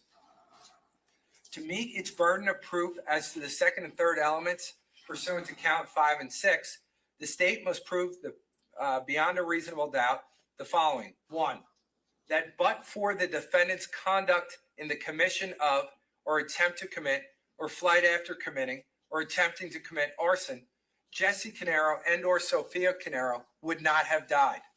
In other words, that Jesse Caneiro and or Sophia Caneiro's death would not have occurred without the commission of the arson. Number 2, Jesse Caneiro and or Sophia Caneiro's death was a probable consequence of the commission of or attempt to commit or flight after committing or attempting to commit arson. For the death to be the probable consequence of the arson, the death must not have been too remote or too accidental in its occurrence or too independent on another's volitional acts to have a just bearing on the defendant's liability or the gravity of his offense. In other words, you must decide that if the state has proven beyond a reasonable doubt, then under all of the circumstances, the death did not occur in such an unexpected or unusual manner that it would be unjust to find the defendant responsible for the death. In conclusion, if you find the state has proven beyond a reasonable doubt that 1, the defendant was engaged in the commission of or attempt to commit or flight after committing or attempt to commit the crime of arson, 2, that Jesse and or Sophia's death was caused by the defendant, and 3, that the death of the person was caused at some time within the course of the commission of the crime, including its aftermath or flight and concealment efforts, then you must find the defendant guilty of felony murder. On the other hand, if you find that the state has failed to prove beyond a reasonable doubt any one or more of those elements beyond a reasonable doubt, then you must find the defendant not guilty of felony murder. If you find that the state has failed to prove beyond a reasonable doubt that the defendant caused the death of Jesse Caneiro and or Sophia Caneiro, then the defendant should be found not guilty of all charged homicides offenses, including these 2 victims. If, however, you find beyond a reasonable doubt that the defendant did cause the death of Jesse Caneiro and or Sophia Caneiro, but that the state has failed to prove beyond a reasonable doubt that the defendant was at the time engaged in the course of the commission of or attempt to commit or flight after committing or attempting to commit arson, then you still can consider the separate crime of murder. All right, count 7 and 8. They both deal with aggravated arson. Count 7 of the indictment charged the defendant with aggravated arson in violation of 2C 17-1A. The indictment reads in pertinent part as follows. Paul Caneiro, on or about November 20th, 2018, in or about the township of Colts Neck, county of Monmouth, did commit the crime of aggravated arson by starting a fire, thereby purposely or knowingly placing Jesse Caneiro and or Sophia Caneiro in danger of death or bodily injury, and or with the purpose of destroying a building and or structure of another, to wit, 15 Willowbrook Road, Colts Neck, New Jersey, belonging to Keith and or Jennifer Caneiro. As to count 8, again, an aggravated arson charge. The indictment reads, Paul Caneiro, on or about November 20th, 2018, in or about the township of Ocean, County of Monmouth, did commit the crime of aggravated arson by starting a fire, thereby purposely or knowingly placing Susan Caneiro and or Marissa Caneiro and or Caitlin Caneiro in danger of death or bodily injury, to wit 27 Tilton Drive, Ocean, New Jersey, belonging to Paul Caneiro and or Susan Caneiro. The section of the statute applicable to this case reads in pertinent part as follows. A person is guilty of aggravated arson if he starts a fire or causes an explosion, whether on his own property or another's. 1, thereby purposely or knowingly placing another person in danger of death or bodily injury, and or 2, with the purpose of destroying a building or structure of another. For the defendant to be found guilty of aggravated arson, the state must prove the following elements beyond a reasonable doubt. 1, that the defendant purposely started a fire per count 7 at 15 Willowbrook Road in Colts Neck, per count 8 on his own property at 27 Tilton Drive in the Township of Ocean. 2, that the act of starting the fire, A, purposely or knowingly placed per count 7, Jesse or Sophia Caneiro, per count 8, Susan or Marissa or Caitlin Caneiro in danger of death or or bodily injury, not serious bodily injury. And or 3, was done with the purpose of destroying a building or structure of another, to wit, per count 7, 15 Willowbrook Road in Colts Neck, per count 8 on his own property of 27 Tilton Drive in the Township of Ocean. So you're looking at 2 different ways the state can prove aggravated arson. It's either by way of causing danger of death or bodily injury to the individuals within the home, or for the purpose of destroying a building or structure of another, or in count 8 dealing with Paul Caneiro's own structure or house, okay? The first element that the state must prove beyond a reasonable doubt is 1, that the defendant purposely started a fire at or near premises known as per count 7, 15 Willowbrook Road in Colts Neck, and count 8 his own property at 27 Tilton Drive in Ocean. A person acts purposely with respect to the nature of his conduct or a result thereof if it is his conscious object to engage in conduct of that nature or cause such a result. A person acts purposely with respect to attendant circumstances if he is aware of the existence of such circumstances or believes or hopes they exist. With purpose, design, with design, or equivalent terms have the same meaning. Purpose is a condition of the mind that cannot be seen and can only be determined by inferences drawn from the defendant's conduct, words, or acts. It is not necessary for the state to prove the existence of such a mental state by direct evidence, such as a statement by the defendant that he had a particular purpose. It is within the power of the jury to find that the proof of purpose has been furnished beyond a reasonable doubt by inferences which you may draw from the nature of the acts and the circumstances surrounding the conduct of the defendant as they have been presented in the evidence you have heard and seen in this case. It is not necessary that any significant damage be done. It's only necessary that a fire be started for one or more of the purposes to be described. The lack of success of the perpetrator is immaterial. 2, the second element the state must prove beyond a reasonable doubt is that at the time the defendant started the fires, he purposely or knowingly placed per count 7, Jesse and Sophia, per count 8, Susan, Marissa, or Caitlin in danger of death or bodily injury. His purpose was to destroy 15 Willowbrook in count 7 or 27 Tilton in count 8. Bodily injury means physical pain, illness, or other impairment of physical condition. I have already defined the term purposely for you. A person acts knowingly with respect to the nature of his conduct or the attendant circumstances if he is aware that his conduct is of such a nature or that of such circumstances. Let me start over. A person acts knowingly with respect to the nature of his conduct or the attendant circumstances if he is aware that his conduct is of that nature or that such circumstances exist, or he is aware of a high probability of their existence. A person acts knowingly with respect to a result of his conduct if he is aware that it is practically certain that his conduct will cause such a result. Knowledge is a condition of the mind that cannot be seen and can only be determined by inferences drawn by the defendant's conduct, words, or acts. It is not necessary for the state to prove the existence of such a mental state by direct evidence, such as a statement by the defendant that he had a particular knowledge.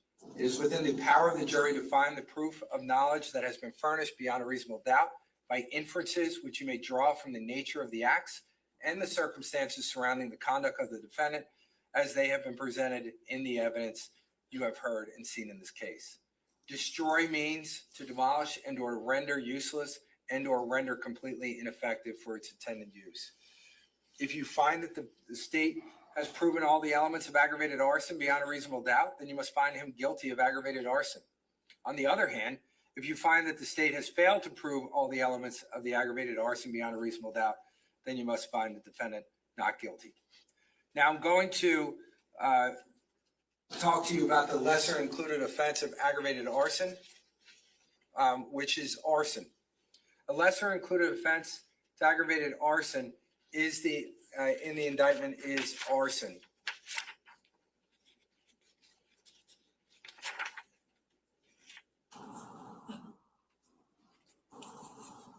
Can I see the attorneys for a second?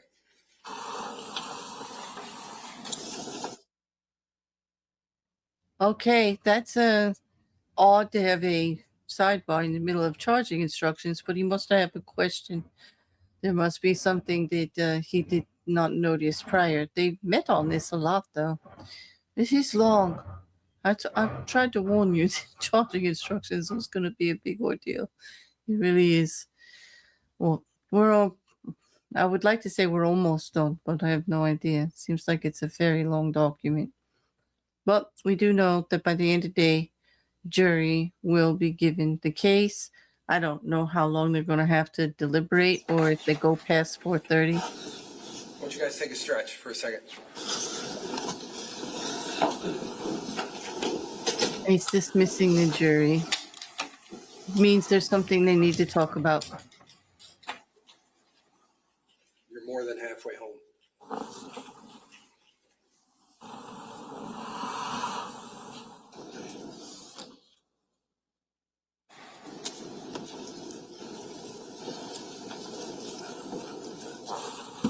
Anyone think I could touch the ceiling if I jump? Probably. Let's see. Definitely here for your entertainment. I just want to. At least the camera. I'm going to say with absolute certainty, I can't do it. Camera. I think I can get the camera. And then, no, my luck, I'm knocking off. Ladies and gentlemen, before when I was talking about the lesser included offense, and you heard me stop for a second, one thing we're going to fix in the charge is that it's actually counts 7 and 8. So you will consider aggravated arson. Obviously, the indicted charge is for 7 and 8. If you found him not guilty of aggravated arson, then you would consider arson for both counts 7 and 8, not just one of them. So I'm gonna fix that for you, but I also want to fix it for you verbally. Okay. All right. As I previously stated, the law requires that the court instruct the jury with respect to a possible lesser included offense, even if they are not contained in the indictment. Just because the court is instructing you concerning these offenses does not mean the court has an opinion one way or another. You should consider these offenses along with those for which the defendant is indicted. However, you are not to render a verdict on these offenses or answer the questions on the verdict sheet unless you find that the state has failed to meet one of the elements of aggravated arson in count 7 and or 8 beyond a reasonable doubt. Here's the elements of arson. A person is guilty of arson if he purposely causes a fire or purposely, it's getting good now. A person is guilty of arson if he purposely starts a fire or causes an explosion, whether on his own property or another's. 1, thereby recklessly placing another person in danger of death or bodily injury. In order for the defendant to be found guilty of arson, the state must prove beyond a reasonable doubt the following elements. Number 1, that the defendant purposely started the fire on either 15 Willowbrook Drive and or on his own property of 27 Tilton Drive in Ocean Township. And that 2, that the act of starting the fire recklessly placed at 15 Willowbrook, it would be Keith Caneiro and Jennifer Caneiro. At 27 Tilton, it would be Susan Caneiro, Marissa Caneiro, or Caitlin Caneiro in danger of death or bodily injury.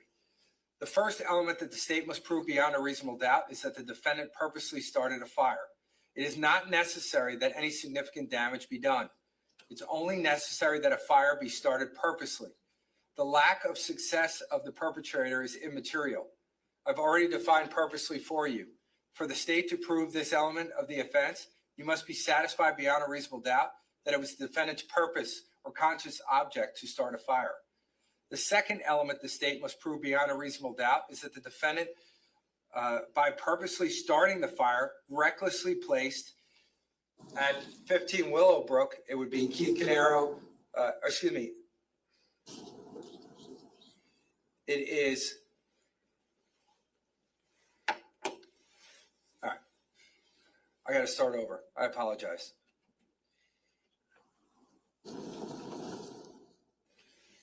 When we're talking about the arsons, as you recall, we were talking about, give me a second.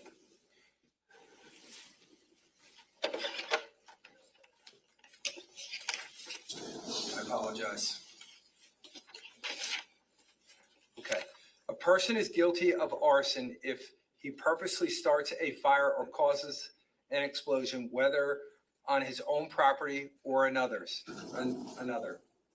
1, thereby recklessly placing another person in danger of death or bodily injury. In order to find the defendant to be guilty of arson, the state must prove the following elements beyond a reasonable doubt. That the defendant purposely started a fire at 15 Willowbrook Road, Colts Neck, New Jersey, and or 27 Tilton Drive in the Township of Ocean, New Jersey, and that the act of starting the fire recklessly placed at 15 Willowbrook Road, Jennifer Caneiro and or Keith Caneiro, and at 27 Tilton, Susan Caneiro or Marissa Caneiro or Caitlin Caneiro in danger of death or bodily injury. The first element that the state must prove beyond a reasonable doubt is that the defendant purposely started a fire. It is not necessary that any significant damage be done. It is only necessary that a fire be started on purpose. The lack of success of the perpetrator is immaterial.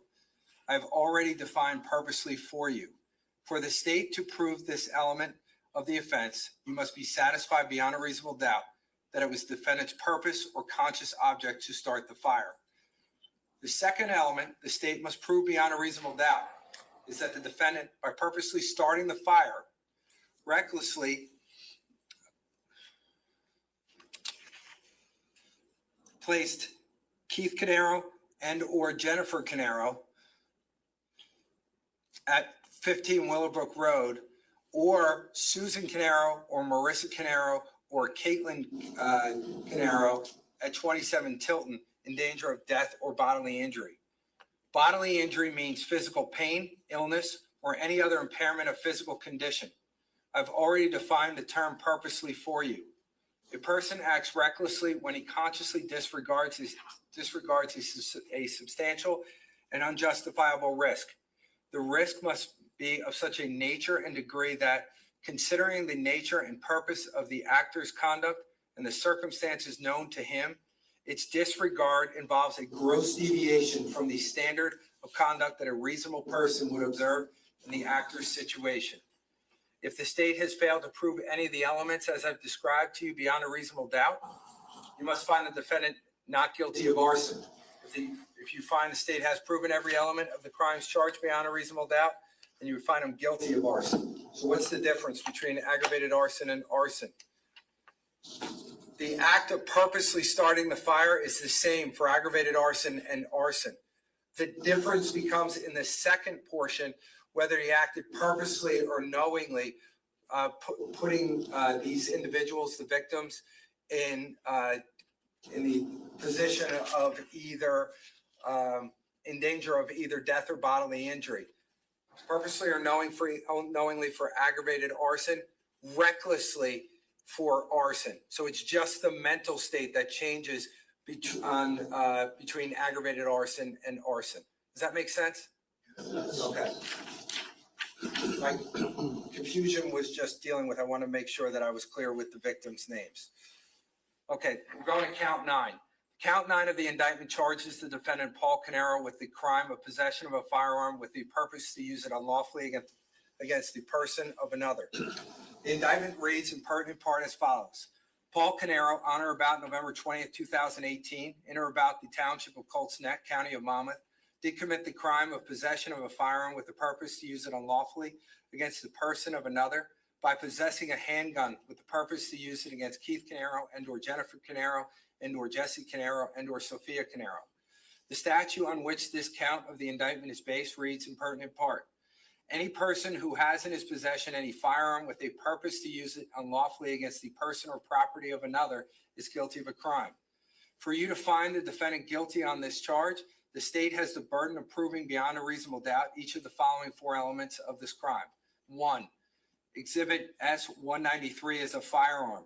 2, defendant possessed the firearm.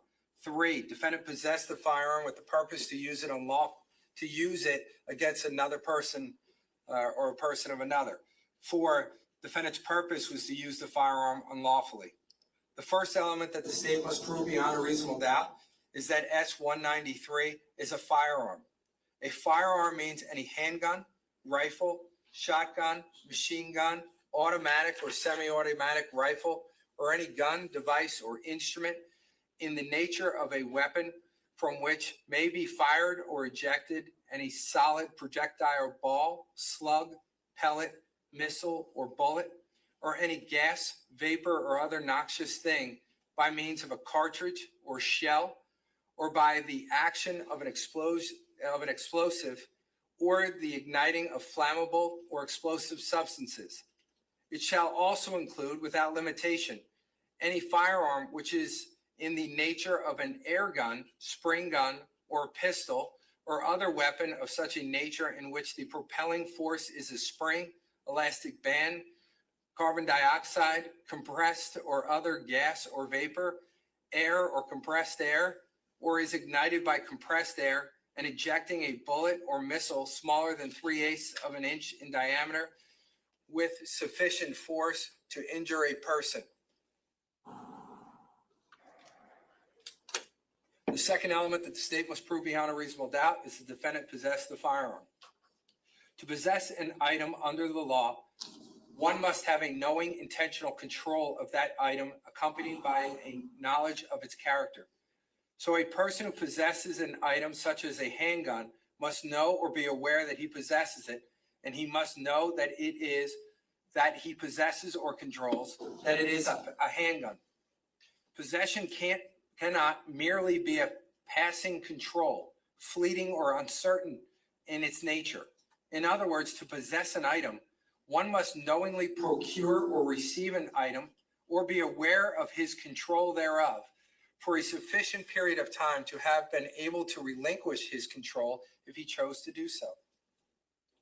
The state must prove beyond a reasonable doubt that a possessor acted knowingly in possessing the item.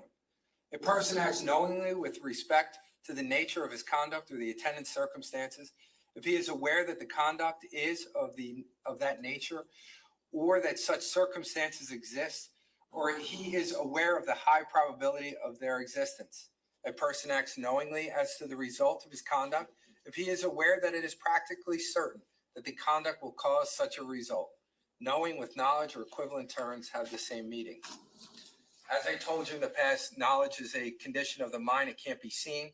It can be determined only from inferences, from conduct, words, or acts. Therefore, it's not necessary for the state to produce a witness to testify that a particular defendant stated, for example, that he acted with knowledge when he had control over a particular thing. It is within your power to find the proof of knowledge has been furnished beyond a reasonable doubt by inference, which may arise from the nature of the acts and the surrounding circumstances. A person may possess an item even though it was not physically on his person at the time of the arrest, if he had, in fact, at some point prior to his arrest, had control over it. Possession means a conscious, knowing possession, either actual or constructive. A person is in actual possession of an item when he first knows what it is. That is, he has knowledge of its character, and second, knowingly has it on his person at a given time. The third element that the state must prove beyond a reasonable doubt is that the defendant's purpose in possessing the firearm was to use it against the person of another. Purpose is a condition of the mind which cannot be seen and can only be determined by inferences from conduct, words, or acts. In determining the defendant's purpose in possessing the firearm, you may consider that a person acts purposely with respect to the nature of his conduct or a result of his conduct if it is in the person's conscious object to engage in conduct of that nature or to cause such a result. That is, a person acts purposely if he means to act in a certain way or to cause a certain result. A person acts purposely with respect to attendant circumstances if the person is aware of the existence of such circumstances or believes or hopes that they exist. The defendant's purpose or conscious objective to use the firearm against another person or the property of another may be found to exist at any time he has possession of the object and need not have been the defendant's original intent in possessing the object. The fourth element that the state must prove beyond a reasonable doubt is that the defendant had a purpose to use the firearm in a manner that was prohibited by law. I've already defined purpose for you. This element requires that you find the state has proven beyond a reasonable doubt that the defendant possessed a firearm with a conscious objective, design or specific intent to use it against the person or property of another in an unlawful manner as charged in the indictment and not for some other purpose. In this case, the state contends that the defendant's unlawful purpose in possessing the firearm was to use it unlawfully against the person of Keith Caneiro or Jennifer Caneiro or Jesse Caneiro or Sophia Caneiro. So that's the only thing you're looking at for his unlawful purpose, what I've just described to you. You must not rely upon your own notions of the unlawfulness of some other undescribed purpose of the defendant. Rather, you must consider whether the state has proven the specific unlawful purpose charged. The unlawful purpose alleged by the state may be inferred from all that was said or done and from all the circumstances of this case. However, the state need not prove the defendant accomplished his unlawful purpose of using the firearm. If you find the state has failed to prove any of the elements of the crime beyond a reasonable doubt, your verdict must be not guilty. On the other hand, if you're satisfied that the state has proven each and every element of the crime charged beyond a reasonable doubt, your verdict must be guilty. The 11th count of the indictment charges the defendant with the crime of possession of a weapon for unlawful purpose to use it unlawfully against the person of another. The indictment reads in pertinent part as follows. Paul Caneiro, on November 20th, 2018, in or about the township of Colts Neck, county of Monmouth, did commit the crime of possession of a weapon for unlawful purpose by possessing a knife with the purpose to use it unlawfully against the person of Jennifer Caneiro and or Jesse Caneiro and or Sophia Caneiro. The statute on which this count of the indictment is based reads in pertinent part. A person who has in his possession any weapon with the purpose to use it unlawfully against the person or property of another is guilty of a crime. In order for you to find the defendant guilty of this charge, the state has the burden of proving beyond a reasonable doubt each of the following four elements. Number one, Exhibit S313 is a weapon. 2, defendant possessed the weapon.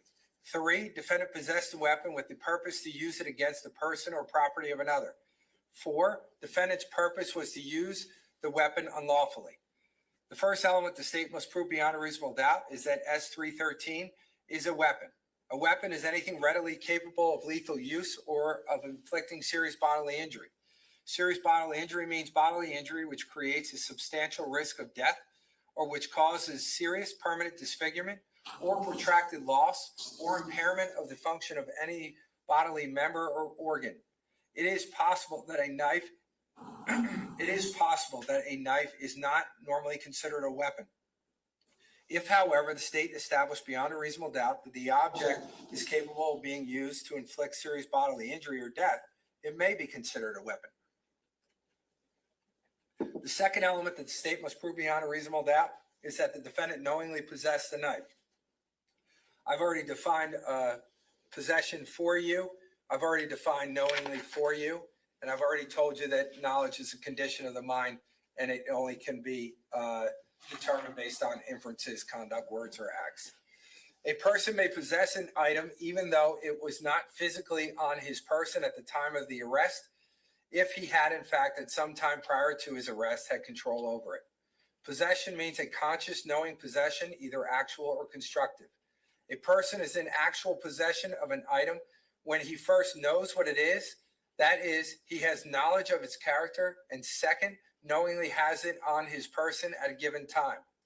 The third element that the state must prove beyond a reasonable doubt is that the defendant's purpose in possessing the object was to use it as a weapon against Jennifer Caneiro or Jesse Caneiro or Sophia Caneiro. As I told you in the past, purpose is a condition of mind that cannot be determined, that can't be seen. It can only be determined by inference from words, conduct, or acts. In determining the defendant's purpose in possessing the weapon, you may consider that a person act purposely with respect to the nature of the conduct or a result of his conduct if it is the person's conscious object to engage in conduct of that nature or to cause such a result. That is, a person acts purposely if he means to act in a certain way or to cause a certain result. A person acts purposely with respect to attendant circumstances if the person is aware of the existence of such circumstances or believes or hopes that they exist. Defendant's purpose or conscious object to use the weapon against the person or property of another may be found to exist at any time he is in possession of the object and need not have been the defendant's original purpose in possessing the object. The fourth element the state must prove beyond a reasonable doubt is that the defendant had a purpose to use a weapon in a manner that is prohibited by law. I've defined purpose for you already. This element requires that you find that the state has proven beyond a reasonable doubt that the defendant possessed a weapon with a conscious objective, design, or specific intent to use it against the person or property of another in an unlawful manner as charged in the indictment and not for some other purpose. An object may be possessed for an innocent or for a lawful purpose. However, an innocent or lawful purpose or possession of a weapon may change and become unlawful and a violation of this statute. The state need not prove defendant's original purpose in possessing the weapon. The state need only prove beyond a reasonable doubt that the defendant's purpose at a specified time he possessed it was to use it unlawfully against the person or property of another. In this case, the state contends the defendant's unlawful purpose in possessing the knife was to commit serious bodily harm, resulting in the death of Jennifer Caneiro and or Jesse Caneiro and or Sophia Caneiro. You must not rely upon your own notions of the unlawfulness of some other undescribed purpose of defendant. Rather, you must consider whether the state has proven the specific unlawful purpose charged. The unlawful purpose alleged by the state may be inferred from all that was said or done and from all the surrounding circumstances of this case.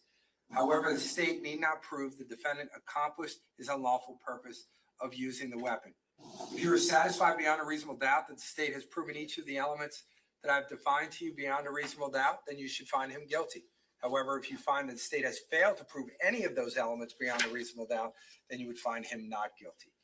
Count 12 of the indictment charges the defendant with unlawful possession of a weapon.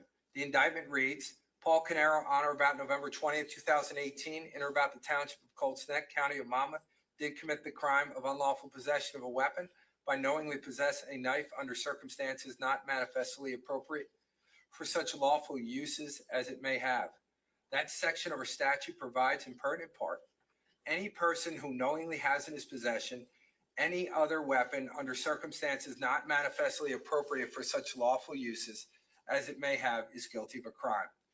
To convict the defendant of this crime, the state must prove the following elements beyond a reasonable doubt.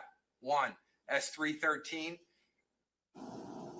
is a weapon. Count 2, the defendant possessed a weapon knowingly. Count 3, defendant possessed a weapon under circumstances not manifestly appropriate for a lawful use. The first element that the state must prove beyond a reasonable doubt is that S313 is a weapon. A weapon is anything readily capable of lethal use or of inflicting serious bodily injury. The second element the state must prove beyond a reasonable doubt is that the weapon was knowingly possessed by the defendant at a time and place alleged. Here the state alleges that the defendant possessed the weapon on or about November 20th, 2018 in Colts Neck, New Jersey. I've already defined knowingly for you. Knowledge is a condition of mind. It can't be seen. I've already explained how to analyze this mental state. Thus, the person must know or be aware that he possessed the item, here a knife, and then he must know what it is that he possesses or controls. In other words, that it is a knife. This possession cannot merely be a passing control that is fleeting or uncertain in its nature. In other words, to possess within the meaning of the law, the defendant must knowingly procure or receive the item possessed or be aware of his control thereof for a sufficient period of time to have been able to relinquish his control if he chooses to do so. When we speak of possession, we mean a conscious knowing possession. The law recognizes two kinds of possession, actual and constructive. The person is in actual possession of a particular article or thing when he knows what it is. That is, he has knowledge of its character and knowingly has it on his person at a given time. A person who, with knowledge of its character, knowingly has physical control over a thing at a given time is in actual possession of it. The law recognizes that possession may be sole or joint. If one person alone has actual or constructive possession of a thing, possession is sole. The third element that the state must prove beyond a reasonable doubt is that the defendant possessed S313 and or another knife under circumstances not manifestly appropriate for such lawful uses as it may have. It is not necessary for the state to prove that the defendant formed an intent to use S313 or any other knife as a weapon. It is, however, necessary for the state to prove that it was possessed under such circumstances that a reasonable person would recognize that it was likely to be used as a weapon. In other words, under circumstances where it posed a likely threat of harm to others. You may consider factors such as the surrounding circumstances, size, shape, and condition of the object, the nature of its concealment, the time, place, and actions of the defendant when it was found in his possession to determine whether the object was manifestly appropriate for its lawful use. If the state has proven each element beyond a reasonable doubt, each of the elements of this particular charge beyond a reasonable doubt, then you must find the defendant guilty. On the other hand, if the state has failed to prove any one of those three elements beyond a reasonable doubt, then you must find him not guilty. Count 13, theft. Count 13 of the indictment charges defendant with theft by unlawful taking or disposition of movable property. The indictment reads as follows. Paul Caneiro, Paul Caneiro, on or about diverse dates between January 1st, 2017 through November 19th through 2018, in or about various municipalities in the county of Monmouth,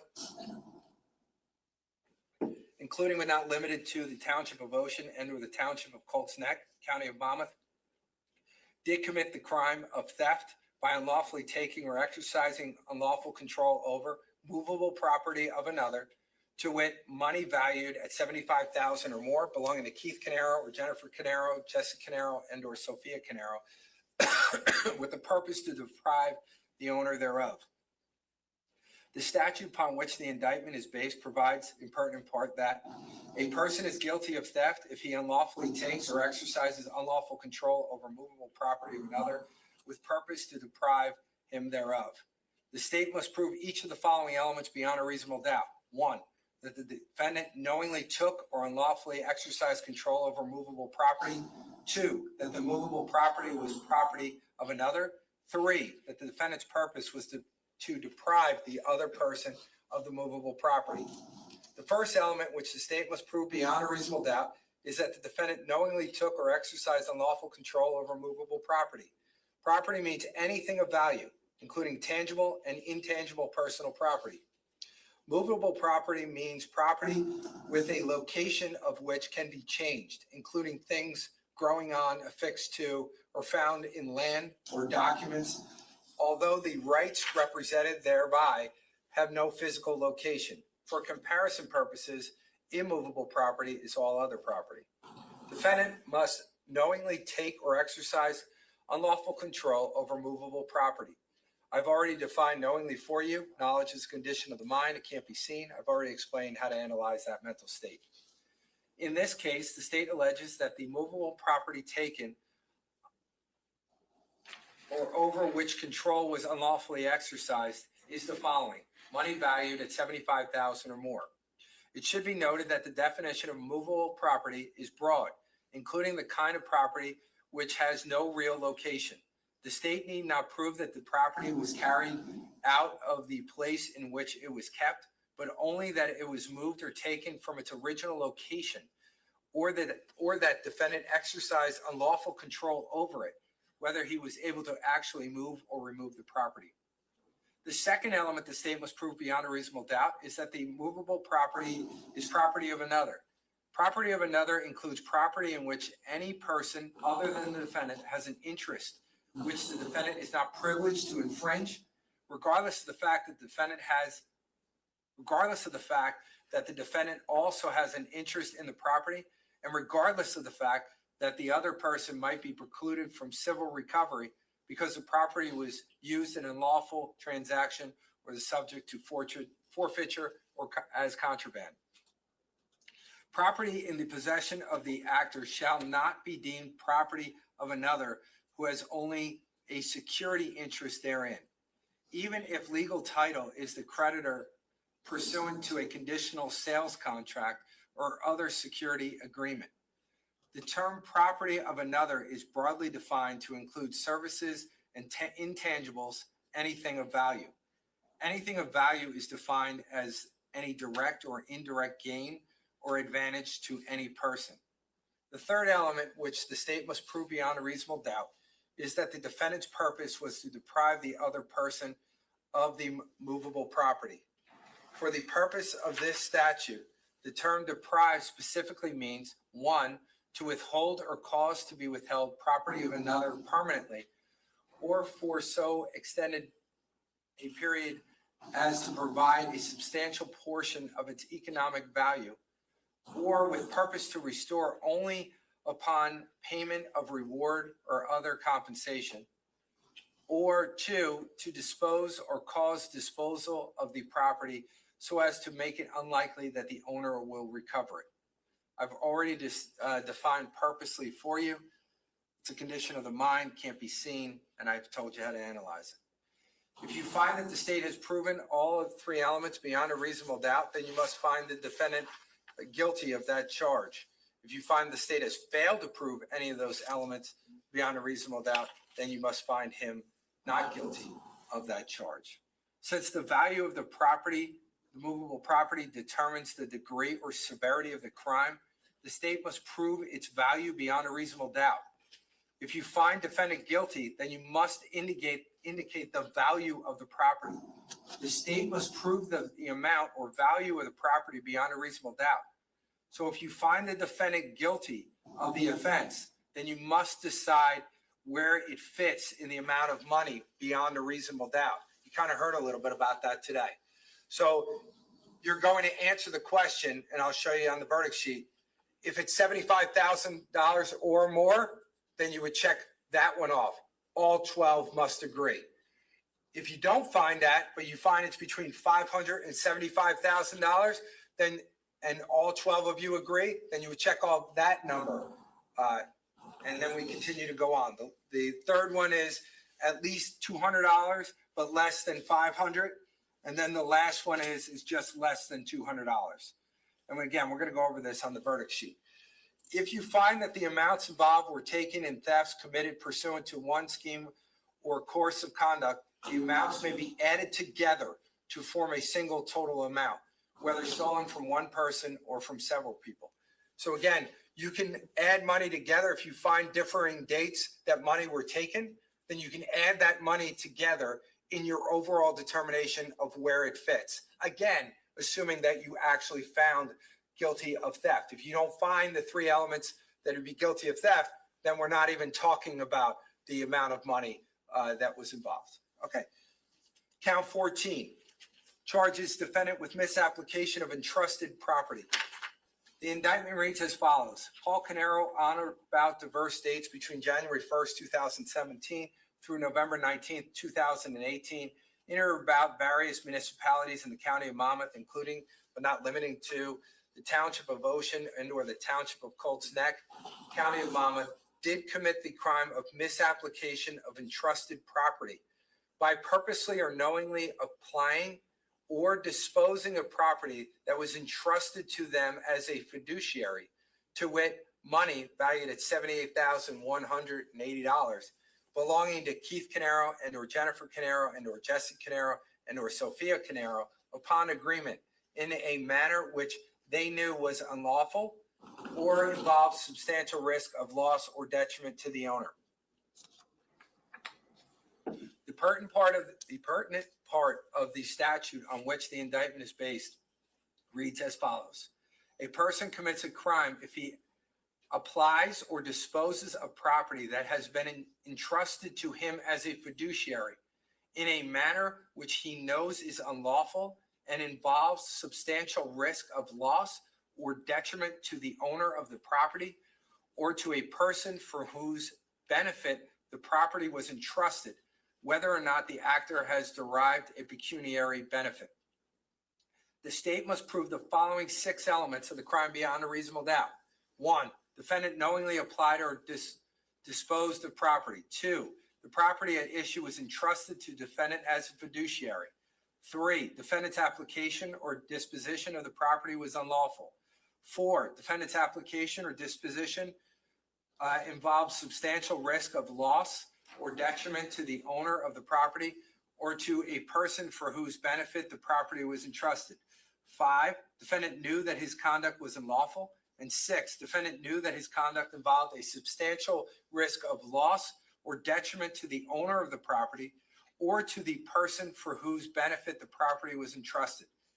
The first element the state must prove beyond a reasonable doubt is that the defendant knowingly applied or disposed of property. Here the state asserts that the property was money valued at $78,180. The term property means anything of value, even though it may be impossible to identify particular property as belonging to the victim at the time. Defendant allegedly misapplied the property because the victim's property may have been mixed with or joined with other property. Defendant must have applied or disposed of the property knowingly. I've already defined knowingly for you. I've also already told you that it's a condition of the mind and how you go about evaluating that element. The second element the state must prove beyond a reasonable doubt is that the property at issue was entrusted to defendant as a fiduciary. A fiduciary includes a trustee, guardian, executor, administrator, receiver, and any other person carrying a fiduciary function on behalf of a corporation or other organization which is itself a fiduciary. A fiduciary relationship arises between two persons when one person is under a duty to act for or give advice for the benefit of another on matters which within the scope of their relationship. The fiduciary's obligations to the dependent party include a duty of loyalty and a duty to exercise reasonable skill and care. The third element the state must prove beyond a reasonable doubt is that the defendant's application or disposition of the property was unlawful. That is, he applied or disposed of the property in a manner contrary to the responsibility as a fiduciary. In this case, the state asserts that the defendant's responsibility was to manage and administer the trust's assets in accordance with the terms of the trust agreement while acting in the best interest of the beneficiaries. As I have already explained, the state bears the burden of proving defendant's guilt beyond a reasonable doubt as to every element of the crime. The state's burden is not reduced or shifted to the defendant because he may have violated a fiduciary duty. The fiduciary duty of care is relevant to determine defendant's state of mind because it may have placed defendant on notice as to what was expected of him when he became the custodian of the property. A violation of a fiduciary duty in and of itself is insufficient as a matter of law to sustain a finding of criminal culpability. However, together with any other evidence in the case, you may consider defendant's breach of his fiduciary duty as evidence of the defendant's state of mind. The more egregious the violation, the more likely defendant acted knowingly. For example, an extended pattern of conduct displaying an utter disregard for his fiduciary duty would have more probative value than an isolated incident of bad record keeping or accounting. Fourth, the state must prove beyond a reasonable doubt that the defendant's application or disposition of the property involved substantial risk of loss or detriment to the owner of the property or to a person for whose benefit the property was entrusted. Fifth, the state must prove beyond a reasonable doubt that the defendant knew that his conduct was unlawful. I've already defined knowingly for you. Sixth, the state must prove beyond a reasonable doubt that the defendant knew that his application or disposition of the property involved a substantial risk of loss or detriment to the owner of the property or to the person for whose benefit the property was entrusted. A substantial risk is one that is of such a nature and degree that, considering the nature and purpose of defendant's conduct and the circumstances known to him, its disregard involves a gross deviation from the standard of conduct that a reasonable person would observe in the defendant's situation. In other words, the state must prove beyond a reasonable doubt that the defendant knew that it was very likely that his treatment of the property would create a risk of loss or detriment to the owner or person whose benefit the property was entrusted, and that defendant went ahead anyway, where a reasonable doubt would not. I've already defined knowingly for you. It is not necessary for the state to prove the defendant himself derived the benefit during his application or disposition of the property. If the state has proven each of the 6 elements of the crimes charged beyond a reasonable doubt, then you must find defendant guilty of misapplication of entrusted property. On the other hand, if the state has failed to prove any element beyond a reasonable doubt, then you must find him not guilty. If you find the defendant not guilty, your consideration of the misapplication of entrusted property charge should end here. However, if you found that he is guilty beyond a reasonable doubt, then you must proceed to make 2 additional factual findings. Specifically, you must indicate whether the defendant derived a benefit from his misapplication of entrusted property, and if so, the benefit he derived. First, you must determine whether the state has proven beyond a reasonable doubt that the defendant derived a benefit as a result of his misapplication of entrusted property. Benefit means a gain or advantage or anything regarded by the beneficiary as a gain or advantage, including but not limited to a pecuniary benefit or a benefit to any person or entity in in whose welfare he is interested. Please indicate whether the state has proven that the defendant derived a benefit from his alleged misapplication beyond a reasonable doubt by marking yes or no on your verdict sheet. And then if you have determined both that the defendant is guilty of misapplication of entrusted property and indicated yes, that the defendant did derive a pecuniary benefit from the misapplication, then you must go on to determine the amount of that pecuniary benefit. Specifically, you should indicate on the verdict sheet if the benefit that the defendant derived has a value of $75,000 or more, or exceeds 500 but less than 75,000, or is at least 200 but doesn't exceed 500, or is less than 200. The benefit derived includes the value of all funds or property misapplied by the defendant. That is, the value of the property misapplied is not simply the value of its use during the period in which the defendant exercised control over the property. For example, if a defendant applies or disposes of $5,000, but later reimburses the victim, the value of the benefit derived is the full $5,000. It is not merely the amount of interest that a bank might have charged for the use of the $5,000 loan during the period in which the defendant made use of the money. Similarly, if a defendant applies or disposes of $5,000, but reimburses the victim for all but $200 of the amount, the benefit derived is still $5,000, the entire amount involved.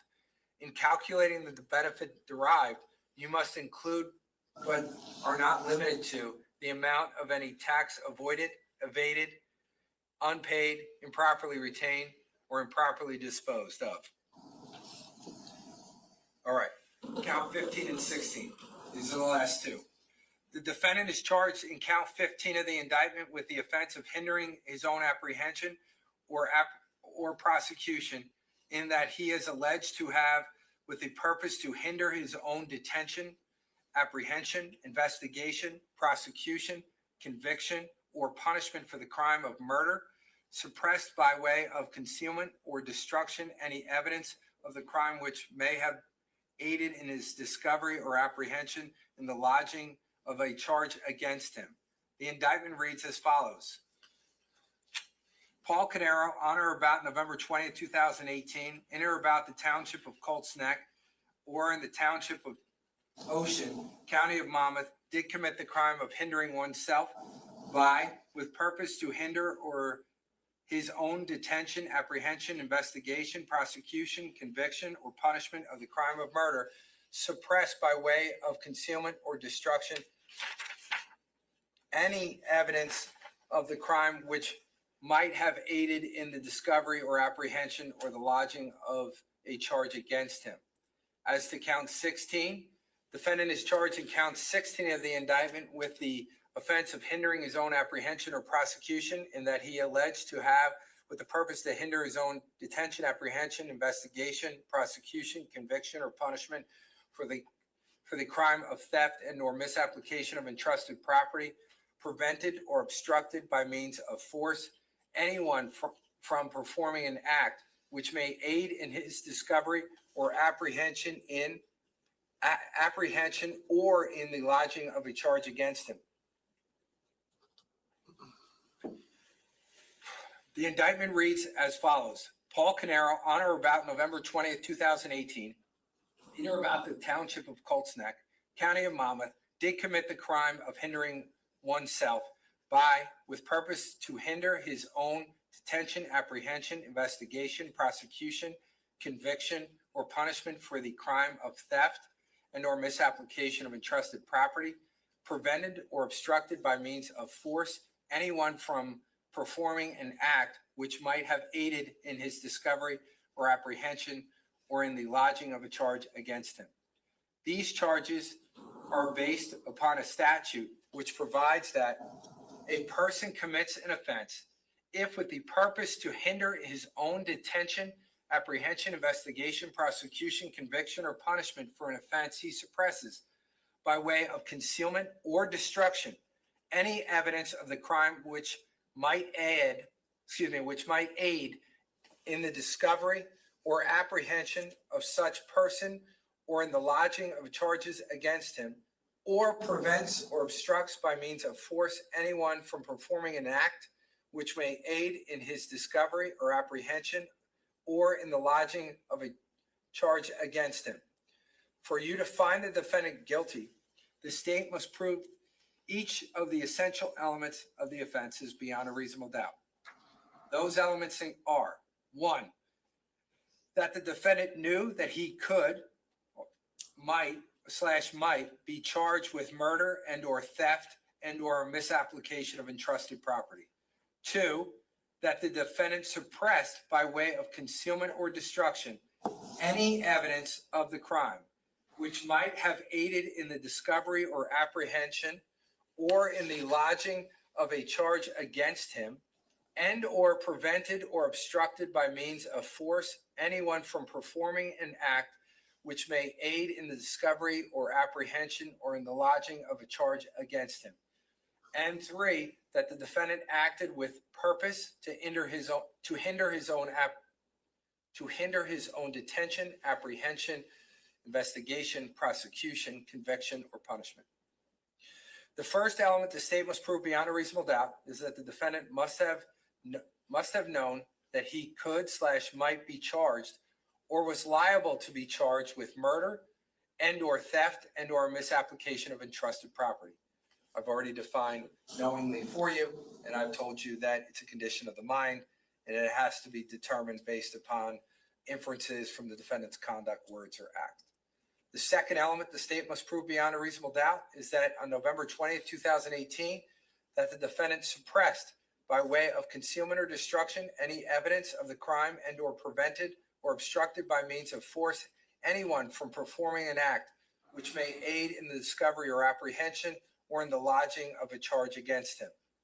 The third element that the state must prove beyond a reasonable doubt is that the defendant acted with the purpose of hindering the detention, apprehension, investigation, prosecution, conviction, or punishment for murder and or theft and or misapplication of entrusted property. I've defined purposely for you.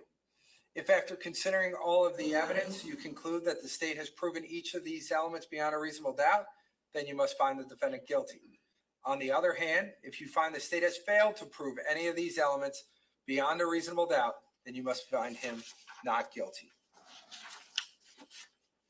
We're very close. We're on to part 4. There is nothing different in the way a jury is to consider the proof in a criminal case from that in which all reasonable persons treat any questions depending upon, reset that again. There is nothing different in the way a jury is to consider the proof in a criminal case from that in which all reasonable persons treat any questions depending upon evidence presented to them. You are expected to use your own good common sense. Consider the evidence for only those purposes for which it has been admitted, and give it a reasonable and fair construction in light of your own knowledge of how people behave. It is the quality of the evidence, not simply the number of witnesses, that control. As I've said before, an exhibit that has not been marked into evidence cannot be given to you in the jury room, even though it may have been marked for identification. Only those items marked into evidence can be given to you. Available to you in the jury room will be the discs of audio and or video evidence. Please note that these discs may only be played in the courtroom and not by you, the jurors, in the jury room. If you as jurors want to see or hear some part of those items of evidence, you have to send out a note and let me know. Even though there's a TV in there, you're not going to be able to use that. You're going to have to come out here. We're all going to be present, and we're going to watch it with you. Very shortly, you're going to go into the jury room to start deliberations. I remind you that during deliberations, and in fact, any time that you are in the jury room, you must keep any cell phone, pager, or other communication device that you possess off. You are to apply the law as I've instructed you, as I have instructed you, to the facts as you find them to be, for the purpose of arriving a fair and correct verdict. The verdict must represent the considered judgment of each juror and must be unanimous as to each charge. This means all of you must agree on guilt or innocent, or guilt or not guilty on a particular charge. It is your duty as jurors to consult with one another and to deliberate with a view to reaching an agreement, if you can do so without violence to individual judgment. Each of you must decide the case for yourself, but do so only after impartial consideration of the evidence with your fellow jurors. In the course of your deliberations, do not hesitate to re-examine your own views and change your opinion if convinced it was erroneous, but do not surrender your honest conviction as to the weight or effect of evidence solely because of the opinion of your fellow jurors or for the mere purpose of returning a verdict. You are partisans. You are not partisans. You are judges of the facts. You may return to each crime charge a verdict of either not guilty or guilty. Your verdict, whatever it may be, must be unanimous, meaning all 12 deliberating jurors must agree. To assist you in reporting a verdict, you're going to have a verdict form. We can give them out right now. You had it before. We're going to give it now. Now you get to keep it.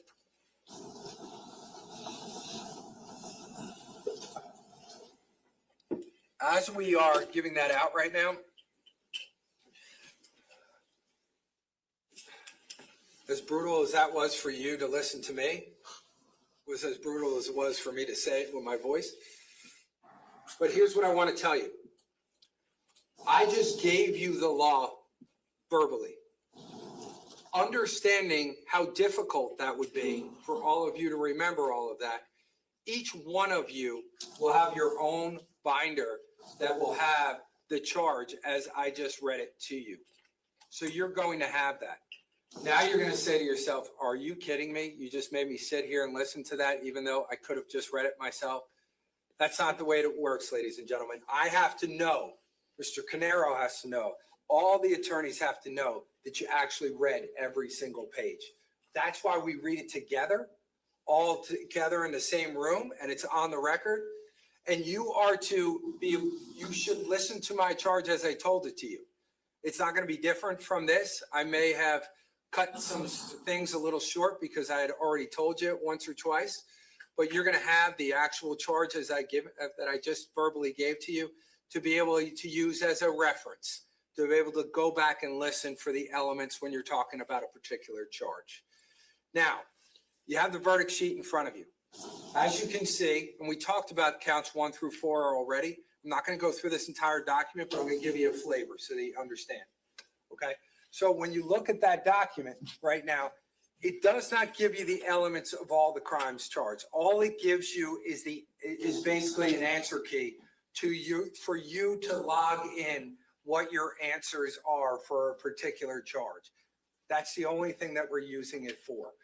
It will also help you and guide you to make sure you answer any and all questions that are being asked of you. We've talked about questions 1 through 4, but you'll see with each question underneath there will be a bold, for example, to tell you, do I have to go on to a subsection or do I go on to the next count? So, for example, as we talked about in count 1, how do you find as to count 1 of the indictment charging the defendant Paul Caneiro with the murder of Keith Caneiro? It's either guilty or not guilty. And then you see underneath, if you find him guilty, then you're to answer 1A. If you find him not guilty, then you would just go to count 2. 1A deals with doing it by his own conduct, as we talked about before. If you answer yes to 1A, then you go to B and C. If you answer no to 1A, well, then you would not answer B and C, which is exactly the bolded parts underneath. And again, it goes to 1B and C. C is located on the next, D is located on the next page. And then you see, if you've gone through question 1, A, B, C, and D, then you see underneath it says go to count 2. Same thing applies for each count. Let's go to, for a minute, let's go to count 7. 7 discusses aggravated arson.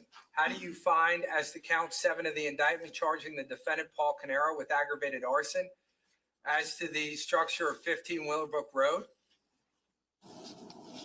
That is, if you answer that he's guilty of that charge, then you're not answering 7A. 7A only deals with arson. So it's the lesser included offense. If you found him not guilty of count 7, Then you would go down to 7A and answer that question because you found him not guilty of aggravated arson. So then you would consider the crime of arson. Does that make sense? Yes. And that's the same for 7 and 8. Let's go to count 13 for a minute. Okay, which is on page 14 of the verdict sheet.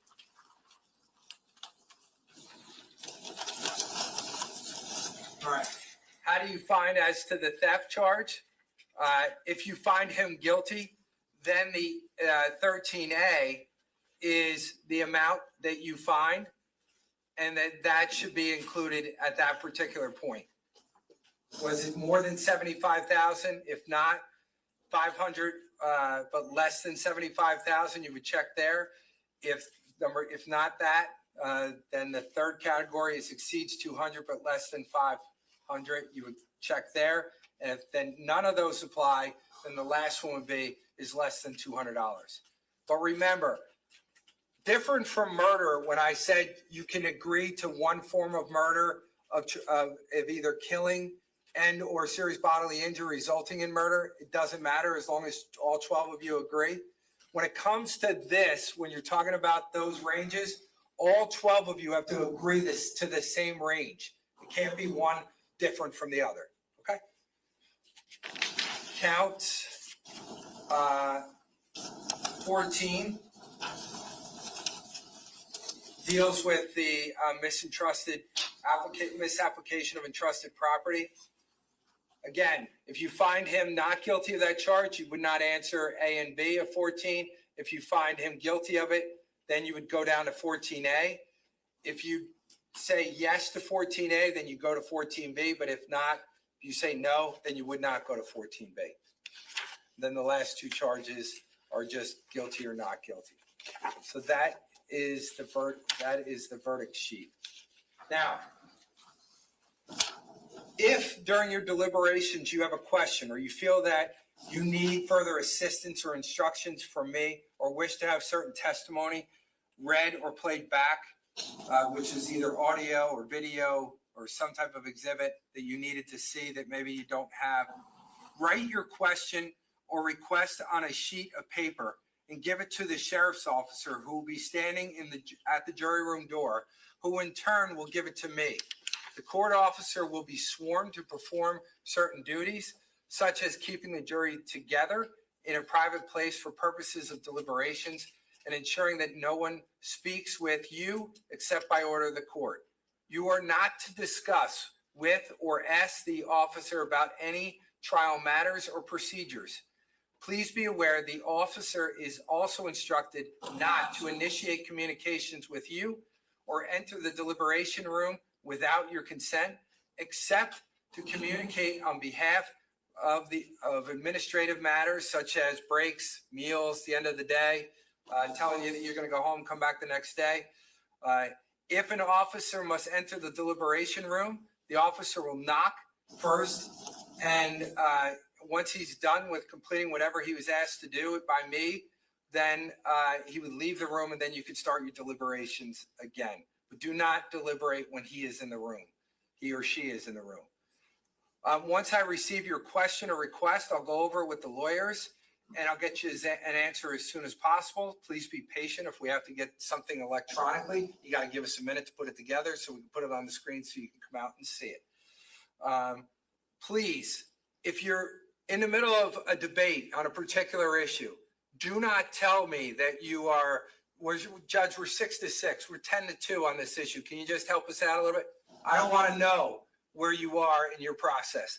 The only thing I need to know is either, yeah, I got a question and I'm going to answer it for you, or you got a verdict and then we know it's unanimous. That's the only time. Okay. Now I've come to the end of my charge. Let me just speak to the attorneys for a second. I'm going to take a second. Okay, it seems we're getting towards the end. Hopefully, this is wrapping up, and well, the jury will get the case. What time they will have to deliberate, I have no idea. If they will be starting tomorrow morning. Okay, ladies and gentlemen. Moment of truth. Can we have our way that we do our alternates? Mhm.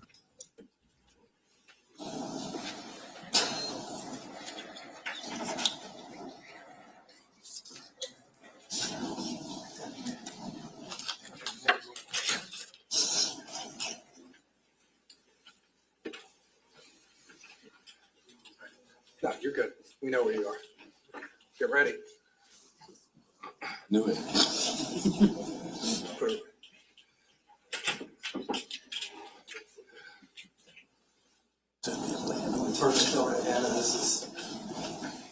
I want absolutely no responsibility at all. So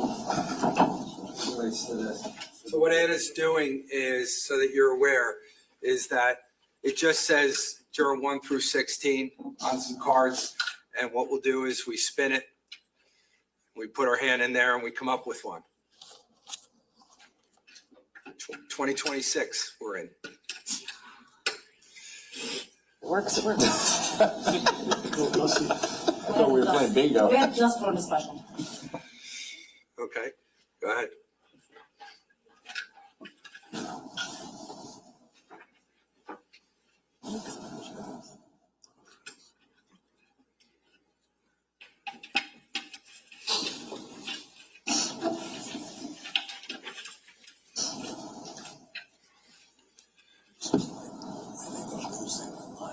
Juror number 16. Jurors number 16. Okay, keep going.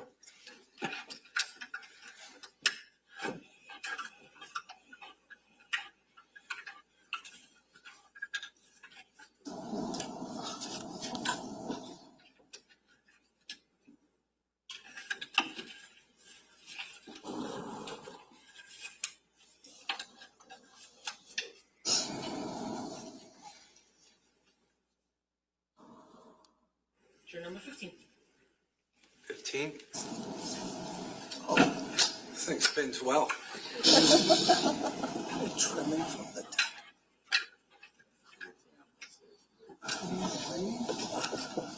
So they get. Unfortunately, that thing messed up. 11. Okay, one more.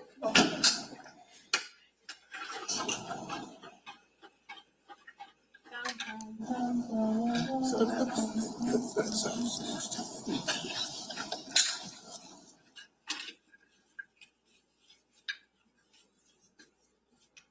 8. 8. Okay. Yeah. Okay. So jurors number 8, 11, 15, and 16 will be my alternates. So right now, just hang out for a second. And we'll talk about that role in a minute. What I want to do is right now is I'm going to swear in my officers. If there's new officers tomorrow morning, then I'll swear in new officers. But I'm going to ask for the officer in the back and also the officer in the front. If you don't mind, could you just raise your right hand for me? Do you solemnly swear or affirm that you will do your best to keep every person sworn on this jury together in a private place, and that you will not allow any person to speak to them nor speak to them yourself except by order of the court, and except to ask them if they have agreed on a verdict until they have so agreed? I did. Thank you. All right. All right. So next part. I want to give you an idea for the people that will be in the jury room for a minute. I just want to tell you the items that you will have, because you won't have certain items in there. For example, we don't give you the guns in there, or we don't give you the bullets in there, and we definitely don't give you both of them at the same time. So if you want to see the weapons, any one of the weapons involved, you would have to ask me. You have to write a note saying, can we see S whatever? And then we'll give it to you. And if you don't know the S number, we'll take care of it. So let me just tell you what you do have in evidence. S1, which was the photo book with all its subsections, you have that. You will have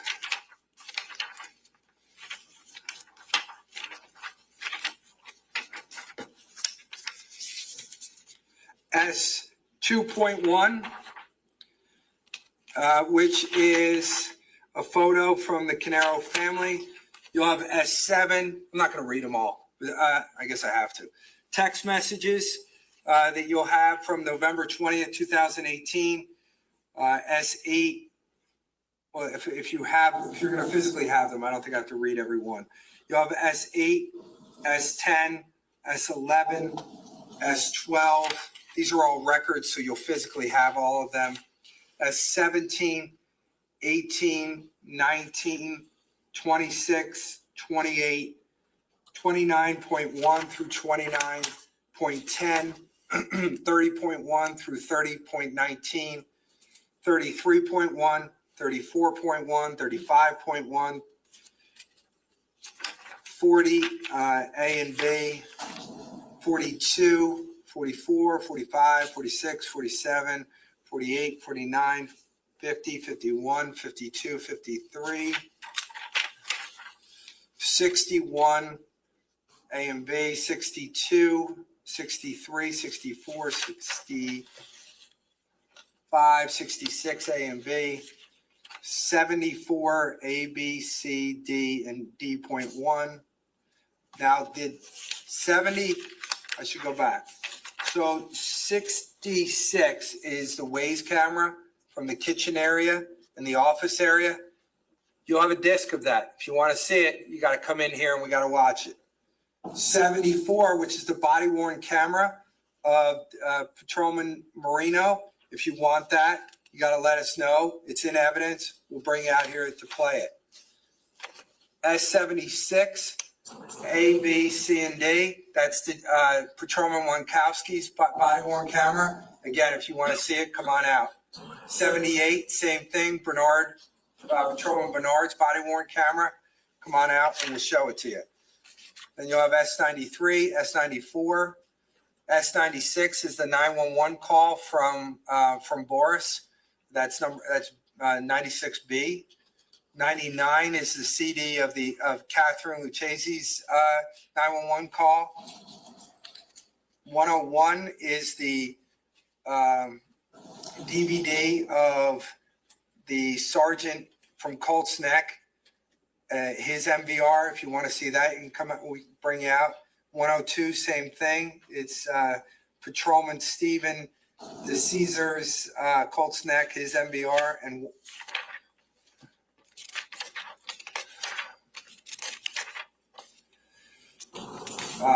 if you want to see the gas can at S155, we're not going to put a gas can in there. If you need it, well, we can give it to you. Keep going. You okay? Yeah. Okay, we're almost there. Good. With adjustments. The gas can. Then you'll have 156, 157, 158, 159, 160, 162. It's the automatic knife. You saw that. If you need to see that, you have to tell us. We'll come out here and you can look at it. Same thing. Well, you'll have 163, 164, 166, 165. You'll have 168, 169, 170, 171. You'll have 172. You'll have 173. 174, 175 you'll have. Then we get into firearms. You will not have, but you could see it if you want to see it, is the 9mm. Well, you'll have the barrel. That's 176. 177 is firearm parts. You will not have it. If you want to see it, you can let me know. 178.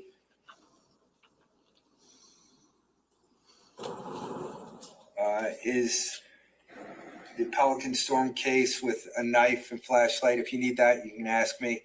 179 is a magazine. Also, you won't have that. 180, 181, again, that's any guns you won't have. 183, 184, 185, 186, you'll have those. 187 is also a handgun. 188 is a handgun. You won't have these. 189, you won't have them, but they're in evidence. 190, 191, 192, 193, 194 is ammo, the Fiocchi ammo. If you want to see that, all you have to do is tell us. 195, 196. Again, if you want to see those things, all you got to do is ask. You'll have 214. 222 is the 6 magazines and 11 unfinished lowers. If you want that, you're going to have to ask us for. 230. You'll have 231. You'll have 232, 33, 234, all the way up to 242. You'll have all of those. 256 is the 911 call from Dennis Kupora. If you want to hear that, you got to come out and ask us for it. You'll have 261, 262, 263 is the DVD of vehicle surveillance videos. If you want to see any of the car, the alleged car leaving the Tilton address, and then any of the videos at Colts Neck, you're going to have to ask us for it. You'll have 264, 270, 270.1. And again, more surveillance cameras. If you want them, you got to ask for it. You'll have emails from 273, 274, which is the iCloud video, iCloud emails that were read to you. You'll have those. You'll have scene diagrams in 285. You'll have items from the autopsy. You'll have all those. That's 299.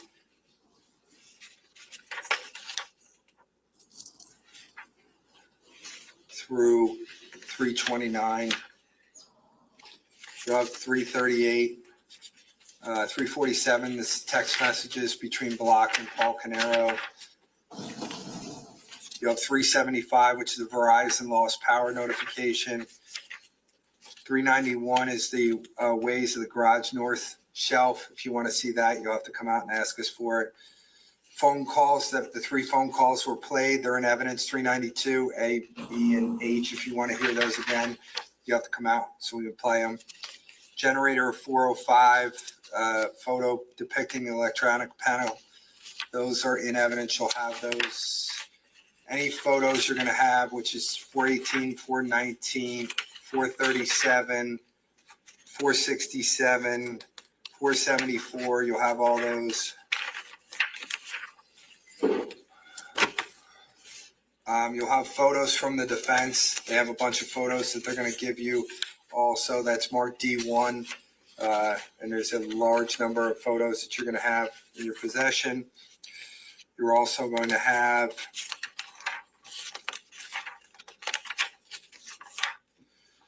the group text between Ben, Keith, and Paul, D55. The Canada Life full payment breakdown, D64. Body worn camera again from Marino. If you want that, we'll have to bring it out so you can see it. Marino, that's D71. A photo of the refrigerator. You'll have body worn camera again of Redmond. You'll have to come out for that. That's D106. Video of 44 Willowbrook at 8 p.m. That's D114. If you want to see that, we'll bring it out. D122 is an email between Paul and Sense. You'll have that. D140, 141 are allele charts from Bodie. You'll have those. You'll have certain PowerPoint slides from Carl Reich, pages 2, 10, 11, 12, and 13, not the entire PowerPoint. But you'll have those pictures, and you'll have those in your possession. So I only try to tell you that because so that you have an idea of what you do have.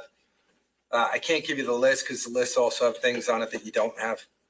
So I apologize that I can't just give you that. Okay, so now here's what's going to happen. It's now 4:30. So now you're going to say to me, really? We just done all this and now we got to go home? We don't keep you overnight for when you start deliberations. We normally finish the day somewhere between 4:30 and 5. But because it's been an extremely long day for all of you, and a ton of information, and out of respect for all of you guys now, what I'm going to do is I'm going to send you home for the day. However, this is how it's going to work tomorrow morning. Tomorrow morning, as soon as all 12 deliberating jurors are here, if it's 8:02 and you're all here, Amor is going to bring you up. He's going to put you in that room.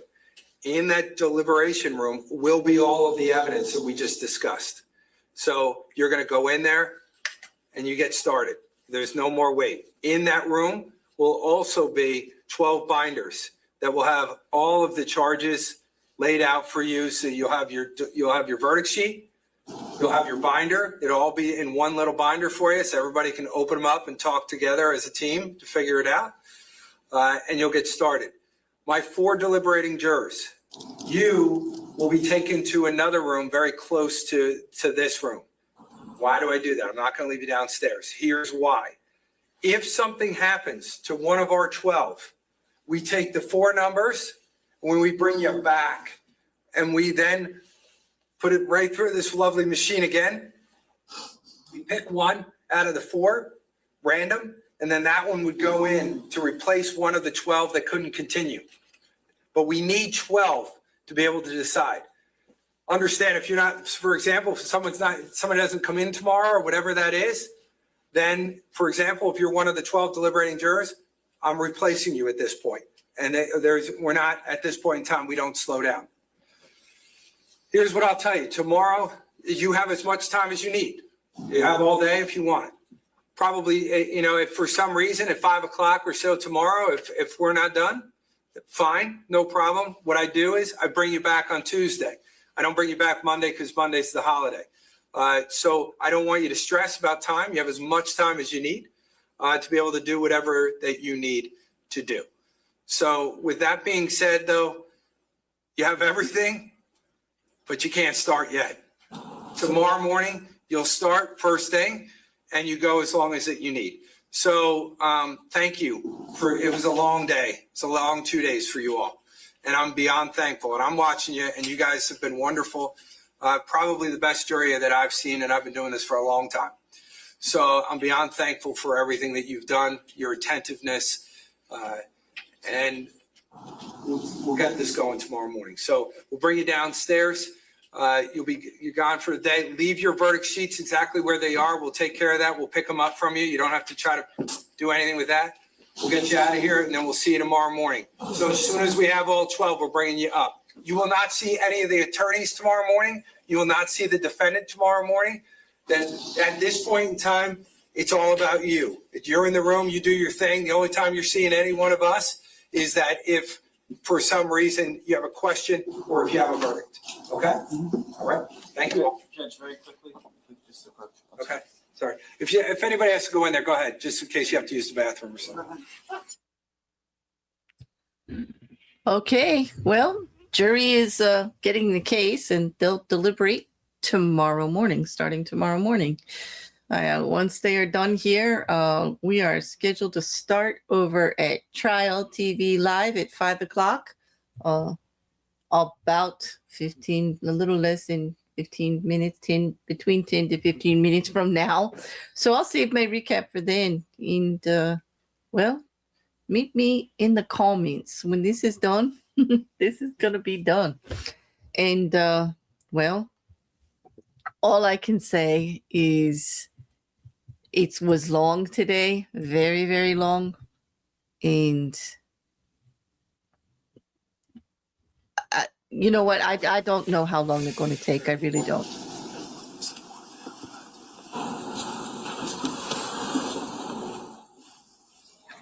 Sorry to you, because I forgot to bring this up in front of everyone. So when the verdict, if a verdict comes in, because you're seated in juror number 1C, I would like to make you the foreman. Your vote has no more power or less power than anyone else. Maybe you would start the deliberation process tomorrow morning. But my question to you is, would you feel comfortable as the foreman as to when the verdict is read, if you do reach a verdict in this case, would you be able to do that for us? Yes. Okay, any issue, you comfortable? Okay, great. You will then be our foreman. All right, thank you, sir. As soon as they're ready, everybody can start to go.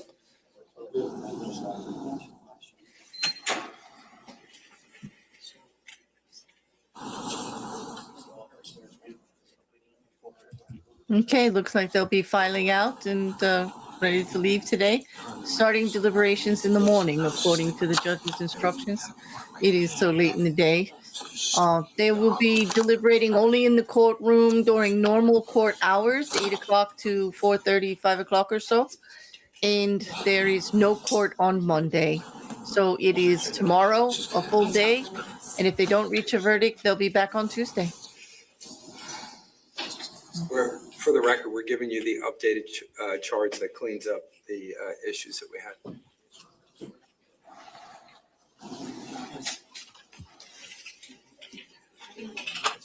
Yes, please. Thank you. You were the one who had another one back there. Nice to see you. Thanks.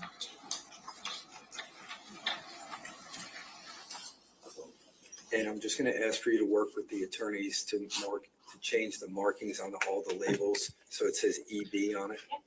Paul Caneiro looks Yeah, 'cause alert, everything has to be done in but the he room. actually looks a little Sheriff's concerned to Department, we me. have to lock it. We This have is to put a it. note on the Like, this door is it. that Everything says is no one played to come out. in, no cleaning people, It's in the jury's hand. from now on.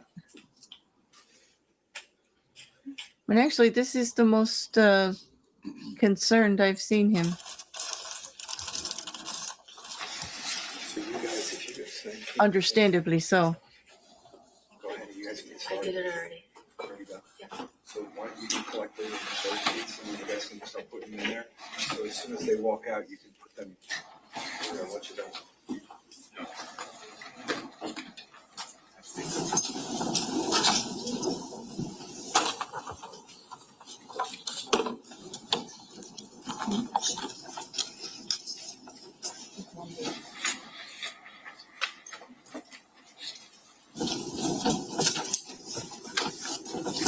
Got it.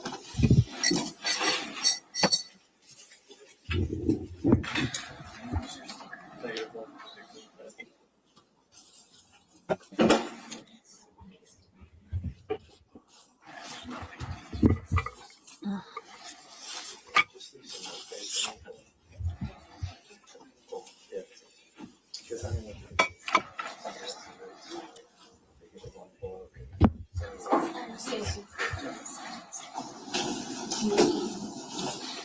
Thank you.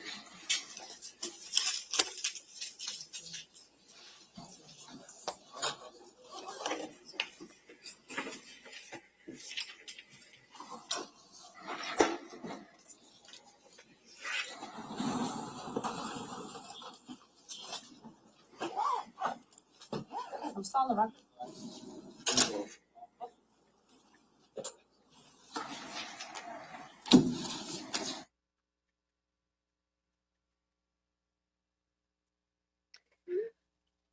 Okay, jury is leaving. We'll just leave this on for a moment to see if they come back. And we will not see Paul Caneiro again until the verdict is read, until they're back in the room. Unless, of course, there are questions. I'm hoping the camera will be on and all questions will be brought forth. And we will know that. But we shall see how that goes starting tomorrow. What I'd like is for you to meet me in the comments and let me know how you think it went. Because wow, oh wow, what a lot. The last 2 days have been a lot. Those closing statements. But on that, I'm going to end it here. The rest is just the end. They are going to be on verdict watch. That's it. We shall see you tomorrow for verdict watch and see what happens with questions and all. Have a great night, everybody.